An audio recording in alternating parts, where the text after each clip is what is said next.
Yes, I know. I just hope it's long enough. Is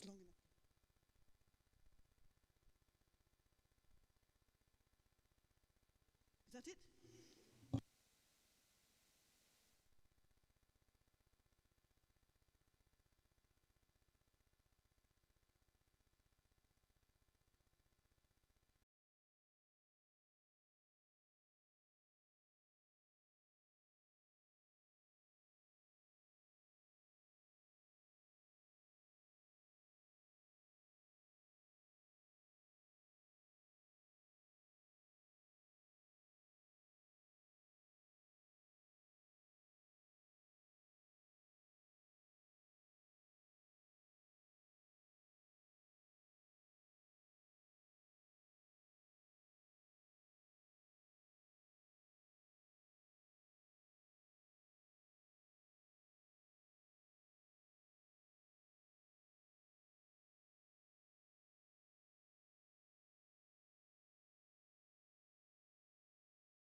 Great, thank you very much. So, start again. Good morning, members, and welcome to this meeting of Full Council. This meeting is being live streamed and recorded, and the recording will be made available on the Council website for public listening. Could I remind members to follow the good practice guidance, which includes muting microphones and switching off videos when you are not addressing the meeting. Should you wish to contribute to any item, you should write speak in the Teams chat function, and you will be invited to speak in order. And could I ask, please don't use the hand function, because I think that confuses it a bit. Should your question or issue have been raised by a previous speaker, please withdraw your request so that we deal with the business as efficiently as possible. Please ensure that for complete transparency, there is no material posted in the chat function, which is in fact a contribution to the debate and should therefore be shared in the discussion. The usual standing orders apply, including that any votes will be undertaken by roll call. If any member has to leave the meeting for any reason, can I remind you to either leave the Teams meeting for that period of time or write leave in the Teams chat function and then join when you rejoin the meeting. This will allow us to record member presence and ensure that the meeting is quorate at all times. As members will be aware, we have a significant amount of business to get through at this meeting, and I should be grateful if contributions are focused on areas where clarification is required by a member before determining their position or to propose an alternative to a recommendation in a report. The Crichton Trust has kindly agreed to let us have the hall until 6 p.m. today. It is my intention that we should have a 30-minute recess at around 1 p.m, by which time I hope we will have concluded item 10, and if required, a 15-minute recess around 3:30 p.m, and conclude the meeting by 6 p.m. when the building closes. As I indicated in my email to members, we may need to reconvene the meeting tomorrow. However, it is up to us to be self-disciplined if we wish to conclude our business today. 7.9.1 of Standing Orders enables me to amend the order in which items are taken. I received a request from one member on Monday to take the report and motion to which he is a signatory today because he would be unable to join a reconvened meeting on Friday due to an important appointment. I therefore intend to take items 19 to what will now be 24, which is the emergency motion on COVID responders, which I intend to take today, after item 13 this afternoon to ensure that it can be taken today. Members will recall, well, in fact, all the motions can be taken, the requisitions can be taken today. Members will recall the agreement of some of the minutes of the meetings has been deferred more than once. In order to prevent this happening again and to ensure that all members who need to propose and second the minutes are present, I intend to take what was items 24 and 25 and would now be items 25 and 26 first, to get through that as quickly as possible. And I will now proceed to ask Nick for the Sederant. Thank you, Leader. Yes, we have 15 members, 15 present at Easterbrook here, and we have also 27 members joining on Teams. The only member not present at the start of the meeting is Councillor Wood. And I confirm my agreement to the participation of the members who are participating remotely. Do any members have a declaration of interest that they wish to make? I see nothing. Adam. Thank you, Leader. Just a declaration of interest on agenda item number 23. In my role at Families Outside, I am required to substitute to meetings of the Justice RRT Advisory Group, although that group at this stage has not actually considered these proposals in any great detail, but is aware of them, so I will not be leaving the meeting. Thanks, Adam. I also see there's a declaration of interest from Councillor McGregor. Yes, thank you, Leader. I've put it in the chat for the benefit of the clerk. I need to declare an interest in items 6, 7 and 22 due to my involvement as Cosler Resources spokesperson and the national discussions on funding that I'm involved in. However, I don't believe that it will preclude me from remaining for the debate. And also the late motion, which I believe is now item 24, again, due to my spokesperson's role, I've already stated a position publicly in support of Cosler leaders. But again, I'll stay for the debate, but I just want it on record that I'm involved in those discussions nationally. Thank you. Thanks, Councillor McGregor. I'm not seeing any other declarations. So we can move on to the minutes of the meeting of 24th of September 2020, which was a special meeting. Are we content to approve those minutes? And the minutes of the general meeting of the 24th of September 2020. And are we are we content to approve those minutes? Okay. Can I ask members to turn to item 20, well, what was item 24? And I've now said is item 25, which are the minutes that we have to approve. So if we can now ask for moving and seconding of the minutes of the Annan Common Good Fund subcommittee of the 18th of November.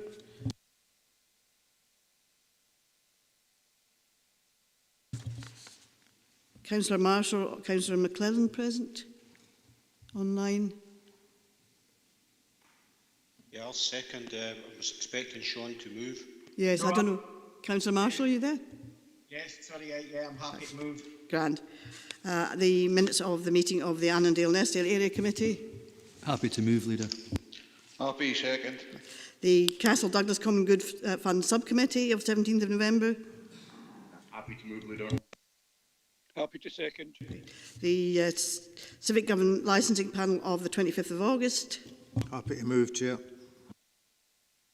Happy to second. Thank you. The Civic Government Panel of the 3rd of September. Happy to move, Chair. Happy to second, Chair. And I'm happy to move the Civic Government Licensing Panel of the 7th of October.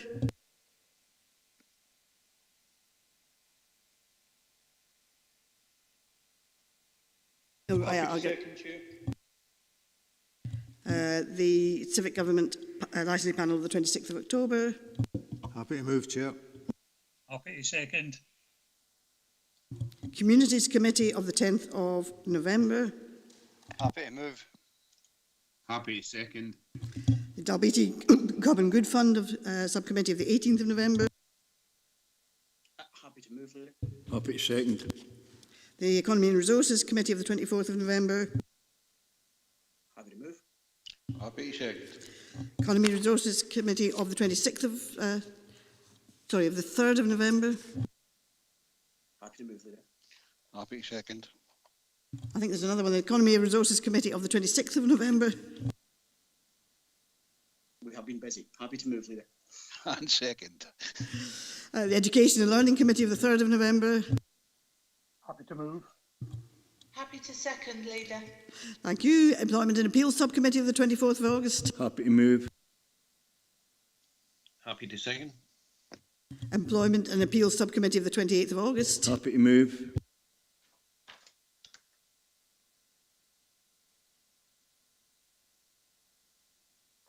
Happy to second. Right, thank you. The Employment and Appeals Subcommittee of the 10th of September. Happy to move. Happy to second. Employment and Appeals Subcommittee of the 14th of September. Happy to move. Also, happy to second. The Employment and Appeals Subcommittee of the 29th of October. Happy to move. Happy to second. The Finance, Procurement and Transformation Committee of the 17th of November. Happy to move. Happy to second. The Harbour Subcommittee of the 1st of December. Happy to move. Happy to second. The Kirkcudbright Common Goods Fund Subcommittee of the 30th of September. I'm happy to. Oh, you're there, Dougie. Sorry. I think Dougie moved them there, Leader, and I'll second them. Thanks. Thank you. The Local Review Body of the 19th of August. Happy to move. Happy to second. The Local Review Body of the 25th of September.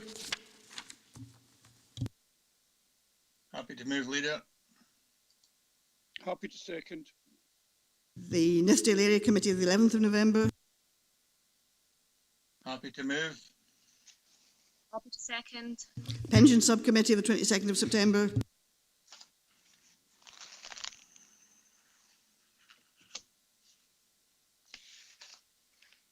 Happy to move.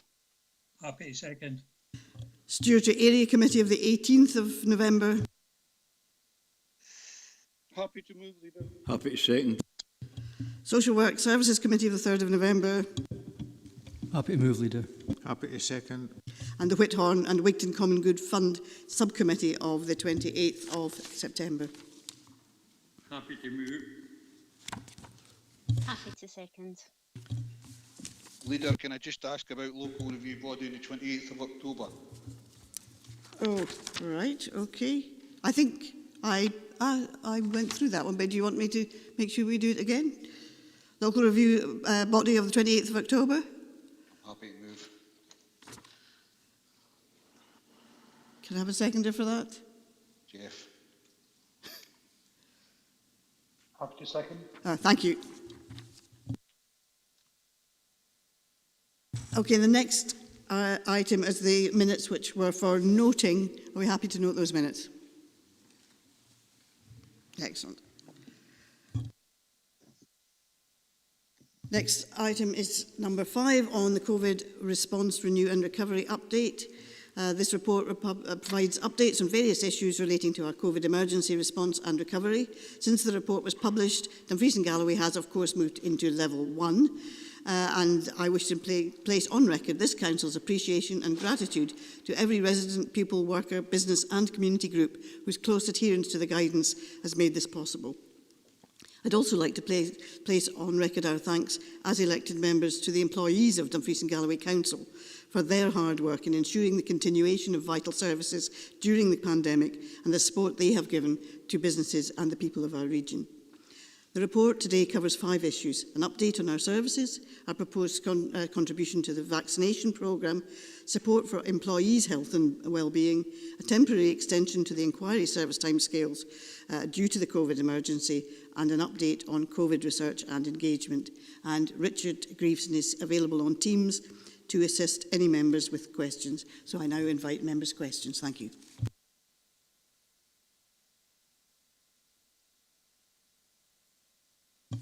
Councillor McKee and then Councillor Carruthers. It's no question, Chair. It's a comment. We had a group from social work were up in the awards. They'd been nominated for an award at the awards ceremony last night up in Glasgow.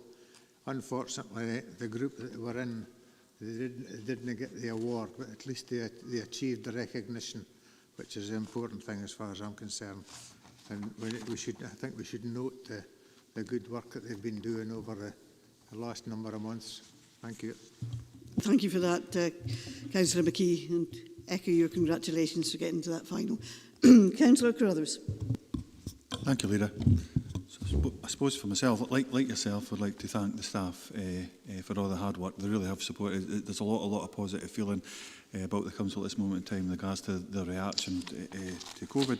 I thought we probably would have got a minimal kind of verbal update, Richard, what I was thinking in regards to 3.11, the COVID, the mass vaccination process. Some of this stuff's retrospective, it's historical, things are moving that quickly.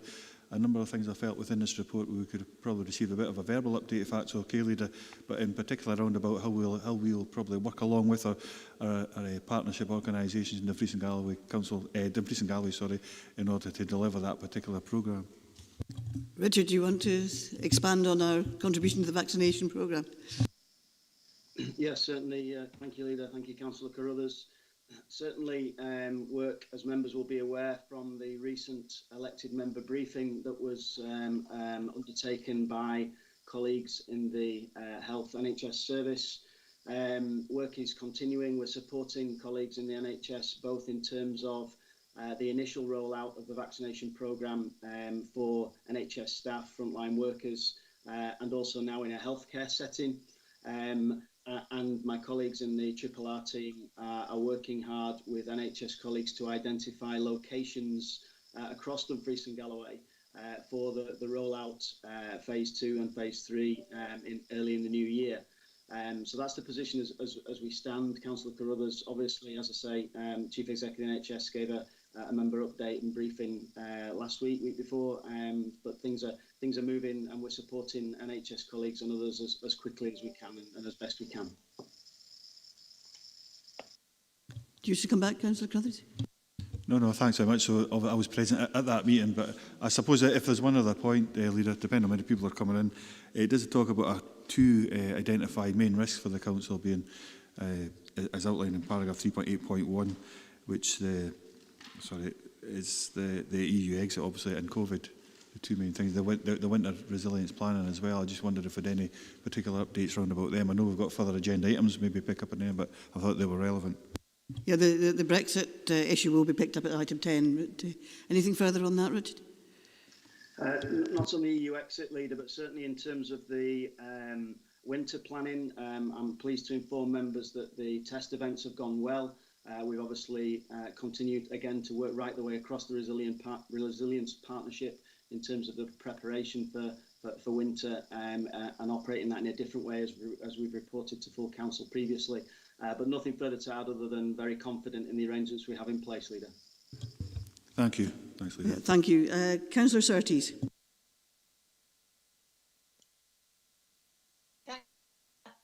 Just a couple of points, Richard. On page 25, we're talking about the reopening of the ARCs, and I just wouldn't mind a quick update as to have the ARCs opened successfully, and have we got full attendance? Because I'm aware that there are people across the region who are finding it difficult to come back into their services. And I just wondered if there had been any drop in attendance.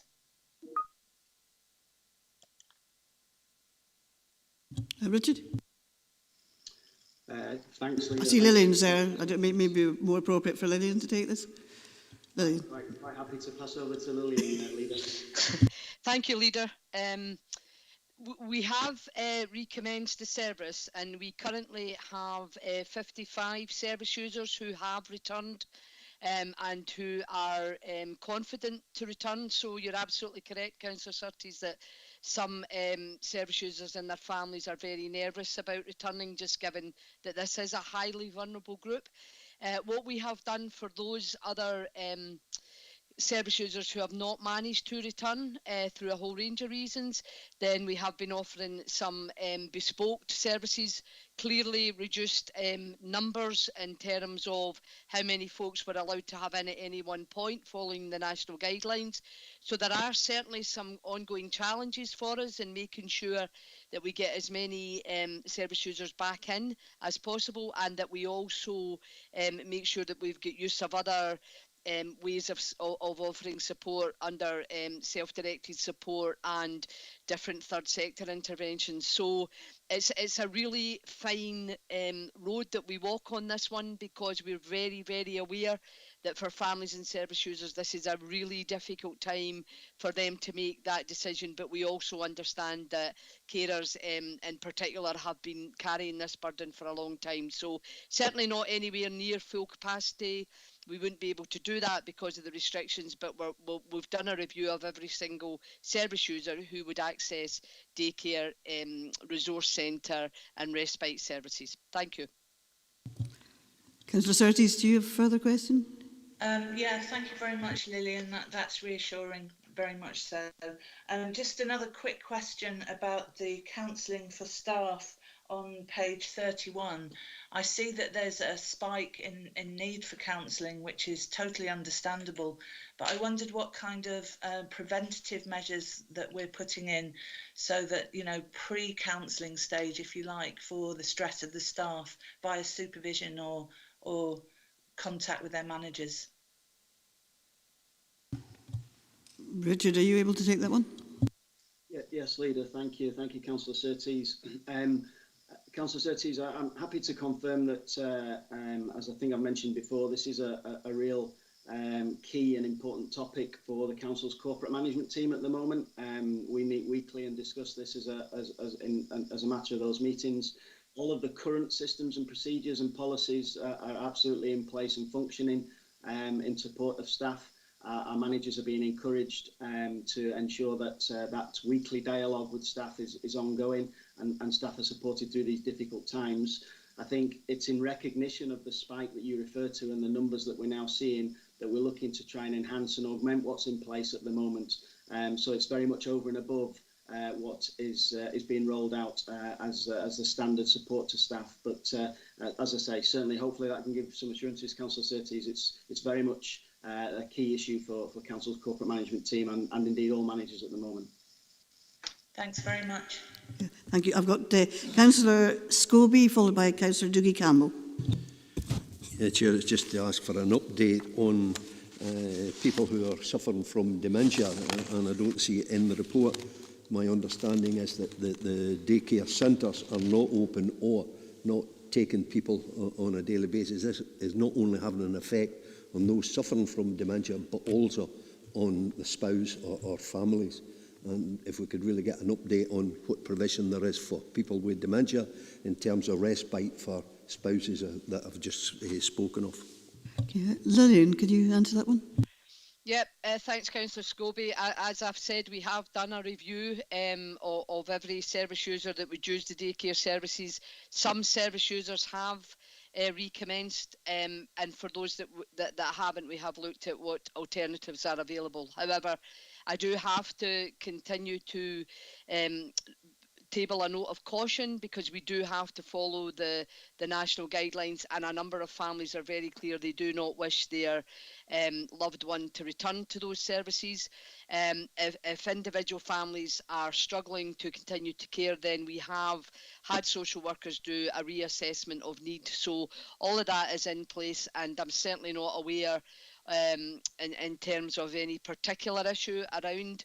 I'm aware that folks would rather be back to the full service, but clearly at this moment in time we're not able to do that as a consequence of following the national guidelines, but we have made sure that other services are available for those families. Thank you, Leader. Thank you. Councillor Dougie Campbell, followed by Councillor Dryborough. Thank you, Leader. Just a follow-on from Councillor Surtees' comments on the health and wellbeing policy we have in place. When I raised this issue at the last full council, the Chief Executive gave a commitment to come forward with the report. So I just want to say thank you, because our staff are our most important resource. And it does worry me the way the figures are rising in terms of counselling. So a couple of questions. Will there be reports coming forward in terms of the implementation of the wellbeing, health and wellbeing programme? And in terms of the self-referral, is there any role within that for line managers? So if a member of staff was struggling but wasn't able to recognise that, how would that actually be resolved in a practical way? Thanks, Richard. Thank you, Leader. Thank you, Councillor Campbell. Yes, in answer to the first question, we'd be very, very keen to continue to update members in terms of the implementation of not only the continued implementation of the current OD and HR policies as they're currently reported, but if members approve the enhanced support package being tabled today, then certainly that's something we'd look to report back to members, both in terms of the RRR ongoing report, but also through each department and their respective committee models and structures.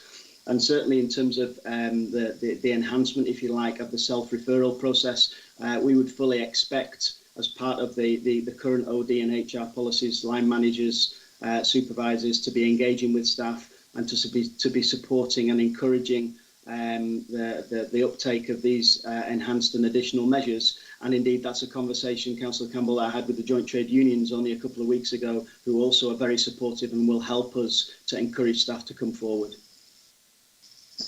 Thank you. Councillor Dryburgh. Yeah, thanks very much, Leader. Maybe just to add to what Richard was saying there, obviously being the health and wellbeing champion, we have discussed this at the health and wellbeing group, and we're looking at toolboxes to support our staff as they go through. So much so, I think that the toolboxes actually has seen an increase in those coming forward with lower level mental health issues, and we've got the toolbox in place to support these. I think as early as just last week, the Director of Communities gave me a report on what he actually was doing with his staff in briefings and things like that, and that's been extremely useful for the staff within that department, and I would ask other departments to consider using that particular tool as well. Just one other thing, Chair, and it's with regards to our staff, and obviously Councillor McKee mentioned the social work department. I have to say, only yesterday that Dumfries and Galloway Council had 3 finalist categories in the APSI National Awards. Unfortunately, they didn't win any of those particular awards, but they were in the top 5 or 6 of hundreds of councils that actually put forward with the staff what they were doing under facilities management. And I want to congratulate Alan Mawson and his team for what they did. So I'd like to say, Chair. Thanks. I think that's more of a comment than an information rather than a question for Richard. Councillor Davidson, followed by Councillor James. Thank you, Leader. I'd echo your remarks about the contribution that our staff have made in what is a remarkably and unprecedentedly challenging year, I think. Leader, I'd like to ask Richard with regard to paragraph 3.9.4 of the report, and the arrangements for travel and forming bubbles of up to 3 households between 23rd and 27th of December. My understanding is that subsequent advice has been issued on this, which slightly changes the position, although I think that doesn't have the status of a change in regulation or law. Will we be reflecting that updated advice in our communications between now and Christmas, please? Thank you, Leader. Richard. Thank you, Leader. Thank you, Councillor Davison. Yes, the answer to the question, I have a meeting with my RRR colleagues after full council today to reflect on the most recent guidance and indeed the ongoing updates that we're receiving. So yes, we'll make sure that those messages are relayed but promptly, Councillor Davidson. Thank you. Councillor James, followed by Councillor Karen Carruthers. Good morning, Leader. 2.3, we're asked to note the allocation of £100,000 to a range of checks here, and most of these checks, as far as I could see, could be carried out by someone themselves with access to a tape measure, scales, and perhaps the internet. So it's about mental health, isn't it? And I think that's what's coming out today. My belief is that the mental health issues that are experienced are a contagion spread by the power of suggestion, so this would be just fuel on the fire and therefore worse than a waste of money. So would hope that there's a team putting forward a budget without this £100,000 in it, and then I would be seriously looking at voting for that budget, just putting the parties on notice there. 2.4, EMES is often more about the quality than the speed, so I was fairly relaxed about the shifting and the deadlines for that, but I wonder whether we need to commit the same speed of return to MPs and MSPs. I'm not sure with what speed they would apply to us, but I think quid pro quo there, we could just be in line with their speed of reaction for them. We councillors have a duty to not gum up the system, which we frequently seem to do. Just looking at the email trail, even leading up to this meeting, everybody, or a lot of people, are copying in each other to say about their method of arrival at the meeting, their dietary requirements, etc. And I think they need reminding that the reply all button is for vital issues like Willie Scobie talking about the life and works of Brian Whittle, and it needs to be restricted to that. Otherwise, we get 43 emails every time there's a trivial point comes up. So bearing that in mind, could you see that if there was an urgent tag in a way that, let's say we required a very quick response, would we have the discipline to identify that, or is that not something that we could trust councillors with, and then before we could put back the usual deadline but have this ability to say, yeah, this is urgent, please expedite it? I'm very interested in your opinion on that. Thank you. Thank you, Councillor James. Well, while I don't share your view on mental health, I do share your view. Indeed, that was one of the suggestions we were going to make, that there should be the facility for councillors to indicate that an issue is urgent, because sometimes people are seeking very important advice on behalf of constituents, but it would be up to councillors to be restrained and responsible about the way in which they used it. But actually, that was one of them. And Councillor Nicholson was down to speak, and I'll bring him in because he was going to make this very point. I'm just going to say, before we actually started on this conversation, have we withdrawn delegation? Do we need to? Governance? I've not got it in my notes that we need to withdraw. In 2.4 it says agree to withdraw delegation from Communities Committee. Just in relation to the dedeadlines surrounding EMES, there's a suggestion right, okay, sorry. 2.4. Yes, that's Around that particular... My attention was not brought to that, but thank you. Okay. Just to make the records. But as we're on that, did you want to finish on that? I was going to bring you in because I know you'd made the same suggestion as Councillor James regarding having some way of indicating that it was an urgent inquiry. I mean, I've got some sympathy with Councillor James is saying, but one of the things is that, you know, councillors, at least I do, we have a conversation with officers in a temper that asks as such within the situations relevant at the time. Once a councillor decides that an issue is urgent, I think it should be given the respect it deserves. But, you know, if officers feel there's any undue pressures are present within councillors' demand, this should be relayed to the member or members and dealt with in an appropriate manner.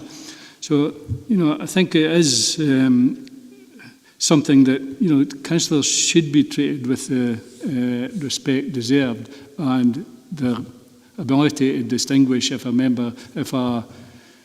item that they bring up is urgent or not should be given the same respect. But, you know, I understand about pressures being put on at certain times, and if there is an undue pressure in services or you know, individual officers, I mean, that should be relayed and it should be dealt with.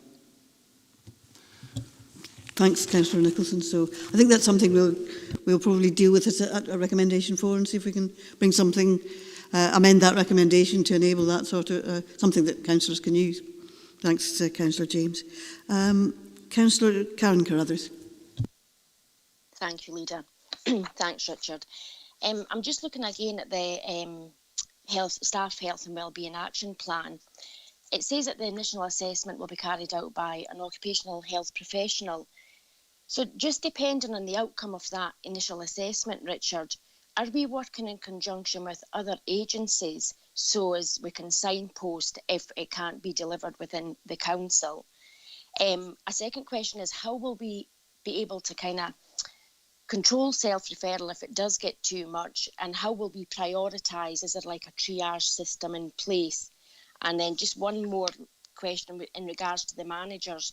It does seem like quite a wide remit, and I mean, I'm very aware that managers will also be always have in the back of their mind their health and well-being of their staff, but what support is being put in place for them to be able to kind of keep an eye on that as well as doing their everyday job?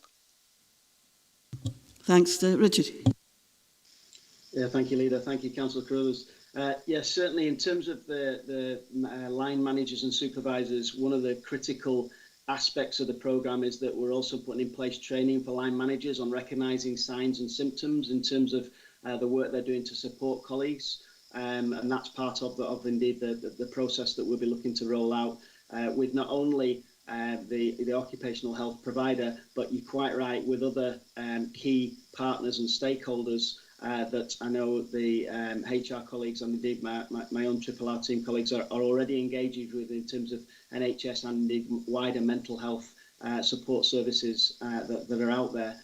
So yeah, very much all in training in terms of picking up those points, Councillor Carruthers. But sorry, there was a third question there that I missed. Apologies. Councillor Carruthers? Yeah, Richard, it was... Oh, sorry, Leader, thank you. Yeah, it was just in regards to the self-referrals. I mean, that could get to the point where it's a breaking point, if you like. So how will that be managed, because it is self-referral, and will there be like a triage system in place to prioritise? I don't mean that one person's concern is better than another's, but sometimes there is somebody that needs more urgent follow-up. So how will that be kind of managed? Yeah, apologies. Thank you. Yes, certainly. In terms of the plans that have been developed to date, that they've been developed premised on research and benchmarking where there are other such programmes in place where we're able to learn from those and estimate in terms of capacity of any provider and support agency to deliver on the number of checks that we might well need to put in place, but also the uptake of the workforce themselves. And as a consequence, that's where the sort of 3-year rolling programme suggestion has been presented thus far. But obviously that will be required to flex, if you like, based on needs and demand. And yes, having engaged with occupational health providers and indeed wider partners, there will be an element and a metrics put in place to ensure that those that need the help and support the most receive that as soon as possible. Thank you. I've now got Councillor Hislop, followed by Councillor Brodie. Thank you, Chair. It's with regard to the spike in wellbeing referrals. Now, we have numbers there which actually show that since September, compared to the previous year, we've actually had a drop in numbers, and I would say a significant drop in October of 25% or thereabouts from the previous year. And when you look at most of them, other than April, which shows an increase, and the spike in August, it's been a downward trend. Is it COVID that's the issue, or are we looking at a spike in August because the lockdown was lifted and people have come back to work? And are we having a problem that we're not resourcing our staff properly, and it's the stress of being at work because they're under extra pressure because of budget cuts that we've had to implement? Or is it the COVID issue? Because it's quite clear that coming back to work, you know, you're looking at 45 referrals in July, and then you went back to work, and it was about the 15th of July, I think, the sort of restrictions started to lift, and then in August we had a spike. So is it the stress of being in work, and are we not looking after the staff when they're in work, or back to the office sort of style, or is there another issue there? Where did that spike come from? Was it maybe educational staff going to school and the worries of going in there for COVID reasons? Or was it just people going back to work, and has that been the spike? Thanks, Richard. Yeah, thanks, Leader. Thanks, Councillor Hislop. very good questions and questions that indeed have really taxed us in terms of taking forward this proposal. I think to a large degree, whilst I can't go into specific details, I think it's all of the aforementioned, Councillor Hislop. I think there are real issues across the piece where we're recognising and seeing that staff need additional help and support for a whole range of different reasons. And I think, picking up on your point there, the shift in July to August, I think that is when a number of core service functions recommenced, and just in a similar way to, as Lillian mentioned earlier, in terms of people feeling nervous around going back to work, people getting used to different ways of working, the whole home working arrangements, where we are endeavouring, as I say, through positive dialogue and intervention through managers and supervisors reaching out to staff. It is a very different working environment, and recognising that, that's where we're looking to seek to put in some additional measures to support staff in terms of their mental health and well-being across the piece. But I think, as you say, Councillor Hislop, some really good questions, and I think as we report back, as I said to Councillor Campbell, it's important that we get behind the detail in terms of the issues that you raise, and I'll make sure we pick that up in terms of the reporting moving forward. Thank you. Councillor Brodie. And Councillor Fairbairn, did you want in? I thought, yes. Yeah. Thanks. It's on the question of the EMES. I wouldn't like to see any diminution in the service, and a number of members have raised some concerns about the changes to that. Instead of debating it further, because we have a few things to say, I think we should refer it back to the Communities Committee. There is a working group on the EMS, and I'm a member of that, and I haven't really been consulted about these changes. So perhaps before the Communities Committee, there should be a consultation with the councillors on that subcommittee, so we can look at the whole thing and come back, take on board the comments which members had on it. Thank you. Richard, do you want to respond to that? My impression was that this was being suggested partly to assist with pressures on staff at the present time, rather than being a permanent issue for which would require, I think, as Councillor Brodie says, we should have cognizance of the views of the working group. But I thought this was being requested as a temporary measure because of staff pressures, while we still have a number of grants and so on. Thank you, Leader. Through you, that is exactly correct. It's as a consequence of the additional pressures and the capacity we have across the piece at the moment that's being tested, that we're asking for members' support on a sort of short-term basis in terms of this proposal. Leader, could we still have a meeting of that working party set up as well to see how we go forward? It wouldn't be for me to convene the meeting of the working party, but I don't know whether Richard can comment on it. See, we've got Liz Manson's here, so she may be able to answer that for us. Yeah, happy to pick that up. Thank you, Leader. The working group at the time was set up in the establishment of EMES, so it hasn't been an ongoing working group. But clearly, if Council decided that you wanted us to look at it further, we would, of course, be happy to do so. If I could just clarify that the recommendation arose from a discussion at the Communities Committee, where members were very appreciative and acknowledged the additional volume of work on officers while we're dealing with the COVID emergency. And they were seeking ways that they could assist officers in managing that.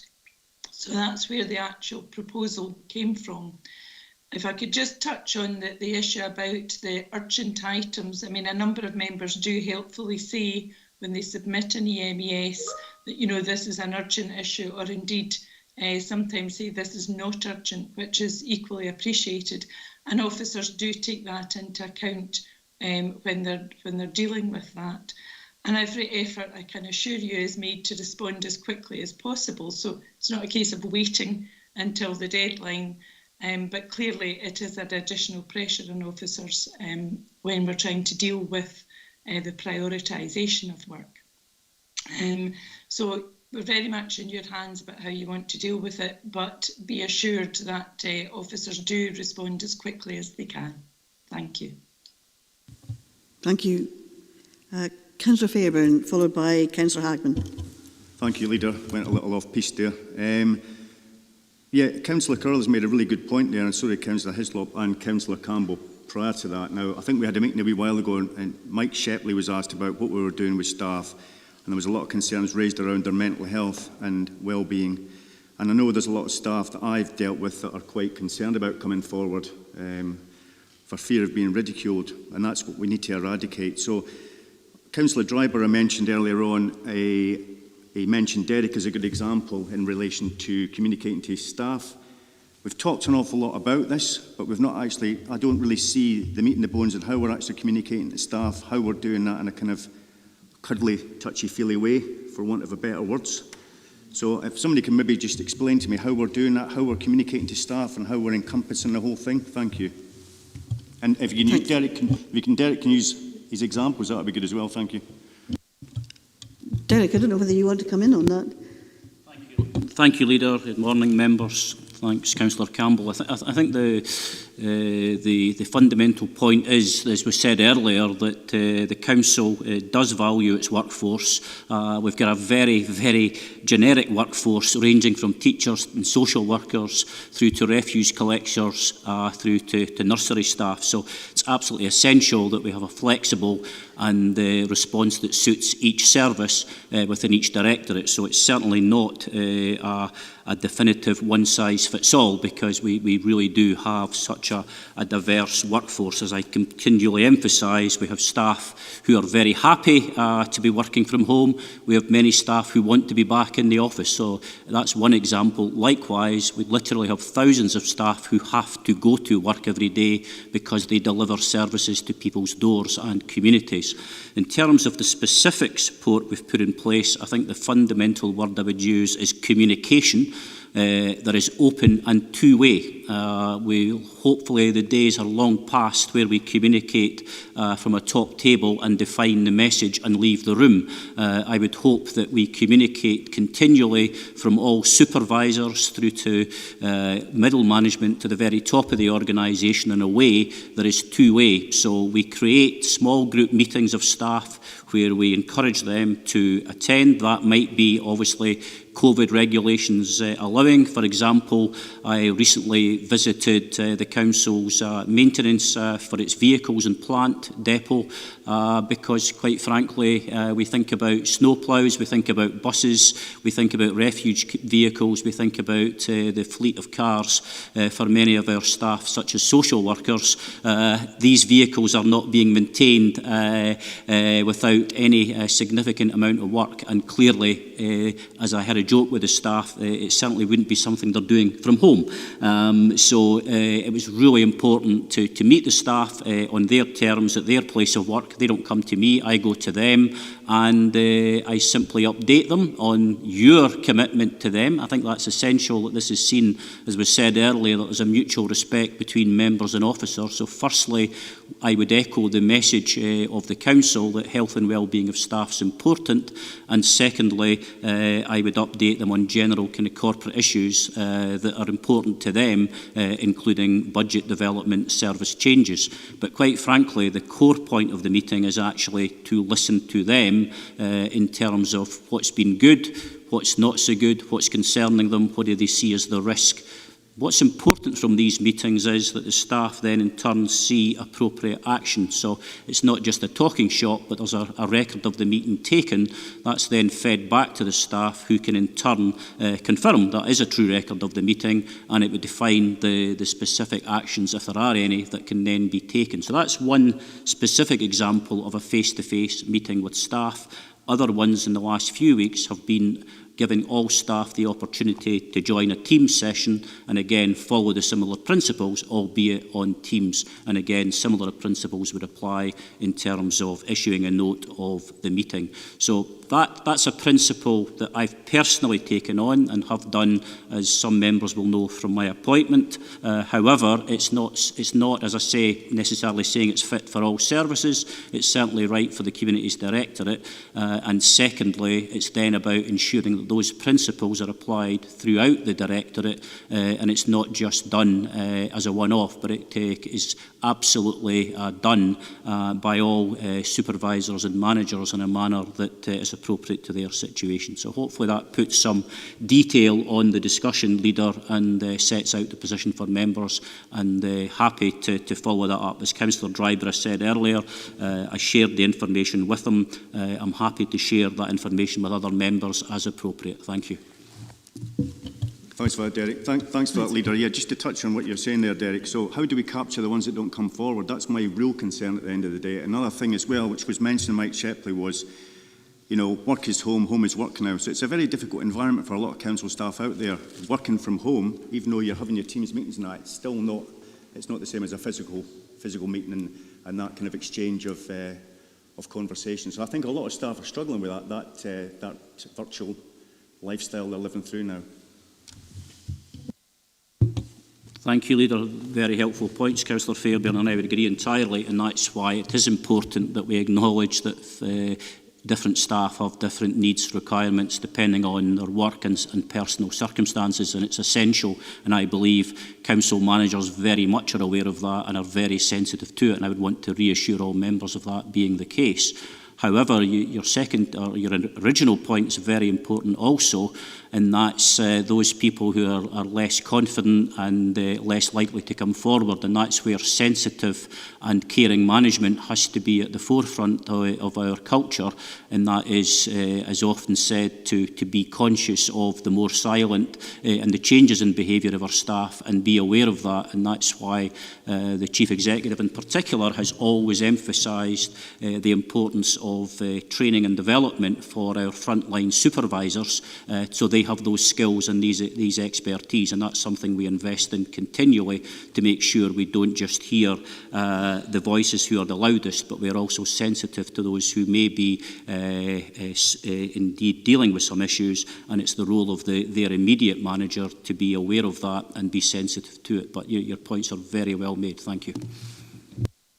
Thank you. Can I have Councillor Hagman, followed by Councillor Maitland. I've got Councillor McKee and Councillor Carruthers wanting to come back in, but I'll see if anybody else who hasn't spoken yet wishes to come in first. Okay, so Councillor Hagman, followed by Councillor Maitland. Thank you, Leader, and good morning, everyone. This is a huge first item to discuss, and the fact that we've been going almost an hour, and we're only on the sort of first substantial item of the day. So first of all, thank you, Richard. As I say, it's a huge body of work, and we're essentially covering the entire role of the council within here, hence the reason members have so many questions. There's various points that have already been covered, so I won't go over all of those, although I would agree with Councillor James in terms of the EMES system. Like him, I'm not too concerned about the timescales at all, but it is the quality of the responses we get back. And while we get some absolutely fantastic responses, there are times where the response is that will be done when we can, and the case is closed with no follow-up. So, you know, when there's specific requests, for example, sometimes road repairs or lights being fixed, which should be really simple fixes, but unfortunately we don't always get that response, and it's a response also that I've had complaints from community councils when they're using the CCES system. So again, it's not about the timescales, it's about actually getting the answers. So sometimes cases are closed before they're fully resolved, and that can cause frustration. So it's just to make that point. Also, I just wanted to congratulate the young people at the Douglas Ure. The Ure here in Newton Stewart is thriving under our new head, and I'm really pleased to see young people come forward and speak with confidence in terms of the Peace Project, and also to commend the primary schools that are also engaging with Peace Projects as well. In terms of the young people in the region, we do make reference to the Youth Council on page 52, and I'm very much aware that our Youth Council is due to be re-elected in March, which would mean that we would be starting that, I'm assuming, about January, February, but there's no update in terms of the Youth Council. Now, obviously, this last year, they have been hampered by some of what they would be able to do. And I'm just wondering, are we still going to be going ahead with those Youth Council elections in March? I'm really conscious that certainly in 3 of the wards, some youth councillors were only appointed in August. So, I guess it would be useful for them to know whether they're going to be in post for more than a couple of months. Thanks. I think your first comments are probably more to do with the decision-making process. But I wonder if Richard could maybe answer the question about the Youth Council elections. Thanks, Leader. Thanks, Councillor Hagman. I honestly don't know the answer to that, but I will find out, and obviously I'll make sure that. Well, I see Liz on the call, Leader. Perhaps Liz would respond to that on my behalf. Thank you. Just to highlight that there are discussions taking place about extensions to the election period. I think also for the Scottish Youth Parliament. So we can certainly let members know. We're due to bring a report to you at the February Full Council about the progress of the joint action plan with our council, and so we can certainly reference the Youth Council election timetable in that. Thank you. Thank you. I've also got Councillor Maitland and Councillor Thompson, who hasn't already spoken. So, Councillor Maitland. Thank you, Leader. Good morning. I just would like to reinforce Councillor Hagman's point about the Community Council. I think we've lost Jane at that point.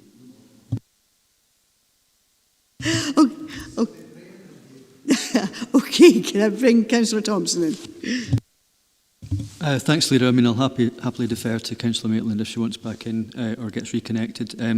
Just to echo Councillor Hagman's point about and I think what Councillor Maitland was about to say in terms of the community councils and CCES, and also our own experience of the EMES.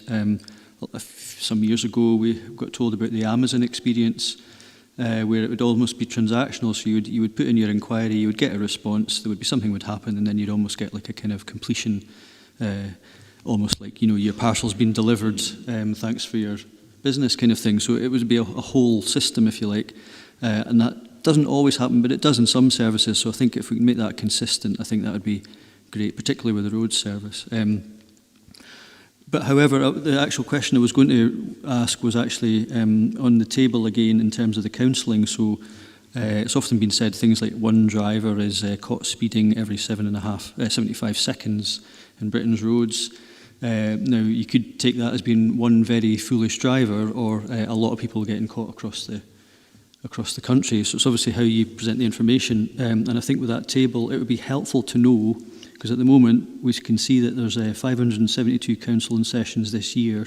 You could say, well, that's like 1 in 10 of council staff. But actually, we don't know how many staff are availing themselves of the council in session. So I would imagine, and I put the question in the chat there, that, if you need support through counselling, you may need more than one session, which would be quite reasonable. So it's really just to get that more rounded picture. It's like, how many people are we talking about?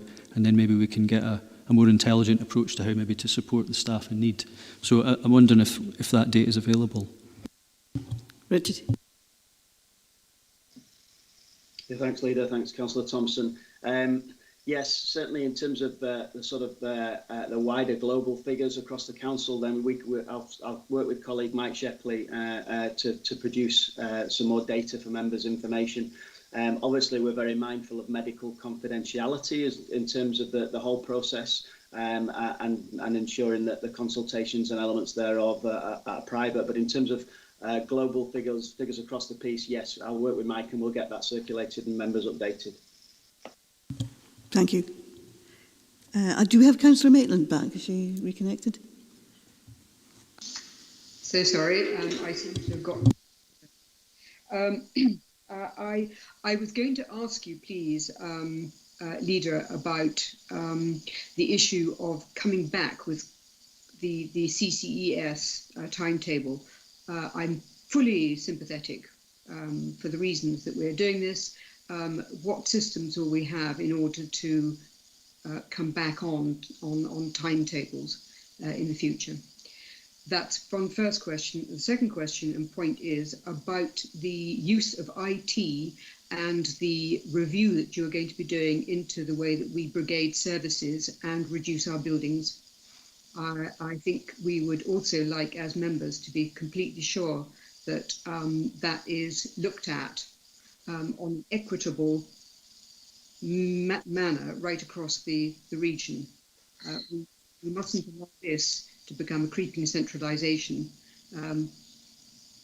possibly tempting though that might be. So I'd like an assurance that this will come back in front of members done with respect to where the services are actually headquartered.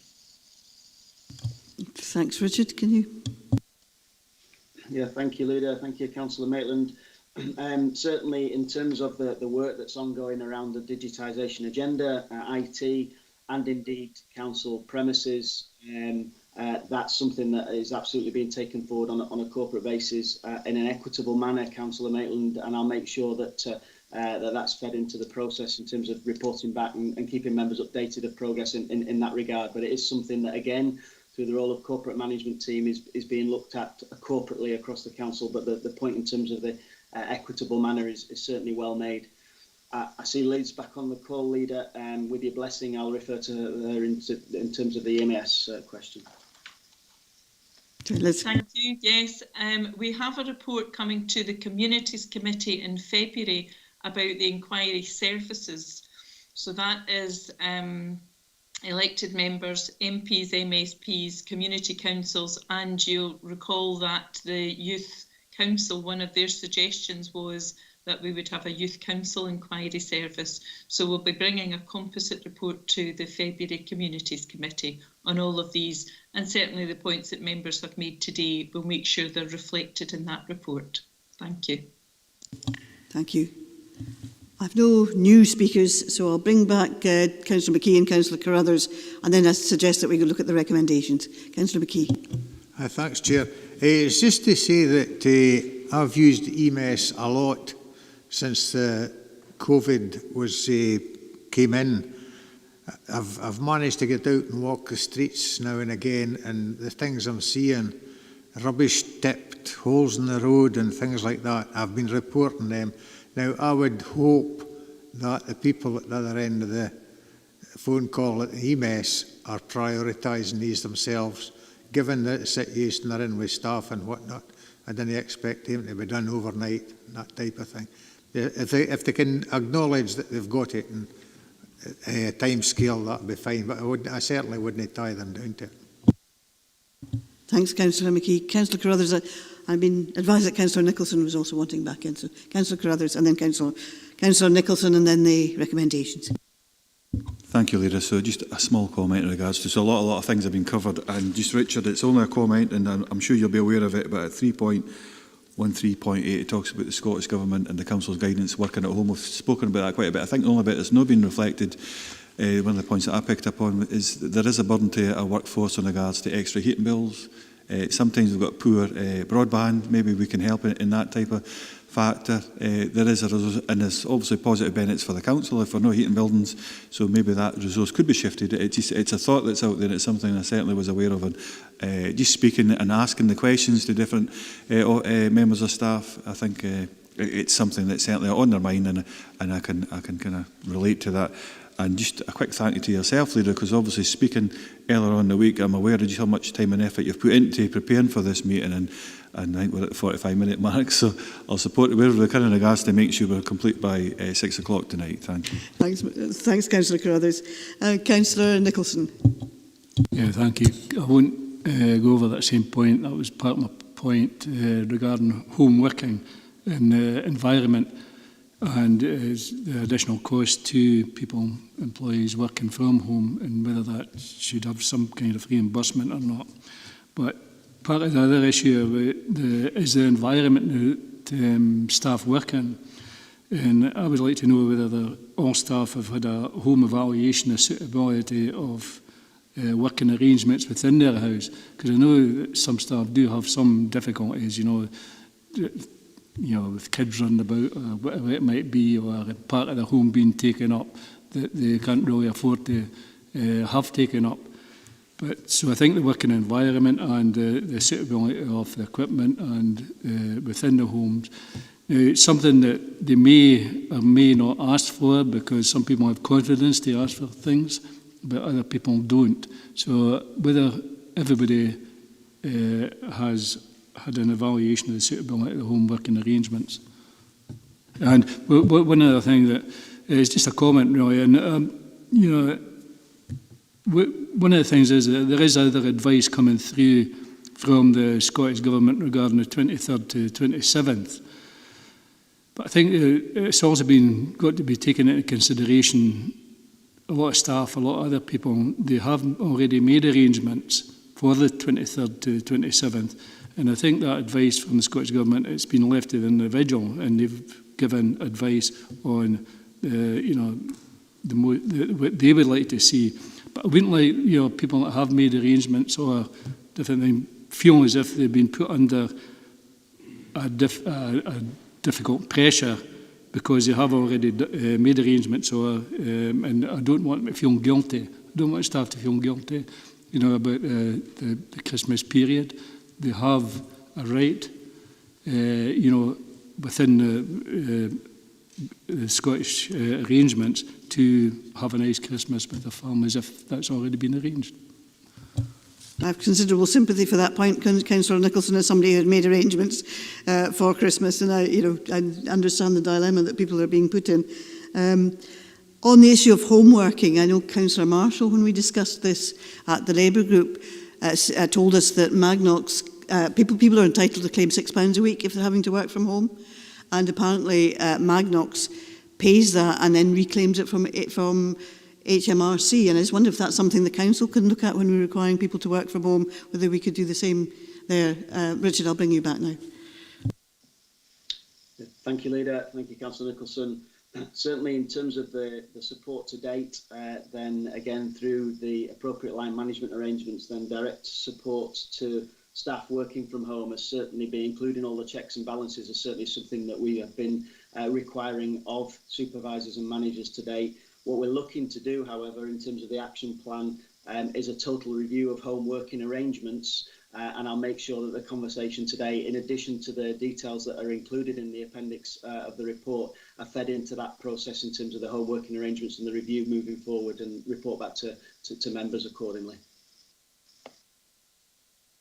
Thank you. I now suggest we go to the recommendations, the first being that we consider the position, which I think we've done, and the second being that we note the progress. With the vaccination programme now, there have been some requests on the chat for information about the vaccination rollout to, for example, to home carers. I would hope that that information would be included in the Navy pack, which we get from the NHS, and that members would be receiving that information. If they're not receiving it, I think we can feed that back. I have to say I was a bit surprised to get I didn't know what a Navy pack was. I didn't know why somebody was emailing me with a Navy pack, but I subsequently found out what it is. But I think that information which has been spoken about on chat is important.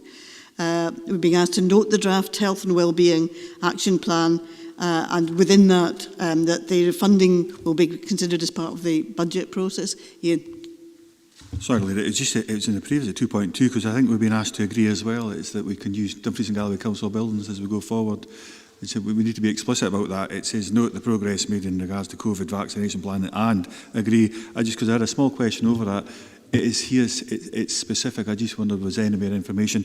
I thought that would have been an actual delegation to officers anyways, but clearly it's here and it's looking for support from full council. Indeed, yes, you're absolutely right.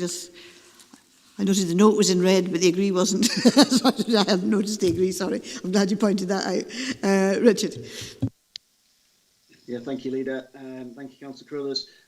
Certainly, as I mentioned, there's a number of properties, some are directly managed by the council, some managed in partnership by third sector organisations that we have been requested to look at, and we're working through that list with NHS colleagues at the moment.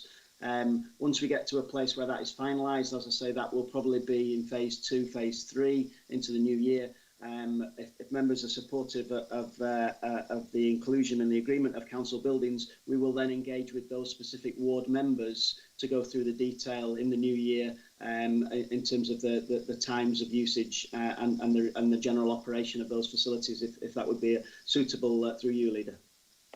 Thank you. Thank you, Leader. Thanks, Richard. Right, about 3 we just were being asked to note. Now 4, we have to first of all agree to withdraw the delegation from Communities Committee. Are we happy to do so? And now we're being asked to agree that the response timetable for elected members and the MP MSP inquiry service be 5 days, with the extension, if required, to 20 days, as stated in paragraph 3.15. But we're also suggesting that elected members should be able to indicate if an inquiry is urgent, and that in that case that the appropriate emphasis is placed on that particular request. I think it's also quite, and Liz mentioned that, that if it's not important, it's maybe quite up to us to say, actually, I don't need to get this response straight away. We can actually help with prioritisation. Is our members content with that? I've got just new messages both now. Right. Oh, yes, I see in the chat, Gail McGregor has posted the link to the tax relief. But I think that the point that was being made is some people are not all that happy to do that. Sorry, I mean, that's a bit of a divergence from the recommendations. Just I spotted it in the... So we're happy to do that. And then number 5, we're considering... Leader, sorry, Leader, just seeing that particular... It talks about elected members. We're all elected members, but that's councillors specifically we're talking about there, isn't it? That is, yeah, it's the elected members, as in the elected members inquiry system, which is our inquiry system rather than the MPs. Although the same would be true for MPs and MSPs. And quite honestly, I can't see why they should get responses faster than we do. And finally, we've been asked to consider the research, engagement and information activity. We're happy to do that.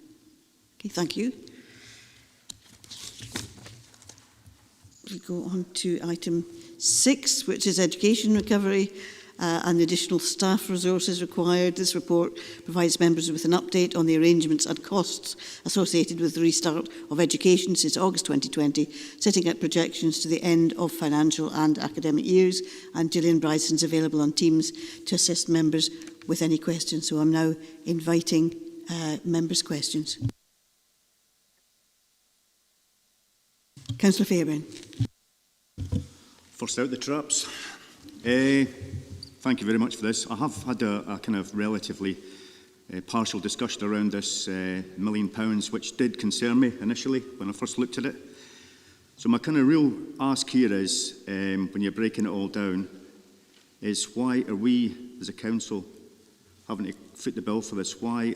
I mean, it says here that Scottish Government, at the end, it's kind of envisaged that the Scottish Government, this will not be received from the Scottish Government. So what I'm really saying, Leader, is can we kind of push for this to be covered by the Scottish Government? Yeah. Gillian. Thank you, Leader. Good morning, members. The paper really asks for your authorisation for a contingency fund in order to absolutely prioritise keeping schools open and to take all steps to ask Scottish Government to cover these costs. And I know I'll ask Paul Garrett's also here on the call today, as is Susan Martin, that we can take the questions. But my priority is to keep the schools open, to minimise disruption to learners and families, and to make sure that the schools are functioning well staffed, safe and effectively. And the request to you today is to have your authorisation to do that, but we would only draw down those funds if absolutely necessary. But in terms of the Scottish Government's funding package towards the COVID costs, Paul, are you able to add any detail to Councillor Fairbairn's question? Thanks, Gillian.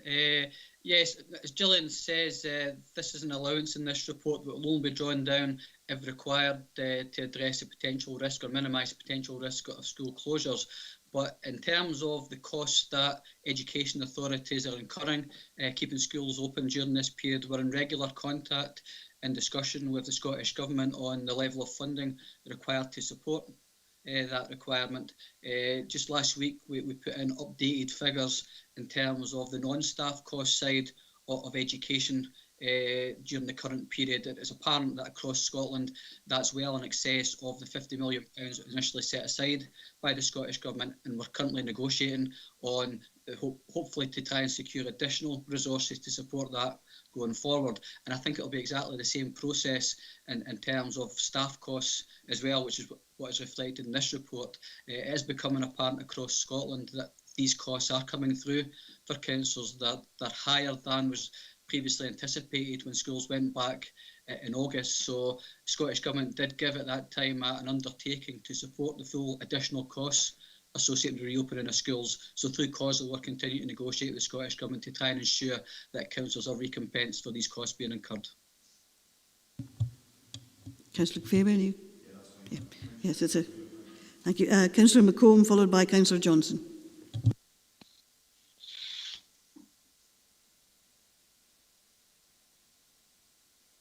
Thanks, Leader. On page 80, it states that there'll be a new post to support the early phase of teacher education. In the past, this support was delivered by the existing staff in schools. What is new about the role, the remit of this post? Thank you. Gillian.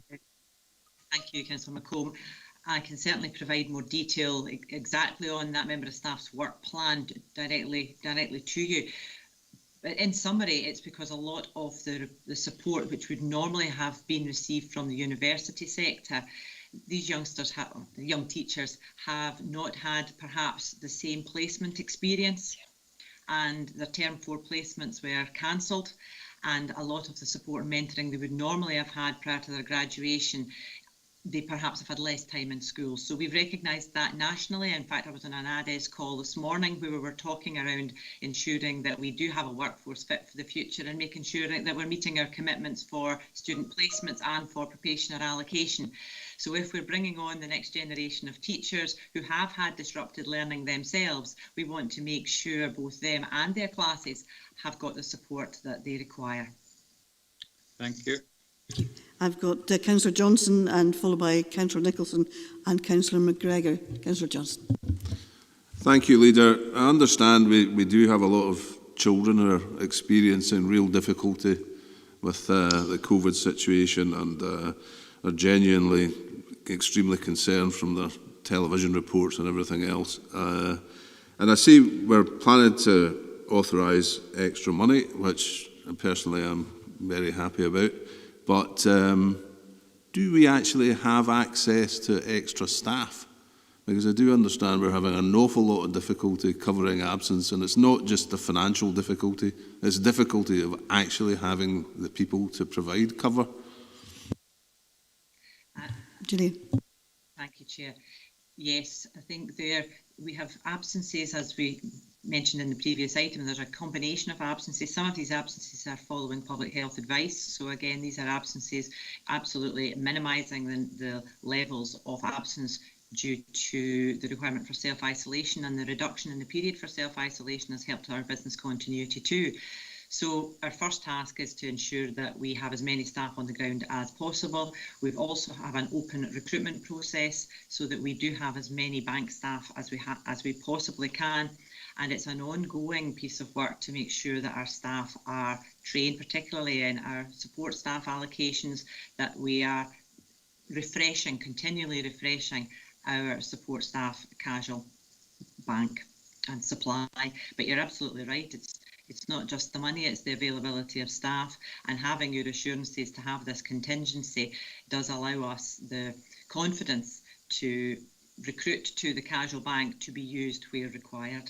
What I have not wanted to do in the past is to recruit to the casual bank, raise expectations, and then these staff not to be used. But having the assurance that we do have this contingency funding can allow us to progress some of that recruitment. Councillor Nicholson, and then Councillor McGregor and Councillor Scobie's indicated. Councillor Nicholson. Thank you, Leader. I fully support the measures in the report, and they're obviously justified, so it should be reclaimable. from the Scottish Government. That's why, within the report at 3.21, I didn't quite understand the sentence. There is a clear risk likelihood that costs will not be received.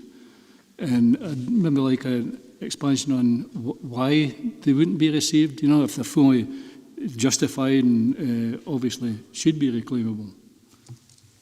Okay, is that one for Paul? Yep, no, thanks, Leader. I think there's a couple of issues there, Councillor Nicholson.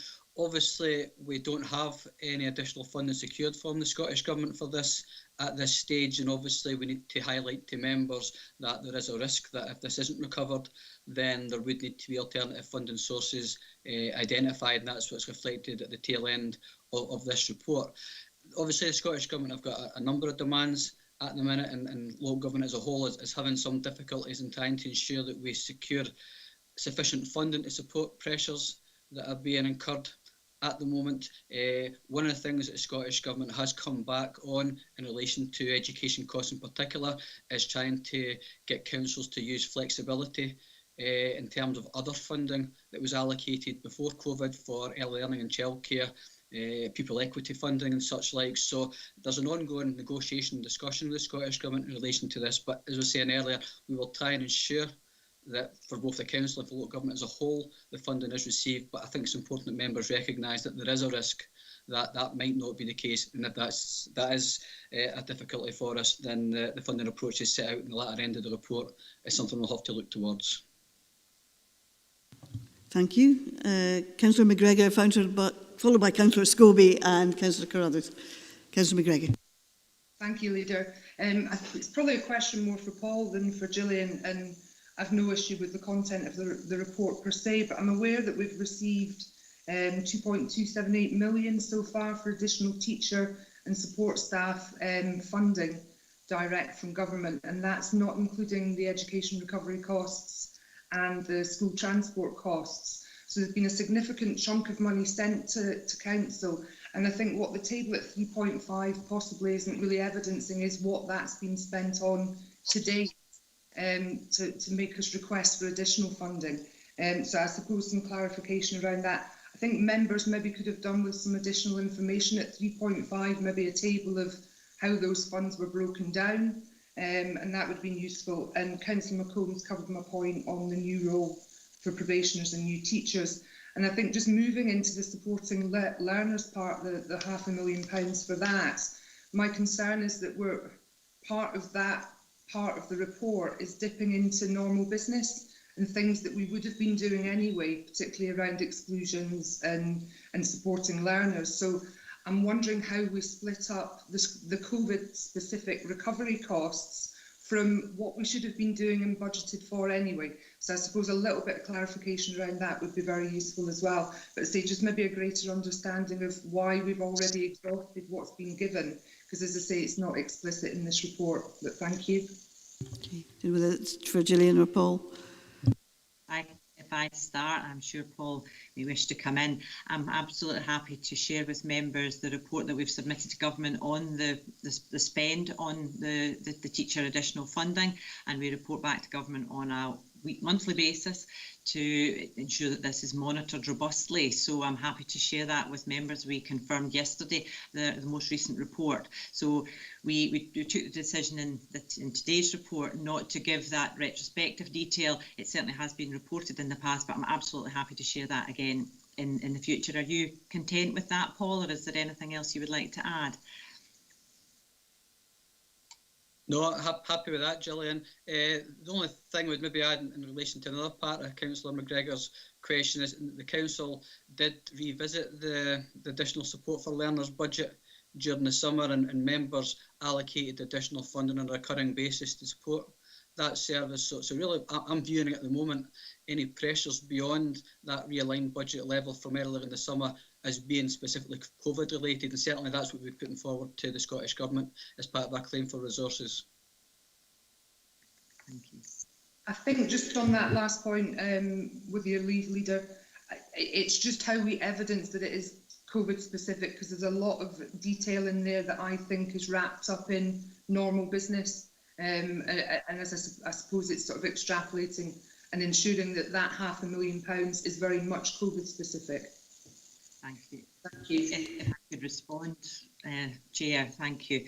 I think you're absolutely right. Look, meeting children's needs is our core business, and therefore, whether it is a need which is specific to COVID, or whether it's specific due to having been learning from home, or whether it's been anxiety due to parental bereavement, or whether it is, there are such a wide range of pupil need at the moment, and some of which is directly related to COVID and others may be more peripheral. And I absolutely accept that it is difficult sometimes to disaggregate that to cause and effect. What I can assure members of is that we are taking this work in alignment with our transformation of supporting learners. So at the moment, you know that COSLA agreed in November the action plan against Angela Morgan's report and additional support for learning.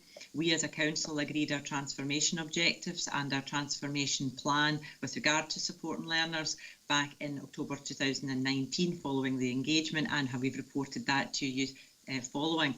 So I'm trying to bring all of this together. Sharon Mangini, when she was the interim head of resources, she took a close eye on our supporting learner service in conjunction with Angela Morgan's report. So bringing all of this together, we then will bring a report to Education and Learning Committee in February rather, and then again in March, to try to establish a new approach, a more sustainable approach for targeted and specialist provision for supporting learners. I know that is not specific to COVID, but I think we do need a service which can respond to need. In this situation, it's COVID, but there may be other aspects too, and I hope that gives you some assurance, Councillor McGregor. That's great. Thank you very much, Gillian and Paul. Okay, I've got Councillor Scobie, Councillor Carruthers and Councillor Wilson, and then I would suggest that we move to the recommendations after that. Councillor Scobie. Yeah, Chair, I regard this report as a catch-up from previous years, and I think back to 1920 when we set the budget that year, and we took out £700,000 for additional support for learners, and I know we put back some of it, but we haven't put all. So this was pre-COVID-19 when there were kids out there who needed that additional support for learning, and we were taking that away from them. So in terms of 3.20, where it refers to what we will require and evidence levels of need, but then it goes on to say we will be required to support as yet unidentified needs. And I think it's imperative on our young people that we do identify what needs are required. It's really, I can't emphasise that enough if we're not to let down our young people. So that £1 million will be needed, in my opinion, post-COVID-19, where we've got an even higher number of young people who will require the additional support for learning. And I would hope that we can draw down on that from the Scottish Government and put back the monies that we took out in previous years' budgets, and that we do provide that additional support to our young people, or we will be letting them down, and that would be a shame. I'm not aware that we did actually remove any money from additional support for learning in 2019-2020, which I presume is what you meant rather than 1920. But, 2019-20, yeah. Chair. Okay, I think that's more of a comment actually. Councillor Carruthers. Small point, Leader, just when it comes to recommendations, I think, would it be an issue to change at 2.1 to make available, take away the word budget and contingency fund, because we have had a verbal update saying this is a contingency fund and it will only be dipped into if required. I'm happy with that, yes. It's, I think it's probably a clearer way of describing what we're actually deciding to do. Councillor Wilson. Thanks, Leader. I think I do have to disagree with what Councillor McGregor said. £50 million across Scotland to support schools reopening equated to, in some of our larger schools, an extra day a week of teachers. Now, in August, when the idea was to put in additional teachers to support children returning from school was fair, but we're in a different situation.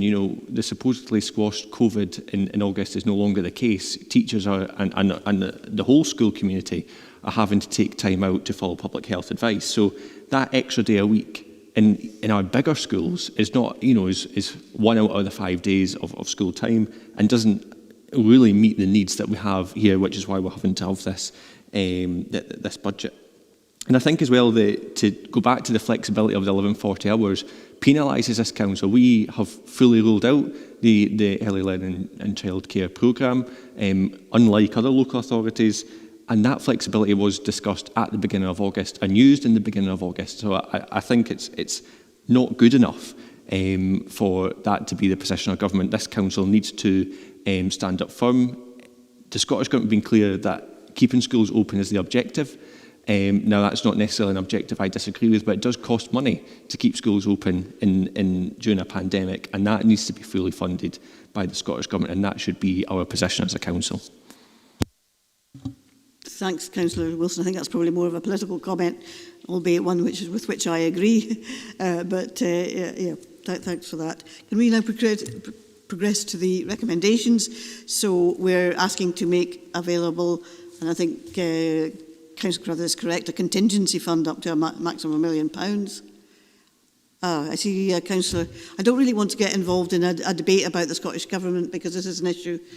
Councillor McGregor, I'll bring you back, but I really don't want us to get involved in a debate about the Scottish Government because we're being asked to make decisions on what we're doing here. But I'll bring you back briefly, but Councillor McGregor. It's just purely a point of clarity. It's not £50 million nationally, it's £131.5 million, but it was just to clarify that point. Thanks for the clarification. Okay, can we agree to make available a contingency fund up to a maximum of £1 million? And are we agreed to divide as that up to 300k on teaching absence cover, up to 200k on sports service absence cover, and up to £500,000 on vulnerable learners? Are we prepared to do that? Okay, thanks.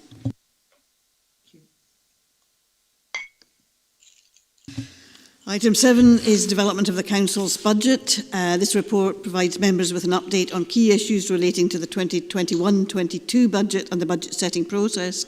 I commend officers in the Finance Procurement and Transformation Committee for their work on our arrangements to date, particularly in light of the great uncertainties we face.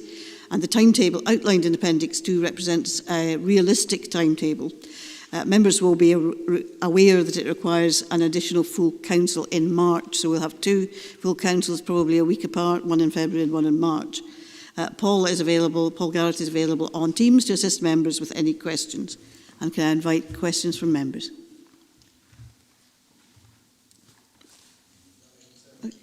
Councillor James?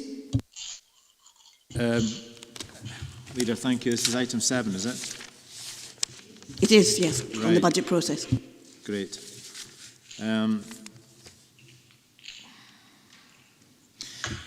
Okay, my point is about Holyrood, really, and I would like to scrap it, but I don't think that's the majority view. But what is the majority view in Dumfries and Galloway is that we should stay within the UK. But according to opinion polls, the denser populations of the Central Belt may have a different view, and we may be looking at a situation where they would vote us out of the UK. In 2018, 2019, I actually asked whether we could have an impact assessment on the ramifications of that, and you showed no interest then, but I did note that you showed interest when Ian Carruthers raised it this year, and you said that may well need to happen, or words to that effect.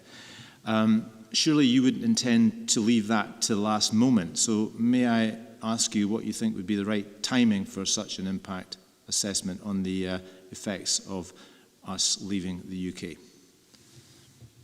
I'm not quite sure what that's got to do with item 7, to be perfectly honest.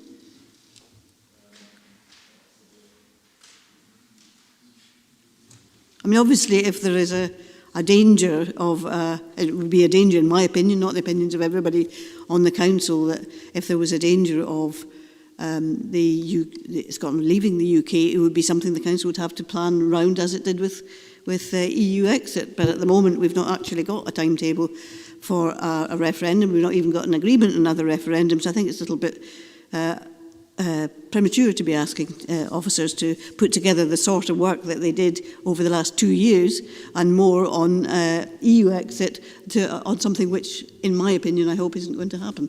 I don't actually think it's a particularly relevant to item 7. Yes, if I may, I don't know what your position was, but a lot of people who held similar views to you said that we weren't well enough informed when the Brexit referendum was held. So could you tell me what is the timing you would expect? So you would carry out that assessment if and when a referendum was called then and not before? Councillor James, there's a lot of items on the agenda today. We will struggle to get everything debated within this day, so therefore I'm not going to take personal political arguments at the moment. We're talking about item 7, which is the development of the Council's budget. Councillor Hislop.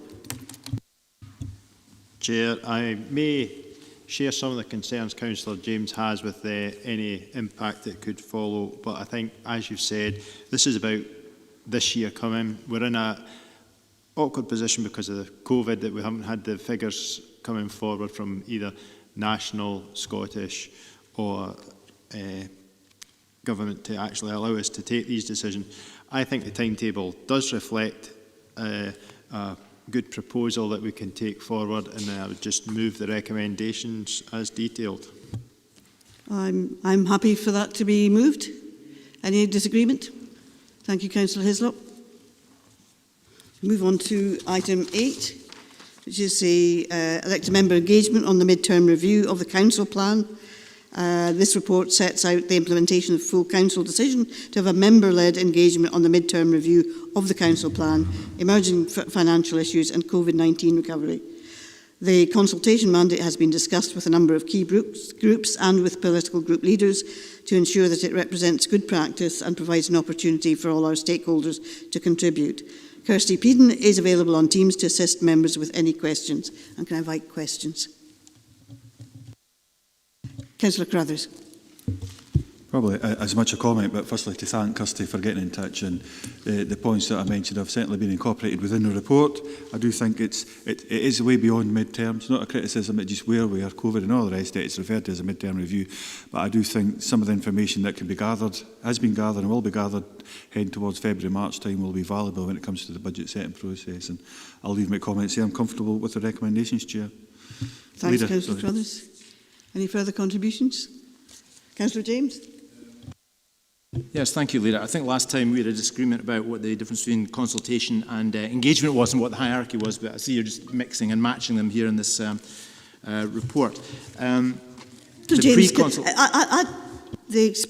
I may sound a bit like the Speaker of the House of Commons, but this is not my report, so I am not please say, refer it to the officer, not to myself, okay? Because I did not write the report, and I am not confusing engagement and consultation. I don't actually think the officer is either, but would you please address your remarks to the person who wrote the report?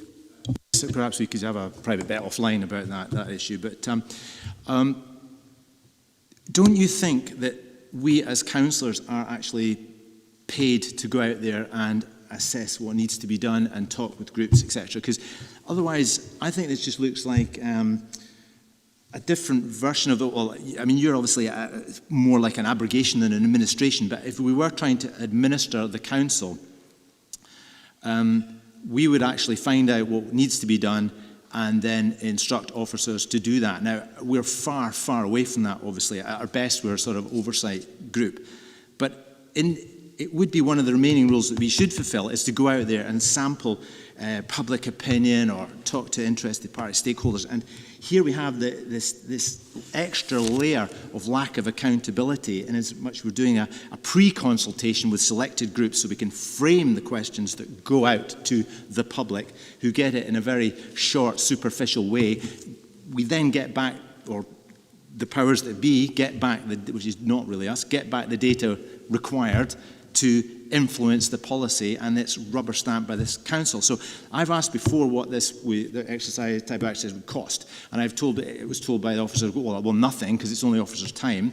Do you think costings are relevant, and don't you think that we are actually paid to do that as councillors? Councillor James, I will ignore your personally disrespectful remarks, and I will hand over to Kirsty Peden to answer your questions about the process. Kirsty. Thank you, Leader, and thanks, Councillor James, for your question. I'm confident that the period that we'll go out for, should members agree the mandate in front of you, is sufficient in terms of meeting our good standard practices. Of course, we do have to go in slightly different ways as a result of the COVID restrictions. It will be mainly online, and that's why we did go to particularly our Tackling Poverty Reference Group and our Equality and Diversity Working Group to basically ask them, how, would that meet with your needs? How could we make that more accessible as possible for those who perhaps cannot get online? They come back with some very helpful suggestions, and we'll ensure that although there is a focus on online, there is also hard copy information available in customer service centres, and people can walk into our open facilities and ask for information. So I'm confident we are in line with our kind of good standards and practice that we've always strived to achieve. And also that we're very clear this is around engagement. Whilst we did consult with groups around how they might like to be engaged, the feedback that we'll be gathering is clearly one way for elected members to consider the future priorities of the council plan, the Renew and Recovery plan, and also for budget considerations also. Thank you, Kirsty. I'll move on now to Councillor Dryborough, to be followed by Councillor Wilson. Councillor Dryborough. Thank you very much, Chair. And obviously, Councillor Carruthers has moved the recommendation, and I'm happy to second the recommendations going forward. And perhaps Councillor James would like to go and talk to the young people who were on at the earlier part of this full council and talk about the peace process. Thank you, Councillor Dryborough. I'll take in Councillor Wilson, but then we'll move to the recommendations as suggested by Councillor Carruthers. Councillor Wilson. Yeah, thanks. I think it's just worth pointing out that as a member of the administration, the council plan reflects the manifesto that I stood on, which was available to members of the public before the 2017 election, and where I was able to be questioned and answer questions on that. But the majority of members of this council appreciate that due to COVID and due to a many number of changes since 2017, that actually there is, first of all, a will and an expectation from the public to be consulted, and actually there's a willingness and a huge expectation for members of the public who want to be consulted. And of course we're talking about local businesses, we're talking about people who suffer some level of vulnerability, we're talking about people who have got a great expertise in tackling climate change and have a lot to offer us in reflecting how this council can operate better. I think this is a fantastic report and will be a good way of consulting local people who want to help shape and improve the way that our council works and achieve the priorities that we have set. I'm not scared to do that, and I think that it is a good way to go forward to make sure that not just our council achieves these ambitions, but also our wider region. And I'm more than happy to make sure that we're discussing that with local businesses, with local people and with our local communities. Thanks, Councillor Wilson. Councillor Hagman. Thank you, Leader. It was just in relation to our Youth Council now. I do see that the Youth Council are mentioned as stakeholders and are invited to contribute along with other reference groups, but I'm just wanting to ensure that we do actually get proper representation from our Youth Council, just because we've got these as elected members of our council. So actually, while I welcome the fact that they are included in amongst the citizens, I do feel that we should be giving the Youth Council additional opportunities to feed in here. So I would just put that point back to Kirsty. As I say, I'm aware that they are included on page 100, but I just feel that they actually deserve their own line within this report because we have elected them to the council to represent young people right across the region. Thank you. Okay, Kirsty. Of course, we take very seriously, I suppose, as members have mentioned, the sort of active citizens we have, and many of them. And the Youth Council is, as you say, an elected body. They will be given a specific online focus group. They'll have a particular opportunity to discuss it within either their own meetings, if that's what they prefer, or indeed a separate one where they've got time to go through it. But there's themselves and community councils are treated equally as elected representatives, if you like. Thanks. Councillor Crothers, I don't think you moved the recommendations for this report, did you? I think Councillor Driver was thinking of the previous one. Your assessment was correct, Leader. I said we're comfortable with them, but it's... so as you said, if you don't mind, a very, very quick one in regards to the table on page 101. It talks about, at the last column, other elected members, and it's just opposition is referenced there. I would imagine, I would hope that there would be a degree of flexibility around about that. I would put opposition members rather than just opposition. Could be more than one opposition member wanting to speak, but that's something, a degree of flexibility should be reflecting the wider political makeup of the council, should actually be listened to and thought about. Okay, Kirsty? Certainly what's proposed in front of members is that there is an opposition member involved in each of the broadcasts, and I suppose it would be for members to consider whether that could be open to flexibility, where there could be more than one or whether one is sufficient. Okay, Councillor Crothers? So there, I think that should be open to more than one if required, but obviously the opposition members can talk amongst themselves to talk about that, but certainly it would better reflect the political makeup of the council. Thank you. Okay, thanks. Yeah, it's something that we can consider when we come to the individual broadcasts and so on, because there was going to be different numbers of councillors involved in certain ones, depending on whether it's the champions and so on as well. Okay, are we happy to go to agree the consultation mandate? Okay, and to note the use of feedback into the mid-term review, noting, of course, also it is no longer mid-term by any means. But okay, thanks very much. We're moving on to item 9, which is the modernising council transformation update. And the purpose of this report is to present elected members with an update on the activity and progress of the transformation programme 2018 to 2023, which was agreed at full council on the 26th of June 2018. Heather Carnahan, I see Mike Shepley, I've got in my notes Heather Carnahan, I can see Mike on the screen, is available on Teams to assist members with any questions. I can invite any questions. Oh, I see Heather as well, they're both there.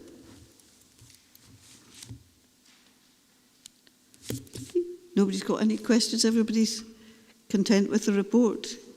I suppose we note that there has been a delay in getting to the position we had hoped to be at a more advanced position than we are at the moment, but unfortunately due to the pandemic and staff having to be diverted elsewhere, we've not been able to get to the position that perhaps we would like to have been in terms of the actual concrete amounts of savings that we could have made. Councillor Crothers.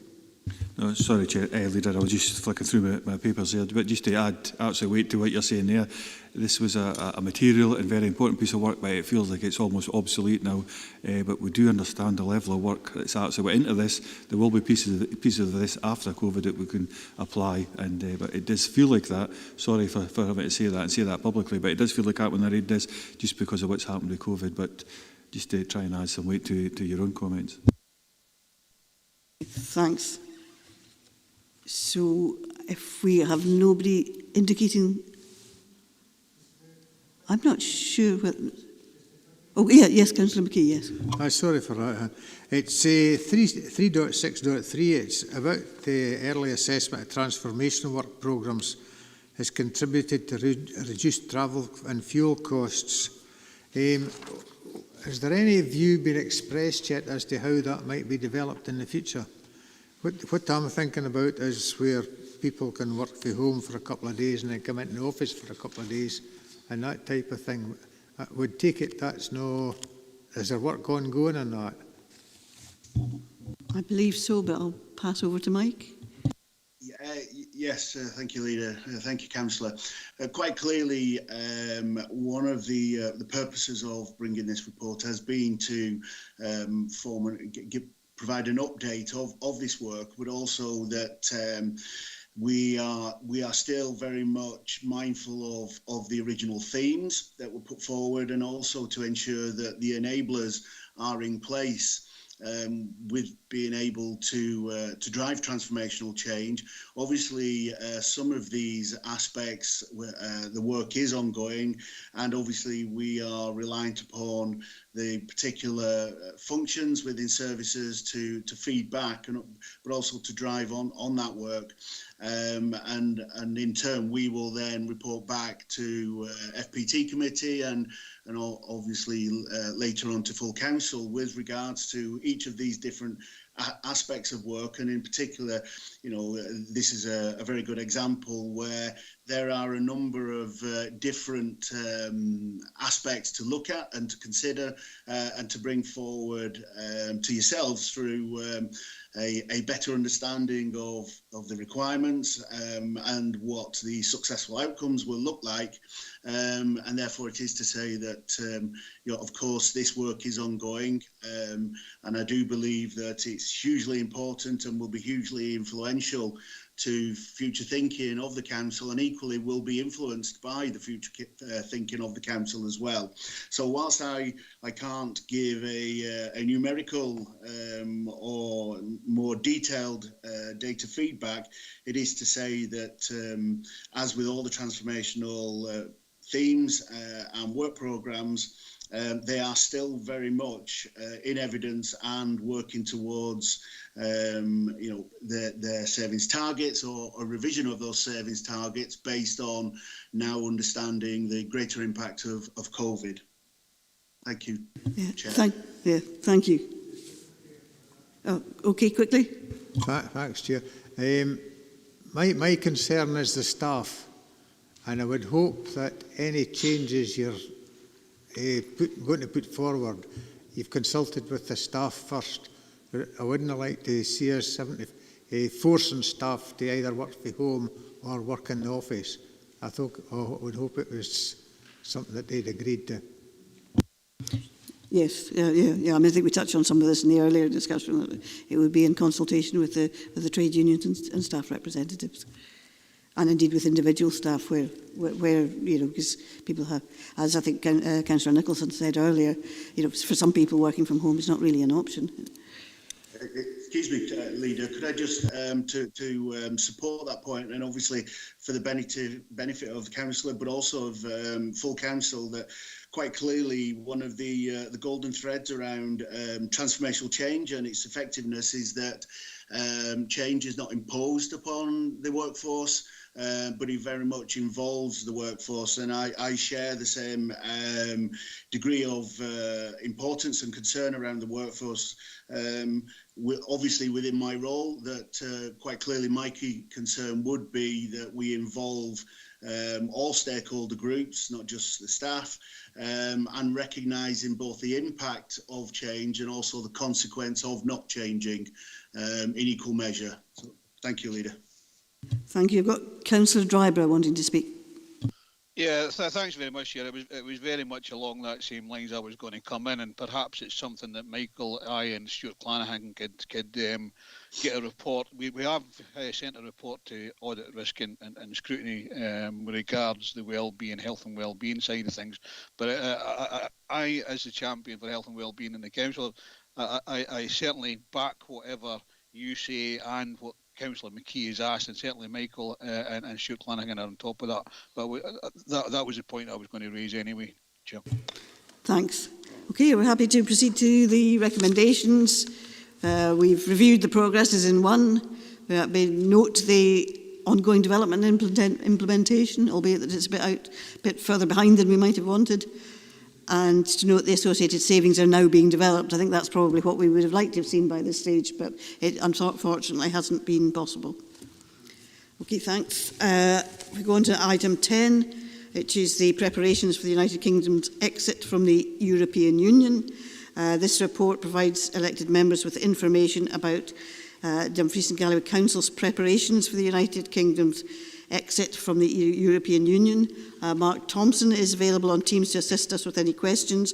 It is a report for noting, but I know it's an issue which is very important and is very much on people's minds at the moment.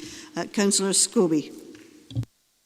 Yeah, Chair, and could I first thank Mark for the briefing that he gave to the ward members west of the region, both in Ward 1 and Ward 2. I'm looking at page 125. Where it talks about or refers to plans for operational overflow, and then it goes on to the bottom of the page. Dumfries and Galloway Council will and that's look at the relation to contingency arrangements for transport disruption, the need for infrastructure-related regulatory checks on non-qualifying goods. Chair, I just want to raise the issue of, I know that there's discussions ongoing with a lorry park, a secure lorry park at west of the region, in and around Stranraer, but also we have got the East Pier that has lay dormant for a number of years as an industrial wasteland. I would seriously hope that the East Pier will be considered as part of this whole overflow, the infrastructure, particularly where border controls infrastructure may be required or will indeed be required, and that the East Pier is considered as part of that whole infrastructure in terms of overflow, lorry park, what will be required post-Brexit. Chair, I just need that assurance. Thanks. I mean, it was a matter for Transport Scotland to identify where the overflow car park was placed. My understanding is that there was discussion between Transport Scotland and Stena, who own the East Pier, but for some reason, which obviously I am unaware of, the decision seems to have been that Transport Scotland wouldn't use the site. I don't know whether that was their decision or whether it was Stena's decision, but they were unable to come to an agreement over the use of the East Pier. But I think maybe Mark can give us a bit more detail about that, or possibly Gavin. Yep, thank you, Leader. Thank you, Councillor Scobie. Leader has highlighted the other negotiations specific to the site selection very much has been between Transport Scotland and respective landowners. The Council has had no participation or involvement or indeed responsibility in that regard, although we have been in wider discussions about the general contingency arrangements for overflow. It's probably important to highlight also that whilst it has been commented on in media in particular as being a lorry park, in effect the overflow site is not a lorry park and will not function as such. It is very much a short-term holding area and as a point of transition where there is slight delays in getting into the port, should that occur, to ensure that standing traffic isn't on the trunk road network. But that does not mean that the lorries will be sat for any significant amount of time. It is basically to keep things flowing on the main road network.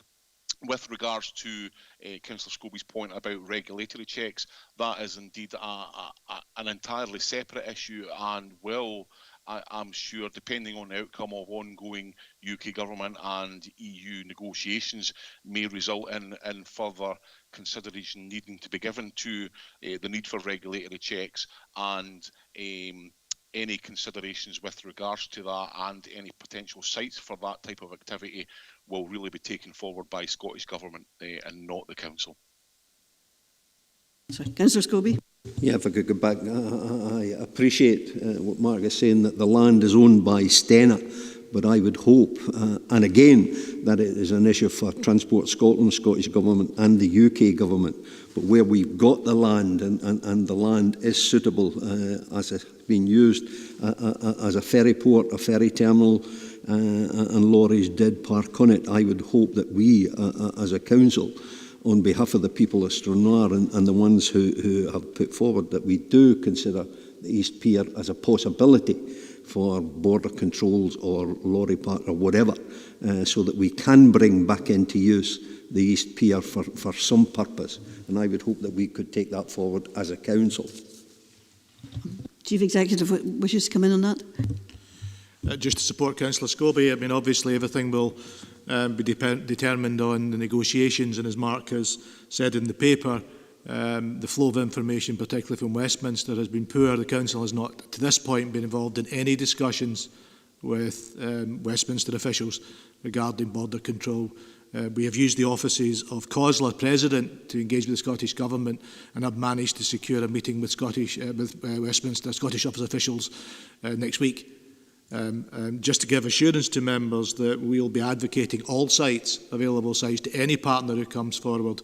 And in fact, you know, the engagement between Transport Scotland and Stena was supported by the partnership, not just the council, at that early point. So just to give that absolute assurance, we will not be holding back on any site, because obviously the site will then lead to infrastructure spend and potential jobs for the area. So just to give that absolute assurance that the council will be proactively marketing the entire area to whoever the Scottish and Westminster Government determines needs to go there. Good to thank the Chief Executive for that assurance, Chair. Thanks. I've got Councillor Surtees, and then followed by Councillor McComb, Councillor Davidson and Councillor Carruthers. Councillor Surtees. Thank you, Leader, and thanks for those assurances. I'm afraid we're losing you, Councillor Surtees.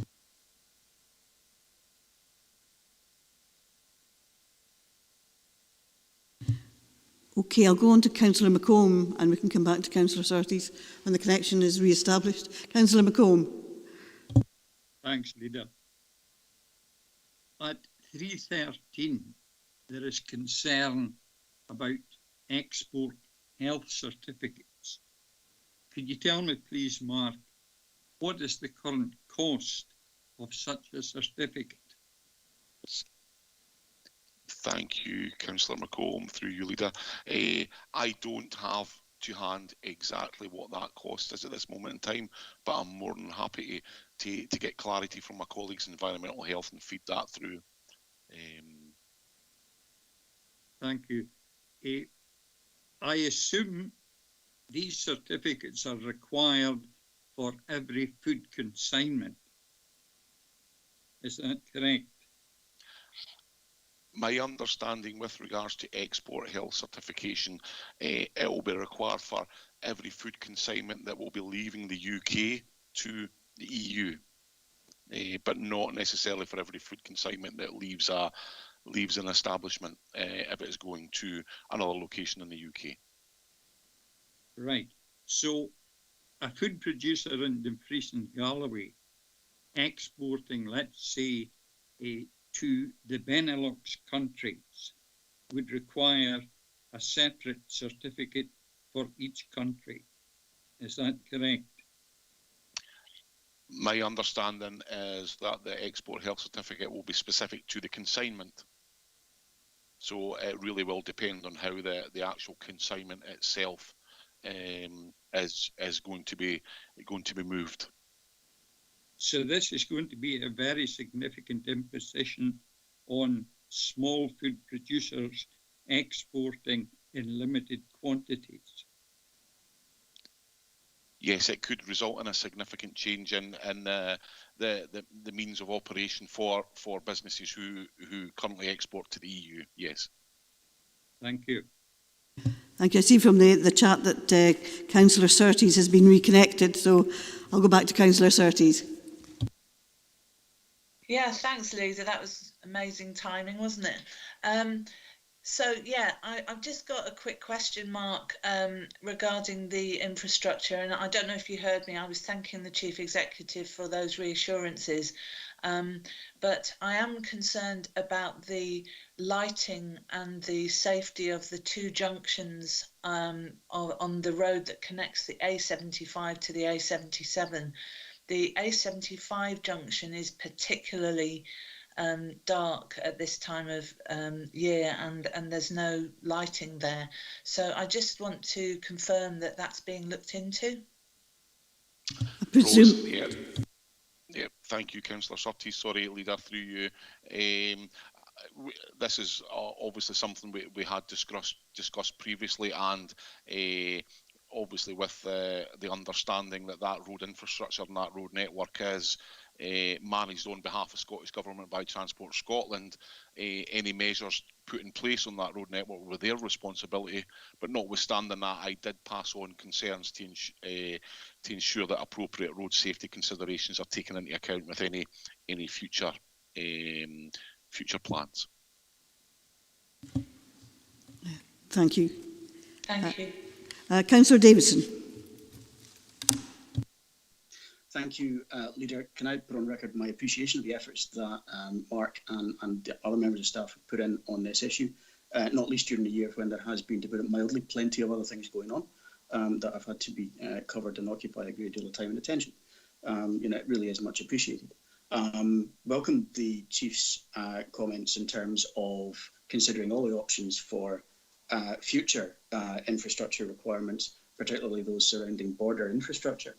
And it's with that in mind, Mark, in 3.14, paragraph 3.14, and picking up, I think, on the Chief's point, can I ask what engagement there has been with HM Revenue and Customs and the UK Border Agency in terms of, clearly we don't have a deal yet, but whether there's been any engagement to help us at the very least scenario plan in the run-up to the, I think, next time critical deadline, which my understanding would be is the 1st of July, I think. Thank you, Leader. Thank you, Leader. Through you, Leader. Yes, I can confirm with regards to the organisation's reference, we have had no direct contact as a local authority. We have as yet had no direct contact, and as the Chief Executive highlighted, through representations made through the President of COSLA, we have managed to arrive at a meeting early next week with Scotland Office, where we were raising some concerns and hopefully seek clarity with regards to the planned activities for HMRC and Border Force, obviously they being reserved matters rather than devolved matters. Associated with that, I can confirm, straying into devolved regulatory matters, we have had and our engagement is ongoing with agencies such as Food Standards Scotland and certain officials from Scottish Government, but none from HMRC or Border Force. Thank you, Mark. Let's hope we pick up the phone soon. Thanks. Councillor Carruthers. Thank you, Leader. And like other members, thank you, Mark, and the rest of the what's coming across within this report, very competent staff that are dealing with this. When I read this, so there's a lot of factual information in here. I probably would make comment and plan assumptions, but I'll leave that until the new year, see what comes of that. But when it comes to future reporting, potential decisions that may need to be made post 31st of December, I just wondered, have you given any thoughts to how members would be involved, included in them, if we have to act in some kind of type of emergency planning? That's probably my thoughts on Mark Morgan. And post 31st of December, good to read this, understand what the Council is doing in regards to its preparation. But obviously we'll be far better informed come the 1st of January. Chief Executive. Thank you very much, Councillor Carruthers. The Scottish Government has just published its manual on how it intends to operate from the 1st of January regarding Brexit and also the other concurrent risks that members are aware of that will hit with COVID, vaccinations, winter. So it's obviously the perfect storm.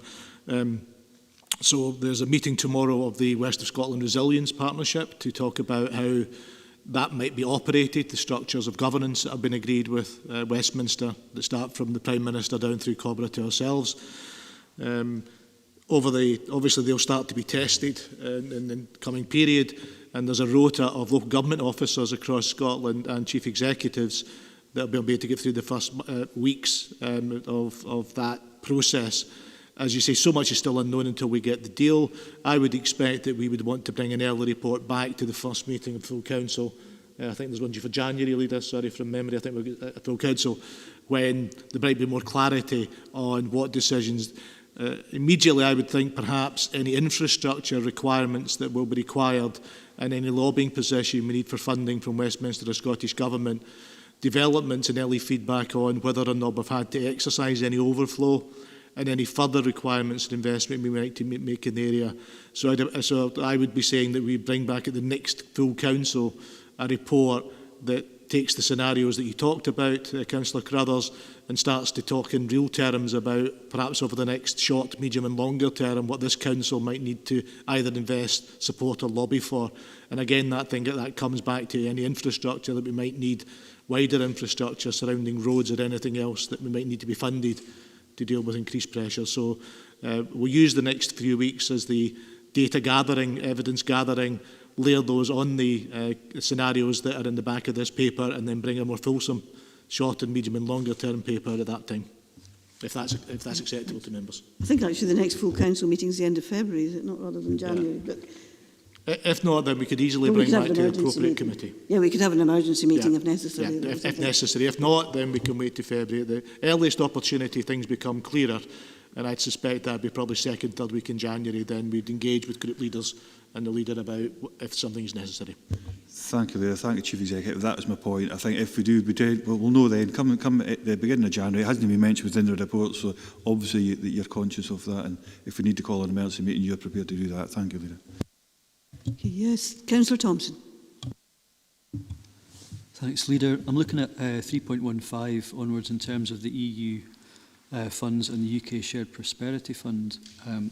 Obviously, a bit of the background to this would be that the South of Scotland NUTS 2 region would effectively change the 4 NUTS 2 regions in Scotland to 5, which, so if they were sort of on a sort of equality-based funding, that would draw more funding into Scotland, for example, given that the case that was made. So I'm just sort of, given that success, which was led through the South of Scotland alliance prior to the Regional Economic Partnership, which is now in place, given that sort of success in determining that NUTS 2 area for the South of Scotland came virtually at the same time as the rest of the UK voted to leave the EU, will that position of the NUTS 2 be honoured in the sense that that would be additional funding compared to what was before, potentially coming to Scotland as an additional NUTS 2 area? So as I say, there was only 4 before, now there'll be 5. So how do we best lobby for that additional share of funding, which would be actually an increase in what we would have had before? I thought it went from 3 to 4, and that included the NUTS 2 area, but I'll hand over to the Chief Executive. I think Councillor Thompson has an excellent point here, and I think the problem is the standoff between the Scottish Government and Westminster Internal Market Bill, because the Internal Market Bill doesn't recognise the NUTS 2 categories and refers to talking directly to local government areas. So I think we have enormous uncertainty of how, over the next 12 months, the replacement funds will actually be applied. And I know that matter is still to be resolved. And I know it's a matter of concern for the Scottish Parliament just now. So I can give you no more assurance than it was quite clear that the hard work we put in NUTS 2 has put us in a good position to talk about the South of Scotland. However, the way it currently stands is that Westminster has reserved the right to negotiate directly with local authorities rather than through another process, and that's part of the Internal Market Bill, which is causing concern to Scottish Parliament at the moment. So, at the moment, don't know, and again, it's a matter of extreme concern to COSLA and through that. So, as soon as we find any more, again, we'll bring that back to elected members. But to say we have no, the only thing we do know is that the mechanism used by the EU is not the mechanism that current under the Internal Market Bill that Westminster wish to take it forward. Councillor Scobie. Thanks. I'm sorry, actually, Councillor McKee was already on, and then Councillor Scobie. Councillor McKee. Hi, thanks, Chair. It's the position of EU nationals in this area, and I think we raised the issue before of youngsters are on their own. Have you got an update on our position with regards to that, or have they all applied for their access to go back home? I don't have any specific details to hand, Councillor McKee, but I do know with regards to settled status, matters were relatively positive for Dumfries and Galloway. Obviously, Scottish Government appointed Citizens Advice Scotland to be a kind of key enabler for EU nationals to apply for and attain EU settled status at this time, but we can certainly provide further clarity in the report in the new year that Gavin has referenced if you're wanting more detail. That's fine, thank you. Just, Councillor McKee, obviously we have unaccompanied children already and issues of those being or not accompanied by appropriate adults. So again, I'm part of a meeting tomorrow when I will be on duty from the 28th to the 4th for EU nationally. So I have a meeting tomorrow with Assistant Chief Constable to raise our concerns about the lack of consultation over the arrangements for the border which will be in Northern Ireland for people coming across, because of course the announcement that there'll be no checks on free movement of people walking across, well, not in the water, but in the ferry. So there needs to be absolute cooperation between police forces both sides, we are aware at this point no additional funds have been made available as part of this to our policing. So again, it's something I'm going to discuss tomorrow about perhaps a joint visit to, if we can go to Ireland with our social work team, Mark, the police, absolutely, so we can join up what's going to happen that side of the water and what extra we need to lobby for and put in place this side of the water to deal with it. Because the worst thing, obviously, we need to concentrate on the safety of the children. But once they arrive here, they become our responsibility. So therefore, we need to ensure that the system is there. So it's just to say, we'll also bring that back at the next meeting of how we progress. And I know it's an area of great concern to the Chief Social Work Officer. Thanks. I see the Chief Social Work Officer is on the call. And maybe want to add to that. Thank you, Leader. Thank you, Chief Exec. No, it was just to say that obviously from my point of view, I have formally raised this issue. I am deeply concerned about it. I'm deeply concerned about the safety of the young people, but also the impact for ourselves as a local authority and the significant increase of resource that would be required. So happy to take any questions, but as Chief Exec has indicated, we will come back with further information. Thank you, Leader. Thank you. Councillor Scobie, and then I haven't had any other indications, so no, Councillor Fairbairn, and then we'll go to the recommendations. Councillor Scobie. Thanks, Chair, for allowing me back in. And it's really just to support what Gavin was saying in terms of the road infrastructure. And, you know, we have had a North Channel partnership meeting, and we did agree to put in a submission to the Union's connectivity infrastructure review. And I think there's never been a better time or opportunity to do that. If, as is expected, we're going to have an increase in the flow of traffic, heavy goods vehicles and so forth, making their way to the ports of Cairnryan. But I think what we need to emphasise is that we need the Scottish Government to be communicating and engaging with the UK Government under this review, and not, as we're hearing, that civil servants have been instructed not to. I think we need this. We need this for the 77 and the 75 in terms of the road infrastructure, because they will take a battering with the heavy goods and the increased traffic. So we do need a submission to the infrastructure review, the UK's infrastructure review, but also that we have the Scottish Government engaging with that review for the benefits of both roads, if at all possible. I think that's more of a comment, possibly. Is there any response to it? And matters are being taken forward as part of the North Channel Partnership to make those representations. Grand, that's good. Councillor Fairbairn. Thanks, Leader. Yeah, I think Gavin touched on it, and Willie's just brought that up as well, and Lillian mentioned it as well. I think really my concern from a local point of view is V Division and the resources they have in relation to policing the area, and what kind of strains that going to put on them, and what kind of conversations have Chief Executive and Mark had with Linda in relation to this. I'm just keen to know, because obviously it's a small force and it's a lot of additional pressure and funding from Scottish Government. Thank you. Thank you, Councillor Fairbairn. Very good question. Linda's given us the assurance that there's no additional resources being planned at this point. However, from today, the police service is running the National Coordinating Centre, which feeds both into government and below. On that agenda that's led by ACC Mark Williams, we're very clear that as risks emerge over the first 6 months, because the key launch of the customs period would be from 1st of July, that's when the full comes in, that additional resources would be made available nationally to support Linda if those needs and the risks that we've emerged in Cairnryan. And just to put it on, that Cairnryan will actually be the first agenda item on the EU meeting at 9 o'clock tomorrow. That's how it's moved from us pushing for it in 2018, a motion by Councillor Davidson to COSLA. We've now actually got it in the first agenda item. But I can give you that assurance that I'm almost in daily conversation with ACC Williams about this, the EU, who leads the EU subgroup, about the resource issues. So I will not hold back in pushing for us to get the sufficient police resources, particularly is there's no provision for additional policing of the port, and we know that once they're through Belfast, they will hit our port. And therefore, we do need a recognition both from Westminster then through funding to Scottish Government that additional resources and policing resources will be required for the port. So absolutely make that case.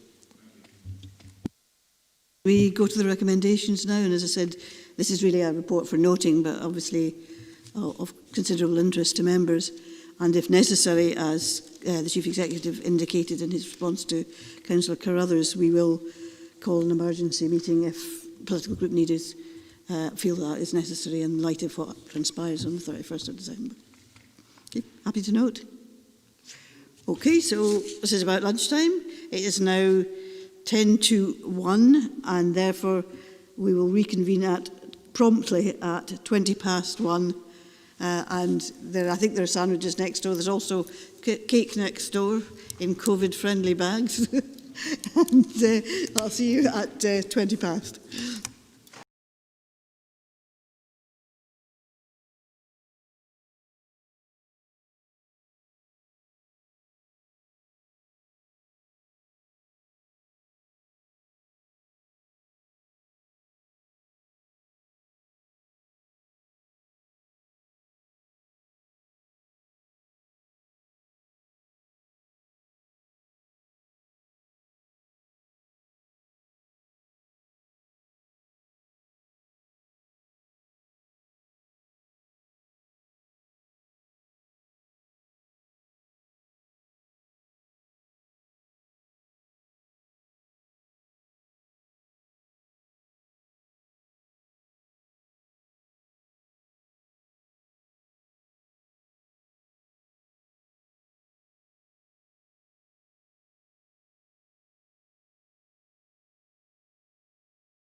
We're now on to agenda item 11, which is the Finance, Procurement and Transformation Committee review of internal financial procedures and procurement standing orders. This report presents the findings and recommendations of the Finance, Procurement Transformation Committee's review of internal financial procedures and procurement standing orders. And our purpose today is to consider and hopefully agree them. It is important that we maintain the momentum of the improvement work, and so we look forward to the implementation plan being developed as the next stage.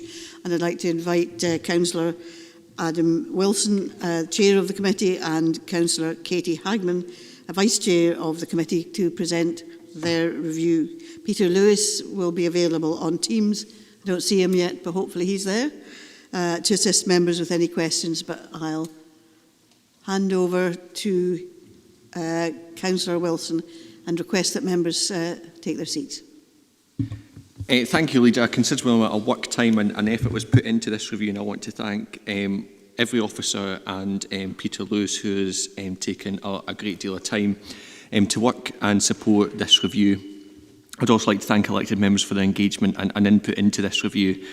I think, to be honest, we've spent a lot of time on this, and I've got one paragraph of notes to say, I think, to accompany this report, so I will keep it brief. The Finance, Procurement and Transformation Committee have agreed to the substantial recommendations within this report. I think these recommendations will see a significant change that will give members confidence in our procedures over finance and procurement and the compliance with these procedures within the Council. In the new year, the FPT Committee will consider an implementation plan. I think nobody is under the illusion that this plan will be an easy task, and I think that we're all aware that it will take time. So we will therefore move quickly where it is possible, but we'll take time where it is required to get it right. I hope that full Council will support this report and the recommendations as they were recommended by Finance, Procurement and Transformation Committee earlier this year. Thanks, Councillor Wilson. Councillor Hagman, do you want to add anything?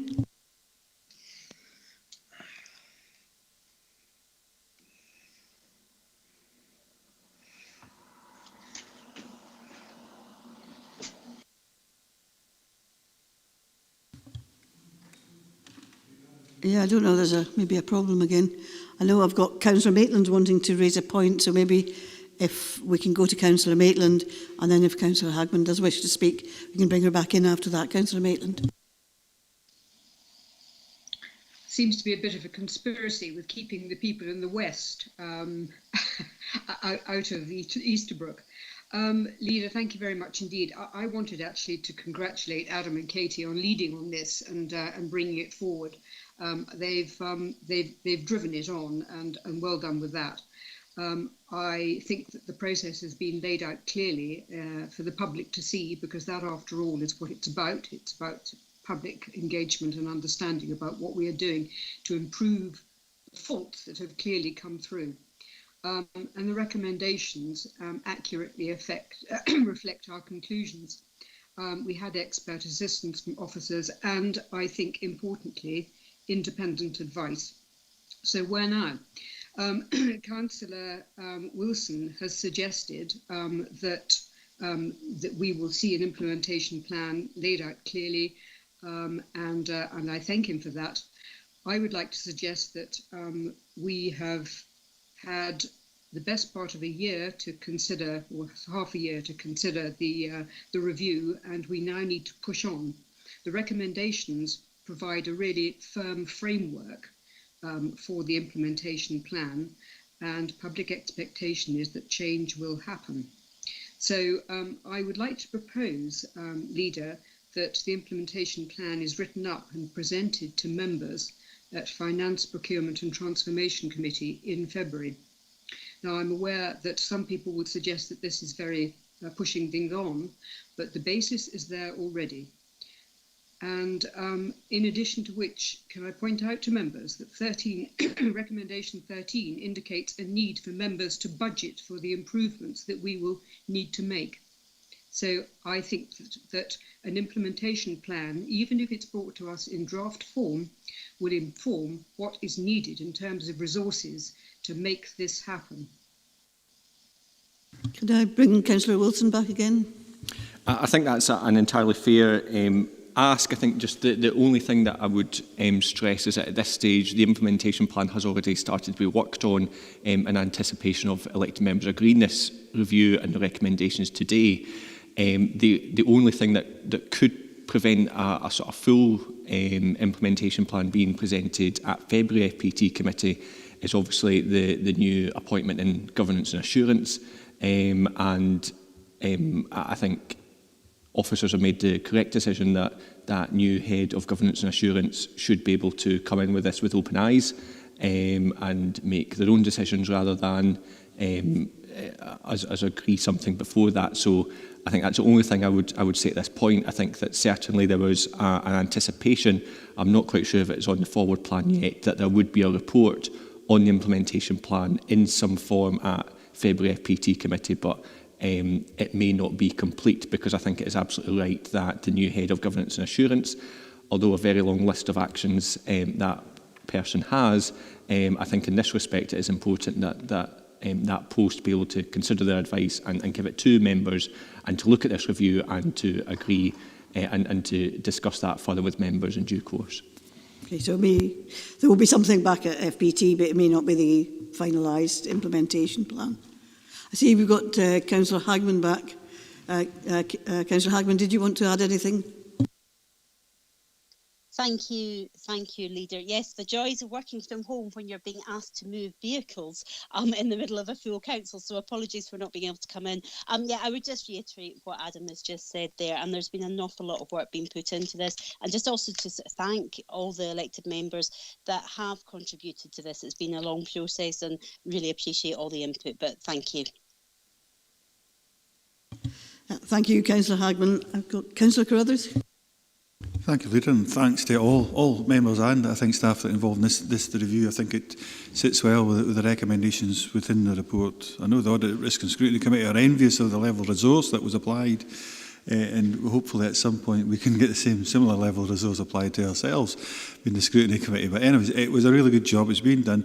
And my point was actually, as been raised by Councillor Maitland, it's the implementation plan. It's probably been covered, but the only thing I would notice to Councillor Wilson and Hagman is Councillor Ferguson, certainly the Communities Committee, they've got a similar implementation plan off a similar review, and theirs are definitely coming in February, so you've got a mark to try and catch up on. But anyways, so hopefully we'll see that plan in a really far advanced draft format come February time. Thank you. Thank you. Councillor James. Thank you, Leader. Just for clarification, my remarks surrounding abrogation were directed at the whole administration and not you personally. The procurement review, or procurement part of this review, an excellent idea, because I identified that as a huge problem, or the biggest problem that the council had right from the get-go. So that it's been taken seriously. That is very good. I attended the workshop. That was very interesting. I left the workshop with a feeling that probably we're not quite there yet, and that we should be cautious, and also that we're still an organisation that's trying to do too much and be too skilled in too many areas, and inevitably that's going to lead to problems regardless of how good your procedures are. And so that just is my comment, that we should be still cautious in taking on more and more new stuff, even though we've got better procedures in place. I think that note of caution is sensible, that we're better doing things well, doing fewer things better than a lot of things not well. So, Councillor Nicholson. Thank you, Leader. Just a comment before I start. I'm glad to see that Councillor James has clarified his position, and instead of insulting one member, he's insulted numerous members instead. Can I just say that I didn't attend all of these workshops, but I did attend some, and I was assured by the detail that everything was went into all the reports and the examination of what happened in the past and how to go forward with that. One of the things is I'm also had assurance that some of the language in this report, for example, amnesty, I'm assured this is not condoning any lack of compliance of spending, but it is a way to go forward in the future, and further clarification on that will be coming forward in future dates as we go through things. So yes, I'm very pleased about what's came out in this report. Thanks, Peter. Are you able to give clarification particularly on the meaning of giving people an amnesty? Thank you, Leader, for the opportunity to clarify on that point. Yes, there's perhaps a feeling that where people have or processes have not been followed as closely as we would have liked with the established processes, there may be reluctance of individuals to come forward and say, not quite as good as I would have liked it to be, not quite compliant, it needs to be fixed. There may be some fear that there would be a challenge or some disciplinary process. So the aim was to say, to get the contracts register, for example, as complete as we would like, let's just have an open opportunity for everyone to bring forward everything to complete that register without necessarily retrospective judgment, just to make sure that we've got completeness. So that was the intention, was to get completeness as quickly as possible without fear for those individuals whose cooperation that we need. Thank you. I know Councillor Maitland wants to come back in, but I check first that if there's anybody who hasn't spoken on this topic first that wishes to come in. Just give it a second. Okay, I'll hand back to Councillor Maitland. Thank you very much indeed. Thank you, Leader. Yes, I would simply point out to members that that the contract that promoted and pushed us into this review actually came to an end in 2018, and problems became absolutely clear in 2019. We are now at the end of 2020, and I don't want to fetch up in the middle or autumn of 2021 when this thing can actually fizzle out and lose momentum. So I'm really going to push and ask what is the reason that this could not be written up and produced for us in really a substantive form at Finance, Procurement and Transformation Committee on the 11th of February. I think it's important. Okay, I'll hand over to Peter maybe to comment on that. I think Adam was outlining that we have a new member of staff joining in January who will have an input into more than one of these reviews, and that person might wish to become involved with it and would presumably be involved in the writing up as well. But I'll hand over to Peter for his comments. Thank you, Leader. Sorry, camera. I think, so during the summer, so from August through to the publication of the report for the Finance, Procurement and Transformation Committee in November, there was a huge amount of energy and commitment and momentum created around resolving the challenges that had been exposed by this contract, and also identifying that some of those concerns may exist in ongoing practices that are happening within the council. And indeed, members were insistent on seeing a number of case studies at Workshop 4, which illustrated some of the challenges that are ongoing. I think that suggests to me that there is considerable merit in keeping that momentum going and not allowing a pause and a loss of enthusiasm for fixing the process. The other thing that sticks in my mind is the members were very keen to see a feedback on previous reviews, the two previous reviews that occurred, the first one in 2016, I think the second in 2018. And it was identified through that feedback that not all of those recommendations had actually been implemented yet.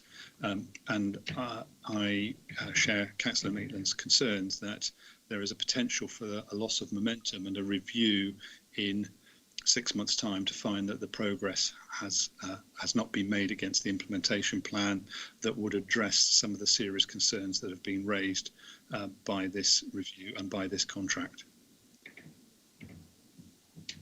Councillor Maitland, do you want to come back on that? I do actually. I want to press I'm afraid I want to press on this one, which is, is there any reason why there is not capacity to write this report coming to us in February? I'm sorry, I didn't get a totally complete answer there. Peter, can you comment on the possibility of completing the report by February?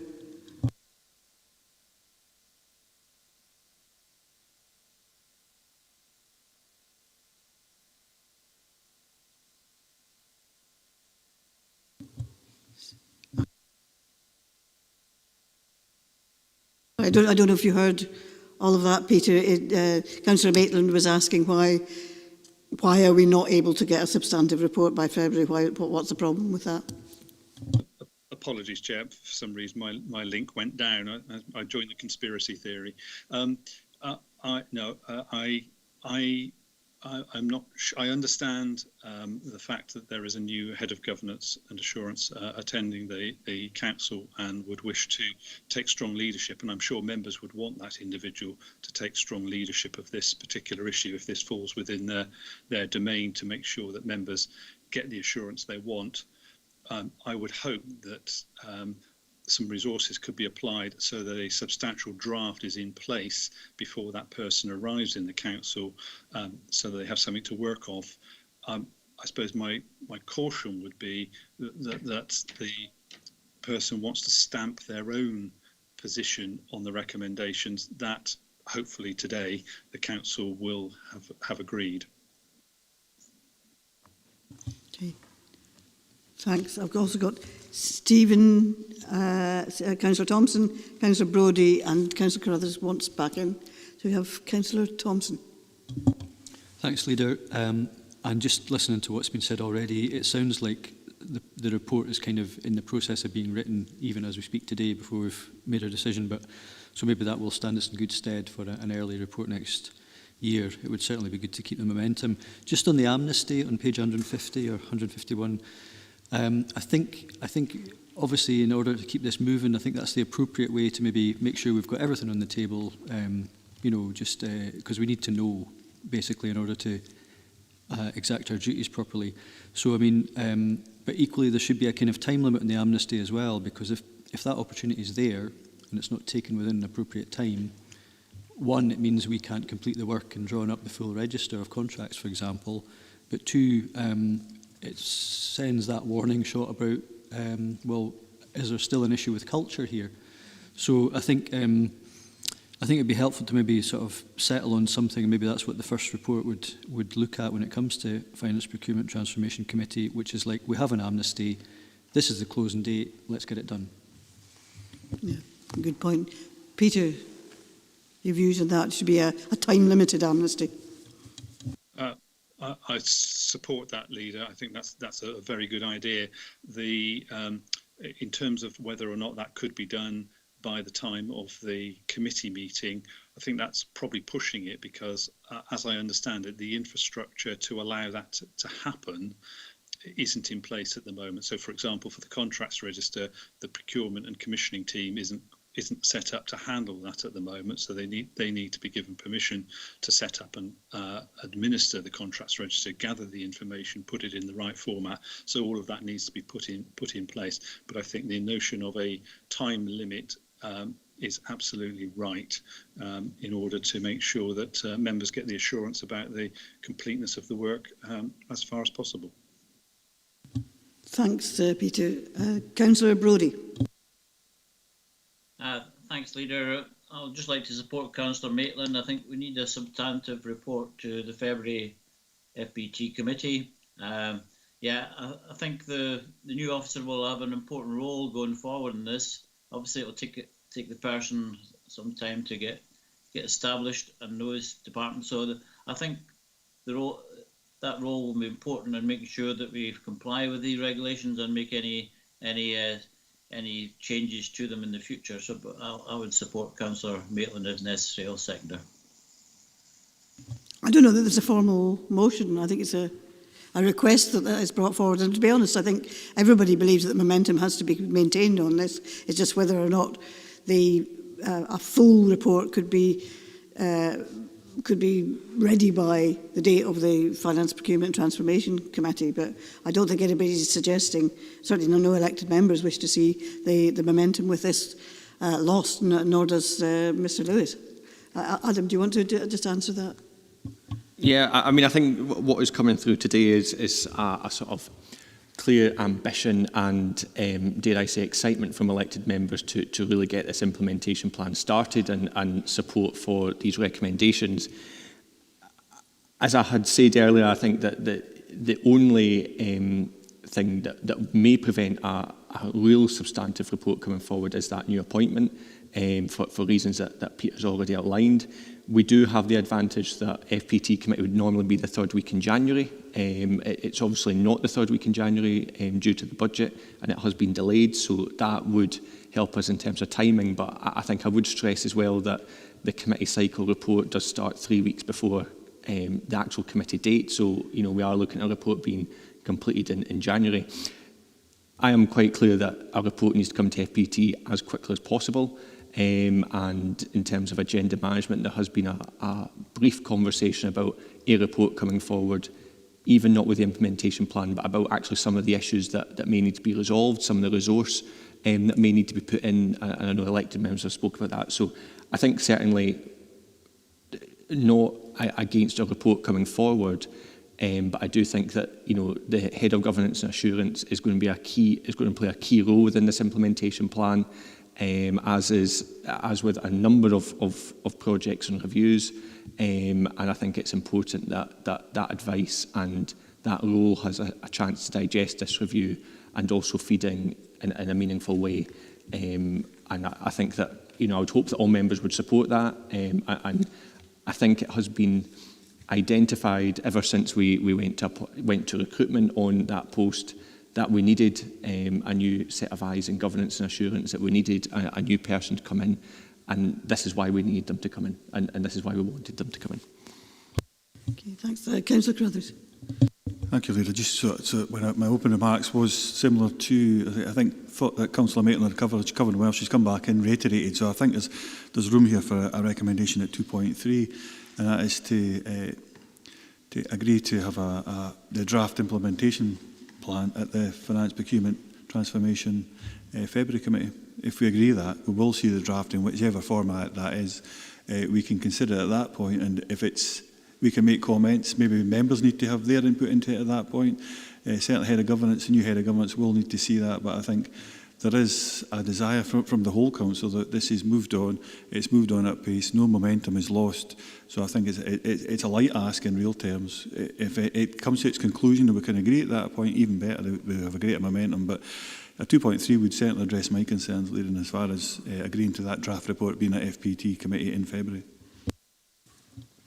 Okay, Peter, do you feel that there's a possibility of having a draft report, even if it's not the final report, if you like, but something which would indicate to members what actions were taking place and possibly what still needed to be finalised? I'm not sure what resources the council is committed to that implementation plan, but given the extent of the recommendations and the research behind them, the implementation plan requires the identification of resources, timetable and accountability, particularly in order to make sure that those being held responsible for the implementation of the various recommendations are known and report on an appropriate timetable. I would have thought that was possible within the time frame that's being talked about. Thanks. And Councillor Maitland wanted to come back in. Thank you very much indeed, and thank you, Adam, as well. You've got it right. There is a sense of excitement because actually this is our report. It's not the report of the new head and governance assurance. It's our report, and I'm absolutely sure that he will have to run his rule over it, but it's ours. And I think if I've got it right and understanding, we will be receiving a draft report of the implementation plan on the 11th of February. And that's if you are saying that is not the case, then I will have to put in a motion to suggest that we do that. But I'm getting the impression that you, like us, agree with the level of impetus on this. Yes, I think that's what Peter was indicating, that he, like everybody else, didn't want to have the momentum dissipated and that we need to make progress. And I think there's a general view that we need to make progress. It's just that, I suppose, an acceptance that it may not be the absolute finalised implementation plan, but if members are content to see a draft plan and a report on progress with the implementation plan, I think that might be possible. I don't know whether Adam wants to come back on that at all, though. I mean, absolutely. I think I've said, my position is that there should be a report as soon as possible, and that report should be robust. And of course, I think there has been discussion about actually a report at least coming forward in February about the resource requirement, and that would also be an opportunity to explain to members of the FPT committee any of that infrastructure that Peter talked about that is not in place that needs to be in place. But certainly, I think it's quite clear from full council that members would like to see this as early as possible, and I'm sure that officers will be hearing that loud and clear today. And certainly, in terms of agenda management for that meeting, it's quite clear that members want to see as much as possible.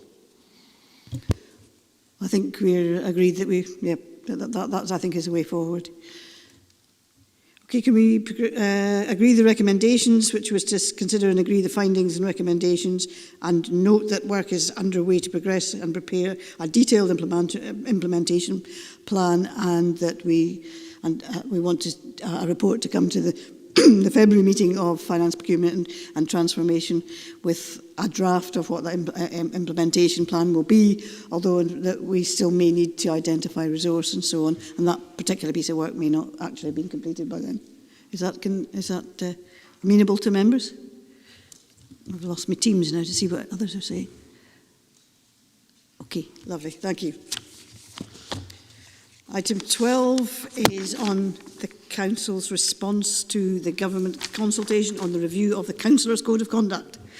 This report sets out our Council's proposed response to a Scottish Government consultation. The improvements being proposed in the consultation are positive, and our response highlights a small number of issues that should be considered. Nick Evans is present to assist us, and can I invite members on for their comments or queries or indeed amendments or additions to the proposed response. There's a point of order, Chair.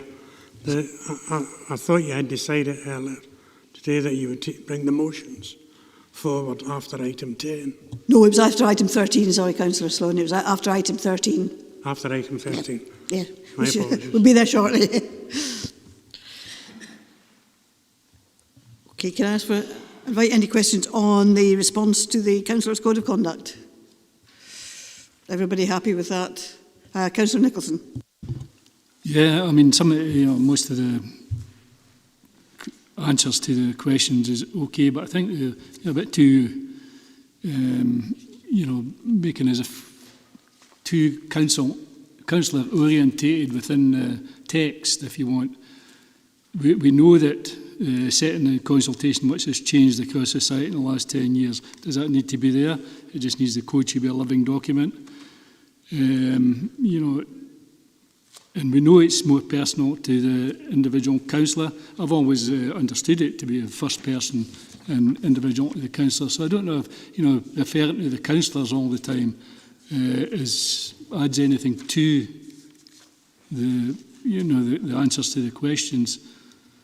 And registrations of interest often are an area where members seek advice, which is fine, saying that the proposed changes will assist in making responsibilities clearer.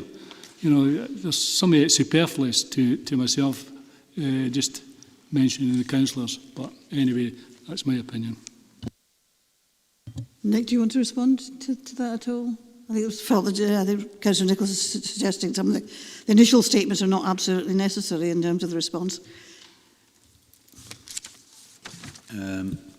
I've nothing to add, Chair. I mean, it's just a stylistic way in the answers to the question. Much of it is reflected in the consultation guidance that the Scottish Government have put out. So some of it's repetition of the principles they've laid out there. Okay, Councillor Carruthers. Thank you, Leader. I suppose I'm quite content at 2.3, so maybe I've got some points at a personal level and probably even at a group level may have, and there's a route in which we can undertake and present them. When I was reading it, so I do enjoy reading these kind of documents. It was an enjoyable read for me, but I just wondered, how does it compare to the Code of Conduct at both Holyrood and Westminster? If we had any information in regards to that, what are we being asked to, how to conduct ourselves and what we're expected to do? How does it compare to the other levels of government? We might not have that information at this moment, Nick, but it would have been interesting even for further information at some point. I don't have an in-depth knowledge of the Code of Conduct that applies in Westminster, Councillor, but what I would say is that there's a further piece of work that's been undertaken, much akin to some years ago when we had the Nolan principles emerge, and there was a look at standards in public life, and there's currently UK-wide. It's just kicked off, so there's going to be further things coming down the line. I don't know whether that helps or not, or whether that's a useful piece of information. No, it does help, Leader. Thanks, Nick, and we know who to get in touch with in future. Thanks. Can I just make a point myself, actually? It's in regard of the general conduct, respect and courtesy, 3.4 and 3.5, which refer to bullying and harassment, and also states that what constitutes bullying and harassment, including sexual harassment, it's the councillor's responsibility to understand that. Can I suggest that I think that is a training issue? We get diversity training, which I find extremely interesting. But I think actually sometimes when people are indulging behaviour which might constitute harassment in particular, they may not be aware that they're doing it. And it is actually a training issue for people to be aware of how their conduct could affect other people's. And equally, I think there's possibly a need for staff training so that staff know that if they are or feel subjected to bullying and harassment, that they know what to do about it and where to go. Because I think certainly from my own experience of hearing about people who believe they've been subjected to bullying and harassment is that they don't always want to come forward. And I think that's an issue, that they don't feel confident that they can come forward without there being some sort of repercussions on them. So I just feel that's something that needs to be made available both to elected members and to staff, so that we all know really what that behaviour consists of and what we can do about it. Have we got anybody? Councillor McKee. Yeah, I would totally agree with what you just said, Leader. On 329, page 192, 3.29, it's this concerning council tax. If we're in arrears as councillors, we're not allowed to take part in some decision making, and they're wanting to remove that. I would have thought that was wrong. That is something that we've got a responsibility as councillors to behave properly and ensure that these sorts of things, payments to council and whatnot, are up to date.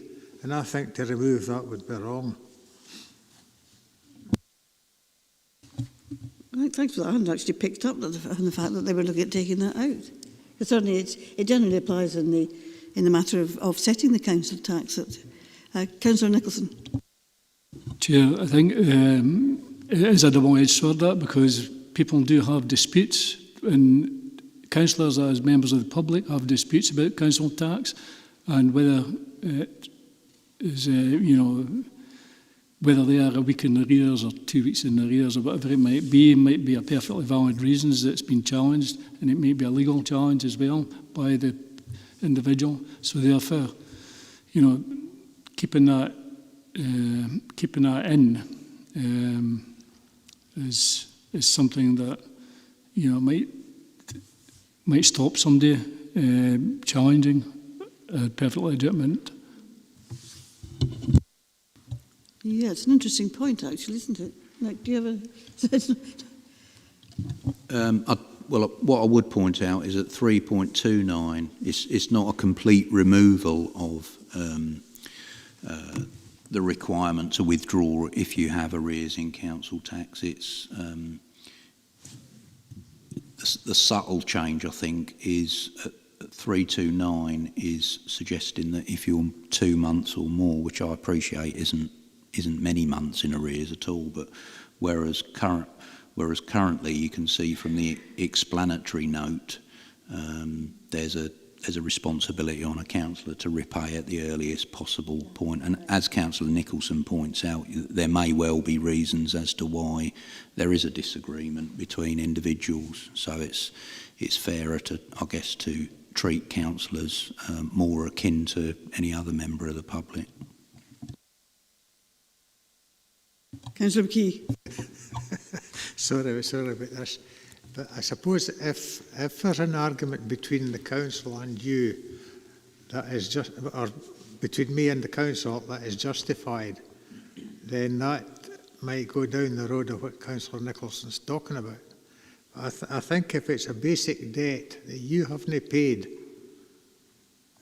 unless you've gone to challenge it for a good reason, you should step down from making decisions at that committee. But you've only got a leeway of 2 months, because this is saying that you can't take part if it's been there for more than 2 months. So it's not a long period of time, really, if you did have a dispute to try and get it resolved. I mean, I guess the other factor to take into account is a very specific exclusion there. It's you cannot participate in consideration of council tax levels, so it isn't disenfranchising you completely from your role as a councillor. It's specifically limiting your ability to participate in those discussions that generally happen around budget time. Okay. I'm sorry, but I think it's just the fact that unless you've got a good reason, it should be stopped. That's it. It shouldn't have been removed. Unless you've got a good reason. It's not being removed, though. It's just been changed. Yeah. It's just been changed to 2 months. Okay, I've had the argument. Yeah, it's not actually been taken out. It's just been changed to be 2 months. Councillor Carruthers, did you want to come back in? Thank you. Just a small point. So I think it's a valid point that Councillor McKee raises, but I would listen more to the side of Councillor Nicholson in regards to the argument. I've only ever seen it being applied once, and it was an extremely vulnerable set of circumstances for that individual. So it's never been a problem for this council. Okay, can we proceed to the... We've got Councillor Drysdale and Ferguson. Oh, right, sorry, yeah, Councillor Drysdale and then Councillor Ferguson. Thank you, Leader, for letting me in. Afternoon, everyone. It was just to point out that on page 203, 7.4 Part B, there seems to be a change to the consultation document, and whilst I appreciate it's just at the consultation stage and we do have the ability to feed back our responses either as the council or as independent viewers of the document on the revision on page 219, where again we could follow that up with Councillor McKee's points. But at the moment, Leader, we are able to remain in the room if we note an interest, unless it's a financial interest. But this has changed, and the new code is implying that as councillors in planning and other committees that we would have to leave the room if physically present, and also leave the room if online. So that's something we possibly need to think about going forward as a council if we're happy with that decision. As councillors, it would mean that we would have to listen, after the meeting was over, which is time consuming, but perhaps one of these things we'll have to accept going forward. So it was just to get your viewpoints on that and make other councillors aware as to this change in policy. Thank you, Leader. Thank you, Nick.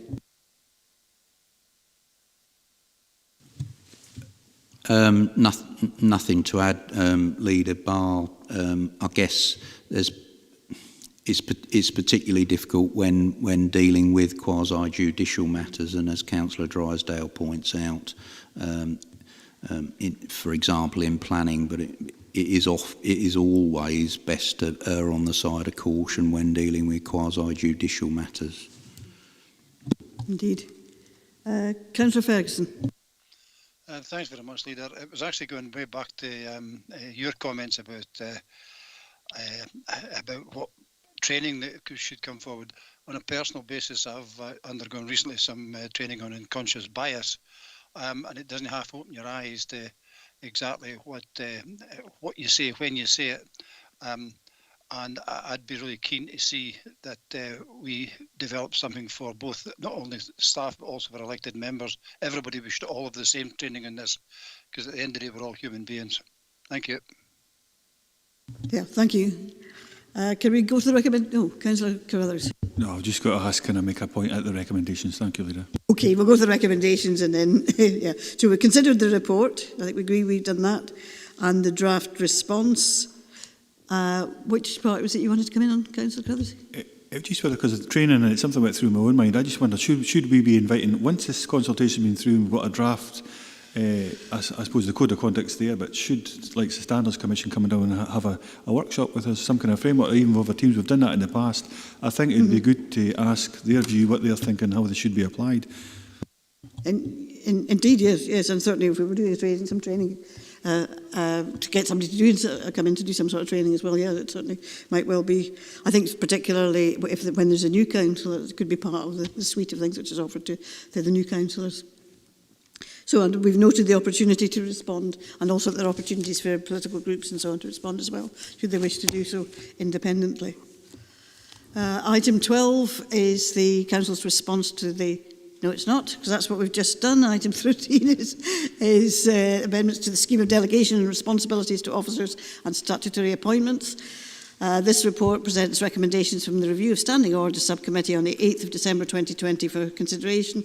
It proposes changes, mainly realignments to the scheme of delegation and responsibilities to officers as statutory appointments, options for the future arrangements for the Waste Strategy Implementation Subcommittee, with a recommendation that it is stood down and that the Communities Committee considers setting up an ad hoc subcommittee on all aspects of waste, changing the scheme of administration and delegation to reflect the cessation of the ad hoc Education Bridge Trust Subcommittee, and Claire Rogerson is here to... Don't see her. Claire's here to assist members with any clarifications. So can I invite any comments and clarification? What do you... sorry? Oh, yeah, sorry, I can see him on the... Yeah, Councillor Davidson. Thank you, Leader. Not a comment, well, not a question, I should say, rather, just to reflect that effectively these items have been to 2 meetings of the subcommittee and also to a workshop, which was well attended, and for which, once again, my apologies that invites to all members didn't go out as timelessly as had been previously anticipated. Clearly, if we have, and when we have future workshops on future issues, we'll address that. I hope that, given that process, members will be content with the recommendations, and I guess because some of them are clearly effectively housekeeping, but of course others are substantives, I hope that the full council will agree with the subcommittee's recommendation with respect to future arrangements for a waste strategy implementation subcommittee at option 4 on page 227, which I think amounts to moving the recommendations, Leader. Thank you very much. Thank you. Councillor Carruthers. Thank you, Leader. And thanks goes to yourself and I suppose Rob in particular in regards to the way we've been able to look at this particular item in great detail. So we've also spoke about it as group leaders as well, and I thank the other group leaders in which who got involved in it, had that greater discussion. For me, it's a really good document. We've got a greater understanding. This is about getting our house into order, but there really is a 5th document that needs to now be talked about. We need to speak about it. We need to understand where the role of the councillors are in particular, and I've referenced this on a number of occasions to the other group leaders. So where do we, and beyond that actually. So I'm keen to see another piece of work going ahead. I won't apply it to this document here. I think it needs a standalone decision. That's fair that happens. This can be then introduced and acted on as quickly as we need to be. But in order to, we've heard a number of councillors saying, listen, the councillors feel, because in the back of the particular investigations and inquiries that have been going on over the last year and a half or so, is that the councillors have lost a degree of control of the council. They need to take back that control, and this document would help empower, I think, the councillors taking that control back. So it's particularly around about that piece. I'm not wanting to get into that today, but I would like to think that I've got the support of the wider council in regards to that piece of work needs to be done, and it needs to be brought forward to the relevant committee at the appropriate time. Thank you, Leader. Yes, I mean, if I could bring Councillor Davidson back, I think there was an agreement that we would have a further workshop, further sessions on this in the new year, in order to look at some of the wider issues that councillors have brought to our attention. Councillor Davidson, do you want to say anything more on that? Thanks very much, Leader. Be brief. We have a growing list, I think, of things to look at in the new year, to the extent that we're bringing forward, or rather putting an additional meeting or potential meetings of the subcommittee ahead of its original diaried meeting, which I think is as late as May. Amongst others, and this is not an exhaustive list because it is from memory, were the delegations to area committees, the work which would arise out of the implementation plan from the FBT review, which was debated a couple of items ago, and of course arising particularly out of our last meeting of the subcommittee, both the points Councillor Carruthers raises and also the question as is reflected in option 4 of our recommendations about how the council might want to specifically scrutinise infrastructure. So that is working its way up into, I think, a fairly chunky work plan, in fairness. But I would envisage that the way we'll approach it will be much as we have done to date in terms of both committee meetings and also workshops that involve any and all members that wish to participate. I hope that's helpful to members and yourself, Leader. Thank you. Thanks, Councillor Davidson. Councillor Scobie. Yeah, Chair, and that's 2 remarks made. I'm looking at page 228, and it's the future work programme of the review and standing orders and subcommittee. And I would very much hope it is looking at, it talks here about member officer protocol, elected members training, but I would hope that there is a closer look at control and accountability and, what powers are or what delegated powers are given to officers against the members and whether it should be a member decision. So I would hope that is something that's very much looked at and closely looked at in terms of control and accountability for the future, not just in terms of member officer protocol, but the whole issue of control and accountability. And for the Socialist Group, that's what we would like to see. I think that was the gist of Councillor Carruthers' suggestion, actually. Okay, are we happy to go to the recommendations? Yep. We've considered the recommendations. Are you happy to agree the scheme of delegation responsibilities, with the caveat that there will be further discussion on some of the other substantive items? Okay, we consider the option. We haven't talked a lot about the options in relation to the waste strategy implementation subcommittee, but there was a fair amount of discussion at the workshop. So are we content with to agree option 4 in relation to the waste strategy implementation subcommittee, and that would become a subcommittee of the communities committee if they felt it was necessary? Okay, and are we happy to agree to the decision of the Education and Learning Committee that the Ad Hoc Bridge Education Trust Subcommittee is removed? I think the subcommittee itself has met recently and agrees with that proposal. Okay, love it. Okay, at this point, that we now go on to the motions, requisitions and motions, which are 19 to... Well, it would be 23 originally, it'll be 24 because we also have the COVID responders emergency motion, which I've agreed to take. So if we could progress now to what had been item 19, which is Standing Order 18, requisition from the Communities Committee of the 1st of October in relation to the flood protection scheme at the White Sands. This report is for members to consider a requisition requesting that the decision taken by the Communities Committee on the 1st of October 2020 in relation to the White Sands project, flood protection and public realm improvements not be implemented, and the matter referred to the next full council meeting for consideration is appropriate. I think, and then we need to consider first whether the requisition meets the provisions of Standing Order 18. I think my own view is actually that the requisition has been overtaken by events because advice was sought from the Scottish Government, and that indeed states that there is no flexibility within the Flood Protection Scotland Act 2009 for the Government or the Council to amend the 6-week period. And can I invite members' views on the requisition? Councillor Nicholson. Thank you. That's quite an interesting comment, because it has. Are we actually breaking the law by having this? Having this delay? Yeah, that did actually cross my mind with some anxiety. Actually, it's whether, in the first instance in March, whether we were entitled to suspend the consultation because of COVID. I'm not sure whether that is saying that we were wrong in doing that. I wonder. I don't know if anybody can offer any advice on that.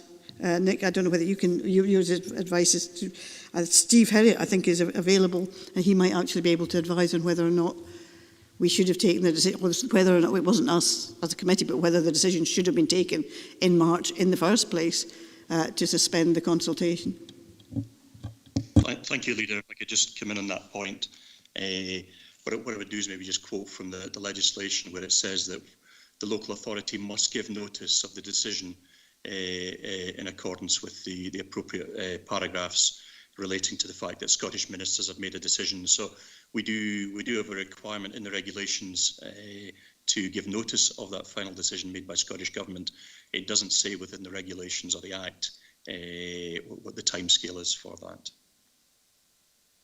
But is there anything which would have required us to undertake the consultation straight away? Or, I mean, were we in error in not undertaking the consultation straight away? There's nothing in the regulations that suggested that that there was a time frame within which we had to initiate the notification period. The regulations just state that we must do that. So the advice from the Scottish Government, is that in relation to the period during which we consult rather than when we start the consultation? Okay, can I invite any other views? Councillor Wilson. Thank you, Leader. Just on the back of what you've said, I would suggest that we don't requisition this particular item, simply on the basis that nothing has actually changed in terms of the advice from Scottish Government on the timing and a possible delay to the consultation process as what was considered at Communities Committee. I think it's also important to note that Communities Committee did not agree a date. We just simply noted the position at Communities Committee and that we noted the position that officers would follow that legal process. And I would also just add that obviously since the decision was noted at Communities Committee, we have obviously, due to this delay, we've now went into level 1, and previous advice to full council has been that modelling on a possible third wave would occur in March or April of COVID, and therefore a 6-week consultation period at the beginning of January would hopefully be absolutely fine within the current COVID restrictions. So I would argue that compared to the advice that Communities Committee received, nothing has changed, and the reason set out in the requisition about the restrictions is unfounded. I've got Councillor Blake. Thank you, Leader. And thank you for Councillor Wilson's comments there. I can't say I agree with them. The reasons for recalling the decision taken by the Communities Committee on the 1st of October in terms of Standing Order 18 are well documented in paragraphs 2.3 on page 420 and paragraph 2.4 on page 421 of the papers. In essence, due to the uncertainty of the COVID situation, I firmly believe that this council will be placed at risk should we start this 6-week consultation process, and then the further restrictions are again introduced and they may well prevent public access. On the 1st of October, it was uncertain if it would be possible for us to pause or extend the process. We now find that on paragraph 3.7 on page 416 of the report, that officers have already sought clarification, and the response from the Scottish Government confirms that although it's up to Dumfries and Galloway Council when we start the notification process, once it's been commenced, there is absolutely no flexibility within the Act that could be amended. And with the uncertainty of the current COVID position and the possibility that further restrictions may well be introduced either before Christmas or after Christmas and the New Year period, if the predicted spike in COVID cases is to follow. I see absolutely no need to rush into this where the Council may be placed at risk should this process be started now. In fact, at this full Council meeting today, we've concentrated on our discussion on the demands due to COVID and the stress being placed on our staff. We've also agreed to extend the EMES response timescales because of COVID to reduce the burden on our staff. So why now should we rush this through on an issue that may or may never happen? In addition to this, I strongly believe that our communities should now be allowed to concentrate on their own health and safety and the COVID vaccine rollout programme, without the distraction of this controversial scheme consultation, especially when there is no funding package either in the pipeline or likely to be made available in the near future. In that regard, in addition to the other reasons I've already given, I would now like to formally move that as the statutory consultation process cannot be halted or extended, that its implementation be delayed for a period of no less than 6 months when the COVID position may be better known and the risk of not being able to complete the statutory process because of the restrictions may well be removed. Thank you. I'll second that, Leader. Thank you. And I think there's a process that we have to go. First of all, we have to decide whether or not the requisition meets the provision of our Standing Order 18. I think Councillor Wilson has proposed that it did not. Am I correct? I have a seconder, Councillor Nicholson, has seconded the proposal that it does not meet the provisions of Standing Order 18. Now, I think Councillor Blake's amendment is actually probably later on than that. So I think this, first of all, we have to take a decision there. Councillor Hislop. Chair, happy to move that it does meet the terms of the requisition at 18. Okay, and Councillor Carruthers has seconded that. I'll second that for the reasons already outlined by Councillor Blake. Yeah, okay. So I think we have to take a vote on that as in the first instance.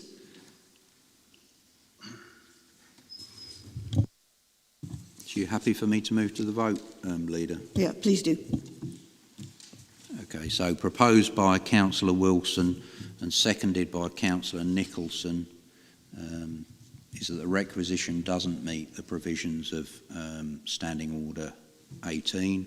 The amendment proposed by Councillor Hislop, seconded by Councillor Carruthers, is that the requisition does meet the necessary provisions. So moving to the vote then. Leader. Motion. Councillor Davidson. Motion. Councillor Bell. Amendment. Councillor Blake. Amendment.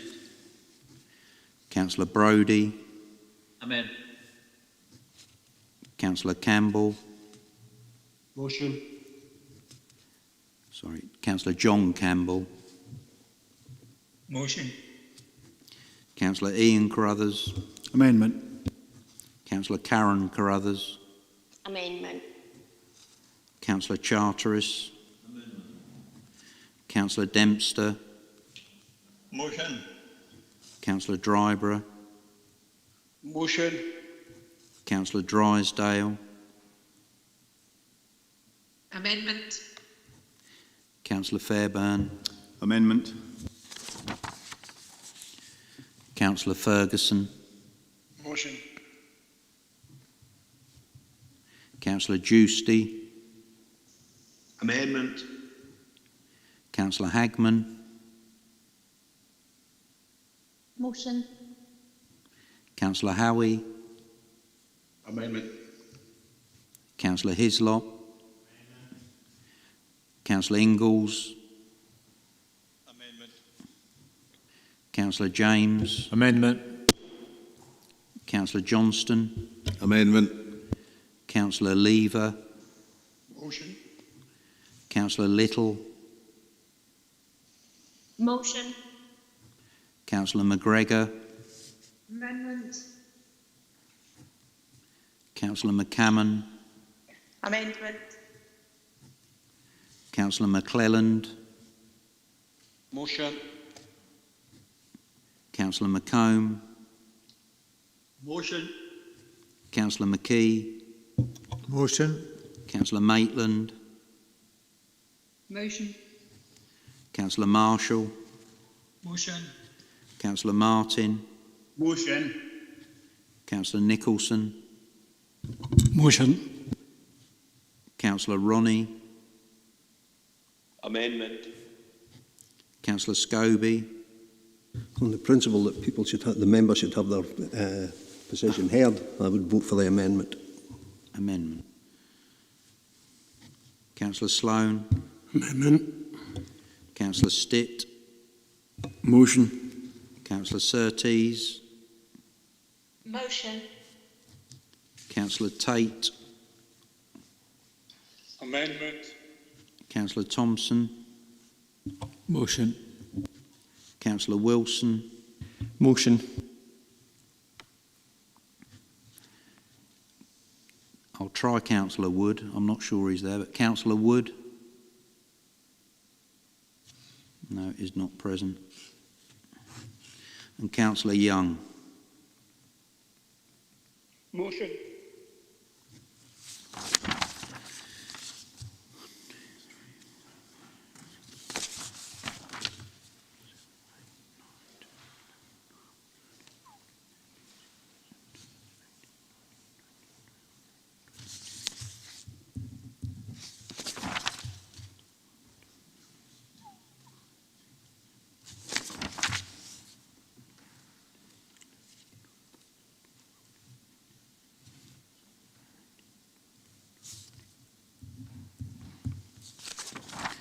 So voting is as follows: 22 voting in favour of the motion and 20 in favour of the amendment.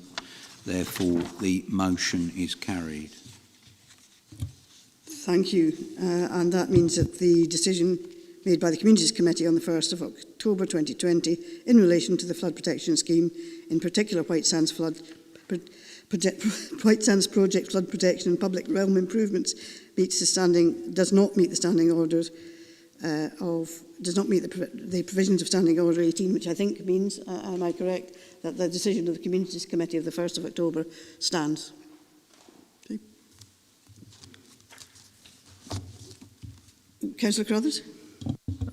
My disappointment. I just don't think I can reflect on this committee today, this full council, how disappointed I am to hear that. It's to say it complies. We're going through a level of scrutiny Leader, and competence checks in regards to that, and I won't be spoken over by another councillor. I think it's relevant. I can say this. I'm here today. I'm unbelievably disappointed with the reaction we've had in regards to this. I wonder what standing order that is. And what point is that? Point of order is that the decision's been taken, and you have no right to have a comment after that. Point of order, Leader. So you got a point of order as well? Yeah, so what standing order is Councillor Nicholson referring to, where he can't make a comment after that? I'm not asking for a decision to be made. I'm only asking to get 30 seconds listening to. I think you've expressed your disappointment with the decision, which I understand, but the decision stands, and there's not really any further point in discussing it. I mean, I appreciate that you and your colleagues will be disappointed at the decision, but the decision stands. If we can proceed to item 20, which is another requisition, from this time from the Finance, Procurement and Transformation Committee of the 17th of November 2020, Kirkham Community Trust Community Asset Transfer of the Land Car Park, Church Street, Kirkham, and this report is for members to consider a request that the decision taken by the Finance, Procurement and Transformation Committee at its meeting on the 17th of November 2020 in relation to the community asset transfer for land and car park, Church Street at Kirkham, not be implemented, and the matter referred to the next full council meeting for consideration as appropriate. So that, again, the first thing that we need to do is to consider if the requisition received meets the provisions of Standing Order number 18, and can I invite views of members of that in particular? Councillor Wilson. Thank you, Leader. I would move that we do not requisition this paper. FPT consider this report in detail. From reflection at FPT committee, there was another CAT transfer request and a long-term lease request. We spent more time considering this request than the other two combined. FPT committee had a number of reasons as to why we did not go with the CAT transfer request, in particular over the loss of a public car park and serious concerns over the business plan and the sustainability of that business plan. The requisition that is detailed here goes nowhere in solving or adding further information to those concerns, and spends and details mostly on the village hall. The village hall income is not up for a CAT transfer request. It is the car park that is up for CAT transfer request. I think it's also worth noting that the CAT transfer procedure was followed. That procedure involves advice being given by officers to the group, and the group being given numerous opportunities to amend their business plan prior to Wigton Area Committee and FPT Committee. And I would therefore say that this requisition request does not contain any additional information compared to that was at FPT Committee, and we should not be requisitioning it. Thank you. I've now got Councillor Surtees.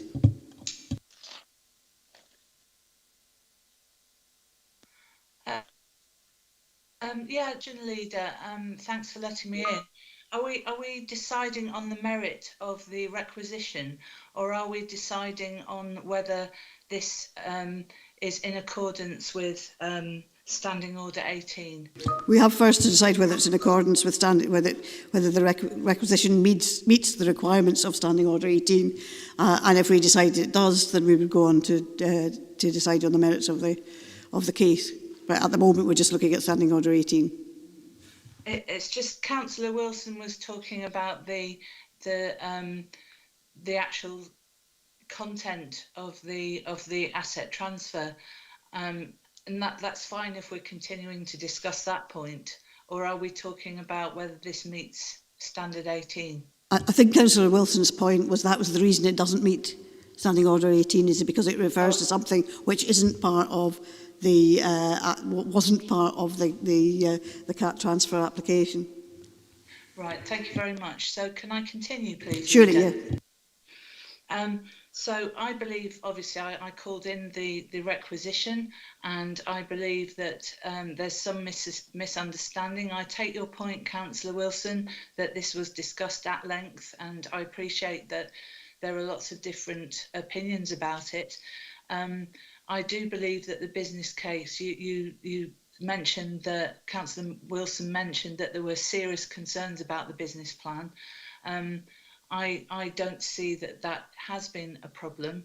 I think that the group have got a very clear indication of how they're going to use the car park for everybody's benefit, whether they are interested in the hall or not. They are willing to look at the possibility of looking at the car park and the hall together. They are going to use the car park as a car park for the whole community. They're going to increase the standard of the car park. They're going to get financial benefit from the use of the garages. They're going to take the substation that's on the premises. Whereas the council hasn't taken any rent from the substation, they will be pursuing that idea. So I think that it is a sound requisition, and I fully support it. Thank you. I've got Ivor. Councillor Hislop. Chair, I was just wondering, were all the names actually in on time? Because my understanding was that one of the names that appears on the list wasn't able to be contacted within the timescale. I did send an email asking to see sight of all the emails with the date times on them to say that they were agreeing with this, but I haven't received a reply to that yet. I wonder, Nick, are you able to answer that question? No, Chair, I can't provide any further information. The requisition was received with the names on in the appropriate timescale, but whether I can't comment on what Councillor Hislop's just mentioned. Were they all signed, or was it just a typed requisition that people could then possibly phone up and say that they were in agreement with? Because it's quite clear that it has to be either, I think the standing order says, scanned copies of signatures agreeing to it, or email copies of agreement. They should all be there. So are they there? They will be time-stamped. So are they there and time-stamped? In the olden days, we always had a report with the thing, with a stamp on it saying it was received and the time it was received. Is that available for members? In simple terms, no. Since you'll recall back in the day, we used to require signatures, etc. Changes were made to allow it to be for requisitions to be submitted electronically by email. That's been received. We haven't received individual emails from each of the undersigned. I would have thought it was fairly important that people did actually have individual emails, because somebody could be included in a list without actually having consented to being included in the list. Chair, it quite clearly states within it, signatures are permitted to be sent by scanned copy individually by each member or by individual email setting out agreement to sign Standing Order 18 request if required. Now, I asked to see that information to show that everyone was in agreement with this. Otherwise, I could type up a form for every decision, send it in, and Nick would then agree that we bring back every decision. No, I think it's an important point. I've got Councillor Davidson wants to speak on this point, and also I think Councillor Scobie, it's on this point, isn't it? It is, Chair, and I think Councillor Scobie was first, and then yourself, then Councillor Davidson. Right. Councillor Scobie. Thank you, Chair. Consistent with the previous item of business, I think it's right that we should hear the requisite and the decision, because there is great confusion from the decision being made. Then we were contacted as local members on the confusion as to whether the car park was part of the whole or whether it was all part of the same asset transfer. So I think it's right just to clarify the whole issue, to actually debate and to accept the requisition. There's obviously confusion in here today in terms of standing orders in itself, and therefore I think we should hear allow the discussion to take place. I'm happy to second Ross on the requisition. Yeah, I'm not. That actually, I brought you in because I thought you wanted to speak on Ivor's point. I know Councillor Davidson wants to speak on Ivor's point. Thank you, Leader, in an effort to be of assistance, as you would expect of me. So far as I am aware, the absolute best of my knowledge, Leader of the SNP group, the SNP signatures were submitted in accordance with Mr Evans' requirements, which I would assume would necessarily follow the requirements of the Standing Order and his administrative processes. We were quite careful on that point, and I would want to be sure that that's reflected on the record, since it has been called into question. Thank you, Leader. Thank you. Okay, I don't think we'll get any further answer at this point as to whether everybody had emailed in personally. Can I bring in Councillor Giusti and also Councillor Inglis? Thank you, Leader. I no longer need to speak as Councillor Scobie has seconded the motion from Rose. Okay, thank you, Councillor Giusti. Councillor Inglis. Thank you, Leader. Yeah, I think we're making a bit of meal of this. You know, Councillor Wilson's absolutely correct. We discussed this in great detail at Finance, Procurement and Transformation, and there's really no change. You know, I think we're all in agreement that this asset transfer could be through. There was just a minor clause that I would like to see, that which would protect the asset that we're going to be left with, and so I would second Councillor Wilson's proposal. Thank you. So we now have a proposal. I don't know which is the motion. Councillor Wilson suggests that his first bit was second after the seconding of the amendment, so I don't know whether that changes which is the motion, which is the amendment. I think we actually need to go back and clarify what's being put forward as the motion, firstly. Okay, Adam, that it didn't fulfil the requirements of Standing Order 18, I think. Adam. Yeah, that was essentially my motion, although I think I would like to say I've got serious concerns if a councillor is asked to see the detail behind this and hasn't been able to be provided with that, because standing orders are clear on what is expected for this procedure, and therefore there should be a paper trail there available for members. Okay, Councillor Carruthers, and then we'll proceed to the vote on the requisition. Councillor Carruthers. I think it's something to chat as well, but I mean, ultimately, I'm one of the signatories on that. I do believe it is comply, actually. The view I take in regards to once it's been heard may well be different to the previous view, or it may well be the same, but I think the principle of being able to listen and hear the arguments as it's been applied, I think we should actually be adhering to that. I'll be voting in that way. I see Councillor Maitland had indicated she wanted to speak as well, so I'll let her in and then we'll go to the vote.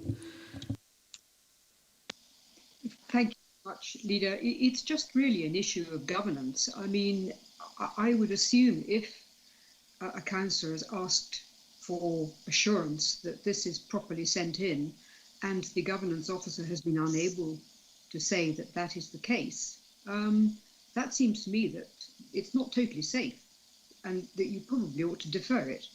But I really think we should receive governance advice as to whether or not this is acceptable and can safely be dealt with. Nick, can you answer that? Okay, I'm not aware that a request came in to see chapter and verse signatures, etc. I may be mistaken in that. However, anyway. I think I did indicate we would proceed to the vote, unless it's... I'm really sorry, Leader, but however, anyway, is not appropriate. Standing orders are clear. There's a clear process there. What members are trying to get to the bottom is, has that process been followed as set out in standing orders agreed by full council? We can't get to the bottom of that, and I'm not alone in sharing my concern on that process. Okay, Councillor Sloan and Councillor Nicholson, I would remind members that we want to be over by 6, though. Thanks, Leader. I mean, if, and I've no doubt, I've no reason to doubt it, that Councillor Isdell is correct in his interpretation of the standing order, we'd be in breach of that if we actually go ahead with this. This should not have come back before us. I have sympathy for that point of view, actually, Councillor Sloan. Councillor Nicholson. Yes, I'm inclined to withdraw the report, actually, because I think it is a serious point as to whether or not individuals had authorised their names to be on this. I think it is a serious point.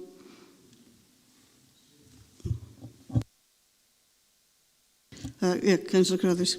Just a small comment. I wasn't aware that Ivor had requested that. He's well within his rights to do that, but I know from the Conservative group, you've already heard it from the leader of the SNP, Rob Davison, that he's assured this full council that his group did it. I know for a fact that Andrew Justy and I carried out that format. So I've got no doubt whatsoever from the Conservative point of view that we did fulfil that. But Ivor is absolutely entitled to ask that question. He should have received that information in a timious fashion. That is the moot point for me. Okay, I think Councillor Nicholson. Okay, yes. I mean, we're getting into a bit of kerfuffle about this, and Ivor's quite right. You know, what happened before was they used to have like electronic signatures and a signature sent through in the one email. So we haven't got proof either way, but there is doubt on it, and we can't provide, as a council, we can't provide the times of the signatures being put in, or whether they were in a timeless fashion. There's no doubt, the signatures might have been put in, but it's a timeless fashion that they to be put in. If we then say we defer that to the next council, would that then go against the standing orders? because it has to come to the next full council meeting, which is this full council meeting. So we might be going against standing orders if we do that. Now, based on the first motion that came in, and whether, from Adam, that on the basis that I was going to second it, but it has been seconded now, but there was a comment made about the business case, and the business case was part of the reason the evidence was there at the first meeting when we took that decision, because the business case didn't stand up, because, as Rose mentioned, it was a substation, but part of the business case was getting an income from that substation, and that it wasn't the case. So that's the reason I'm quite hard. I was going to second Adam, but it has been seconded. Yeah, I think it's a difficult. I'll bring it, Councillor Carruthers. Thank you, Leader. I mean, I think after what's been said, I think if it was a motion that you moved in regards to deferring this, or you can make that unilateral decision, if it was a motion, I'll second it. Otherwise, I think you should make a unilateral decision to defer this to the next full council. I'm confident that we have complied, but for the sake of the reputation of this council, I think you should defer it. Councillor Scobie. Yeah, Chair, this is one of the times when you do need unequivocal governance advice on this, on your standing orders, and we're all clear what standing orders are saying. I was asked the question, but then it begs the question whether, the 48 hours starts from today under standing orders, or whether we're accepting that it was from the time of the decision at Communities Committee. We need governance advice on that before we even consider any of the two motions, because the motion, as I understood from Adam, wasn't on that point. So it wasn't. So Ivor has introduced something into the debate that the motion did not cover. So I think we do need unequivocal advice from governance for your safety, Chair. Yes, I would appreciate advice on that, but I see there seem to be... Councillor Davidson, did you want back in again? Because I see something on my phone saying that yourself and Councillor Surtees are wanting to speak. Councillor Davidson? Well, I'm certainly happy to give way to Councillor Surtees. I want to reiterate, and I make no apology for repeating the point, that to the best of my knowledge, everything that we did was done fully in accordance with the advice provided by Mr. Evans. Otherwise, the report could not have got here. I think that's fundamental. Now, if a decision is made, a matter requires to be referred, or if something else has to be done with it, naturally I would respect that decision. But I would be entirely entitled, I think, and it would be reasonably fair for me to have exactly the same diligence of the item that we just proposed, notwithstanding the fact that we disposed of it, but as the point has been made, and frankly contains an imputation that we may or may not have done something that was not entirely in accordance with standing orders. I reiterate my point to the best knowledge that is not entirely in accordance with Mr. Evans' advice. Thank you, Leader. Given that we need to vacate the building by 6 o'clock, we can't continue to debate around this point for hours and hours. My inclination is to... I've had assurances both from Councillor Davidson and from Councillor Carruthers that all the signatures went in on time. Now, I think in future, we should be supplied with the evidence that they've all been gone in time, and that there are individual emails from individual councillors. But I don't think we can resolve this on this point. I don't think we can resolve this, because by the time it comes to next council, I don't even know that is competent, referring it to next council, since it was a decision, as Councillor Nicholson said, for this council. So my suggestion is that we go to vote on the requisition. And people may bear in mind whether or not that this makes it... Point of order. Okay, Councillor Hislop. It quite clearly states under Standing Order 18 that the individual signatures must come in. Now, my understanding is the requisition came in on time, but there has been no individual signatures come in. That's what Mr. Evans said, because he said the requisition came in. Now, the requisition has typed names. There are no emails, there are no signed, scanned copies. Therefore, did they ever come in? No. That's what it makes. The requisition came in, and that's what Mr. Evans said. He didn't say there was any emails, and if he looks back on the 23rd of November at about 10:50 or something, I sent an email. I did note the automatic reply that came back to say that Mr Evans was on leave to the 26th, I think, and would reply after that.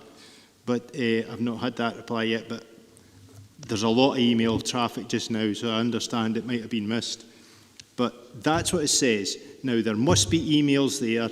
If they are not there with the signatures, then this falls. Okay.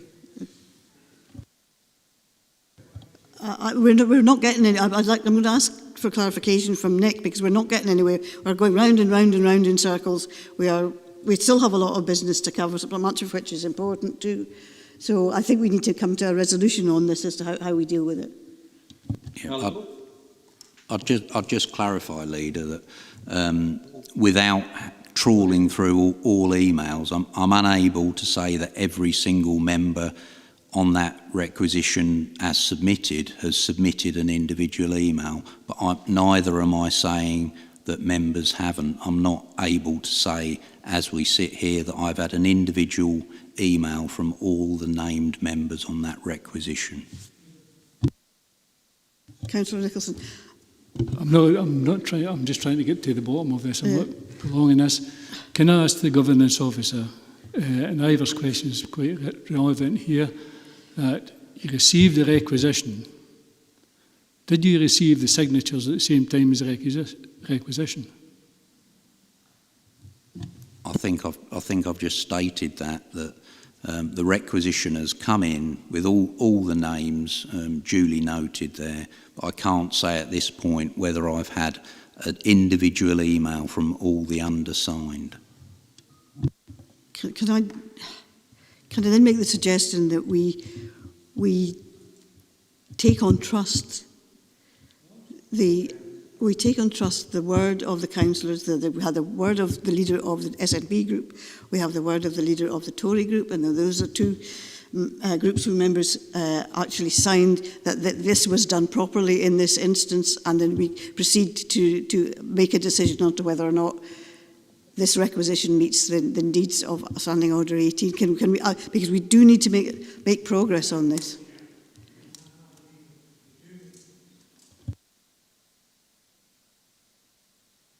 I was going on.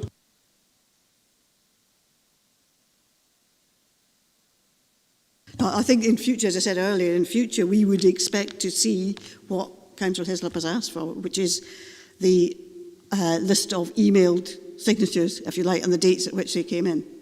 In future, that is what we will do, but we cannot resolve this for this time because it isn't. Councillor Carruthers. Thank you, Leader. Please, Leader, I'm not trying to step on your toes by any means, but I think it's been a very, very valid point. So there's been information requested. It hasn't been validated in writing. I've given you my assurance. Leader of the SNP has given you his assurance. I certainly feel complied with. I can evidence my email trails quite clearly.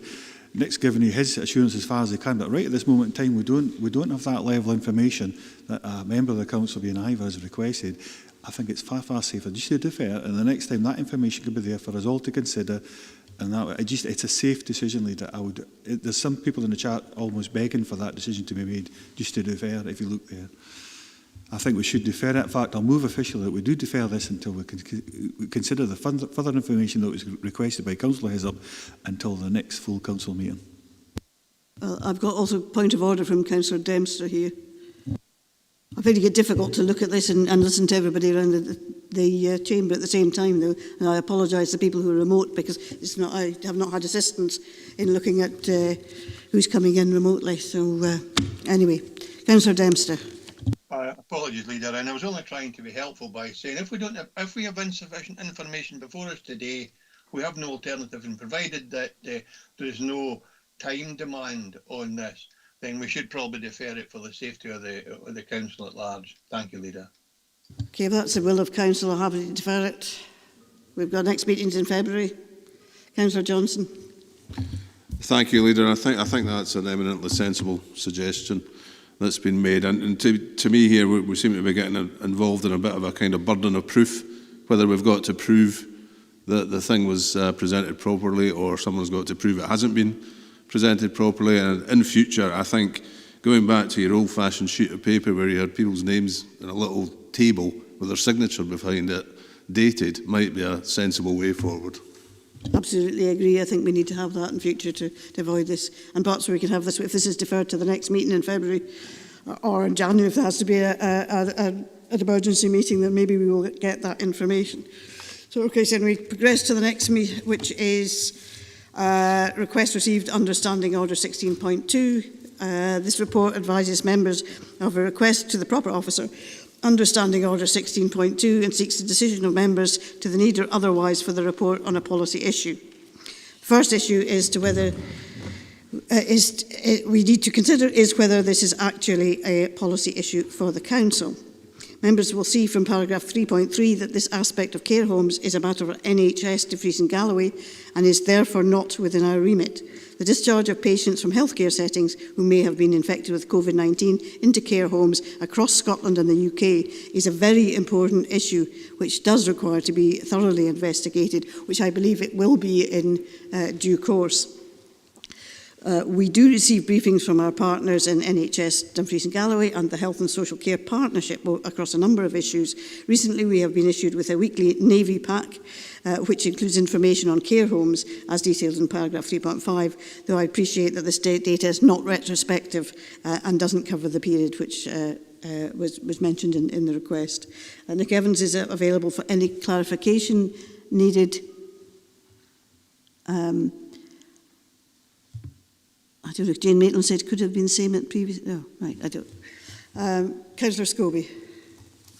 Yeah, I can assure the members of the Council that I did comply with standing orders and we did put in a request for a report, and I had to remind governance that it was a matter of the proper officer to determine whether they would write that report, and if it was decided not to, then it came back for full Council to consider whether it seeks that report. And on the basis of what is being put forward here as not to provide the report, I would turn you to page 24 of today's agenda, where it clearly states that care homes, that we have responsibility for care homes on page 24. That's purely on today's agenda. But we have responsibility for care homes. We have responsibility under Health and Social Care Partnership. So I would see the Council being responsible for preparing the report, for asking for the report to come forward. You're right in what you say. There is an investigation taking place, and it was a Labour MSP who asked for the investigation and indeed asked for a police investigation into the whole affair of care homes. And I would see the Council in its duty to come forward with that report, perhaps to vindicate that everything was done appropriately, but only the report will confirm that. And that's why I'm asking. It's not to debate the issue today. It's purely to say we should have a report come before Council, as it is the Council's responsibility for care homes and what happened at the time of COVID in February, March time. We have had a report, an initial report from the Chief Social Work Officer that indicated, some of the aspects of this, but it begged more questions than what he gave answers to. That's why we asked for the report, and I think it's right and proper we should come back with that report to this Council, to the appropriate committee. Short of that, and if members don't agree to that today, then the question will remain as to what are we trying to hide? Why are we not coming forward, and is there something in there that we don't want to reveal as a Council? That's why, under standing orders, I ask for that report and that Council instruct that. I'd have to take some issue with your allegation that the Council is responsible for care homes. The Council has no care homes. The Council, through the Health and Social Care Partnership, commissions care in care homes for some of our residents, but we don't have responsibility for the care homes, and we certainly had no responsibility for discharging anybody from the NHS into care homes without having been tested for COVID. That is not the Council's responsibility, and we have enough problems of our own, I would have thought, without adopting the problems of other public sector organisations who may have erred in the way in which they discharge people from care homes. And, you know, the advice I've had is this is ultra vires. This is not a matter for the council. It may be a matter for the Health and Social Care Partnership and the IJB. It may be a matter for NHS Dumfries and Galloway if they wish to do some investigation locally. But this was not the council's, for once, this wasn't the council's fault, you know. So many things are the council's fault, but this time it wasn't the council's fault. But can I bring in the Chief Social Worker? No, I wanted to bring in the Chief Social Worker for advice. Yeah, thank you, Leader. I would just like to clarify a few points. Thank you, Councillor Scobie, for your input. With regards to page 24, this very much indicates that we have supported care homes in the response to COVID-19 under the legislation and the instruction that we received from the government on the 19th of May 2020, which obviously is after the dates that you've indicated in your response here in terms of item 21. Also, the report that I submitted at the request of members of the ad hoc committee in August, which I presume is the report you refer to, was around surveillance testing for staff. It was not with regards to the testing of residents. The Leader is absolutely correct. We do not have any care homes in Dumfries and Galloway. They are all privately run organisations. We do, however, commission services from the care homes, and we do fund placements within the care homes, but we do not have the professional responsibility for the admissions in terms of when someone is clinically ready to be admitted to a care home. The decision made clinically was by colleagues in NHS to discharge service users to the care homes at the point that the COVID-19 pandemic was declared. Our staff were obviously involved in terms of assessment of need, but we did not and would not make the clinical decision to discharge to a care home. I'm certainly to provide any further clarity if required, Leader, but there are two distinct issues around surveillance testing, which was reported via an ad hoc committee, and also the clinical decision for discharge to care homes. The information requested is held by NHS Dumfries and Galloway, and a suggestion may be that the elected member requests a freedom of information for that information. However, the numbers are such that that may not be forthcoming. I can't make any comment on NHS Dumfries and Galloway. Thank you. Thank you. Councillor Scobie. Yeah, if I could go back to you. Never once did I say the council has care homes. So I don't know what you're responding. I accept the council do not have care homes. They're all private in Dumfries and Galloway. But nevertheless, as has just been said, we do have responsibility for surveillance testing, is what I am asking for. And I'm asking for it under the council's responsibility. It says here, involvement in care homes on page 26. So there's no question as to whether we have involvement or responsibility, but we do have responsibility for the surveillance, and it's that surveillance at the time of February, March, in terms of when some, if my memory serves, 165 patients were discharged from hospitals to go into care homes. And we need to know what procedures and processes were in place under surveillance testing, call it as you will. So that's why the report is being asked for. That we do have involvement, I say responsibility, for care homes, and we commission, as is rightly being said. So I've never said once that we have under our response, that they are our care homes. But we still have people put into them, and we need to be assured. And there was no accusation, because that's what the people out there are seeing. And if we don't come forward with that report, and it may vindicate, I would hope it would vindicate, that everything we did was entirely to the letter of the law and everything else, because already the First Minister has put her hands up and said, we didn't get it right in care homes, and we need to make sure that we did what's right, or it was on the government's instruction. That's why the report's being asked. And anything short of that would be derogation or responsibility. I've got other members wanting to speak. Councillor Maitland, Councillor Carruthers and Councillor Davidson. Councillor Maitland. Thank Leader. Look, I understand that there are indeed concerns, but I really don't think it's probably for us to spend the time and resources on dealing with something which is not directly in our sphere of operations.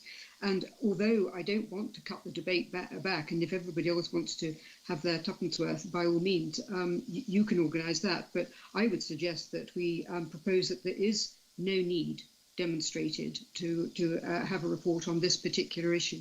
And I suggest we go to the recommendations and make that clear. Thank you. I'm going to bring in Councillor Carruthers and Councillor Davidson because they'd already indicated, and I think and then I'm going to ask Lillian to come back. Councillor Carruthers.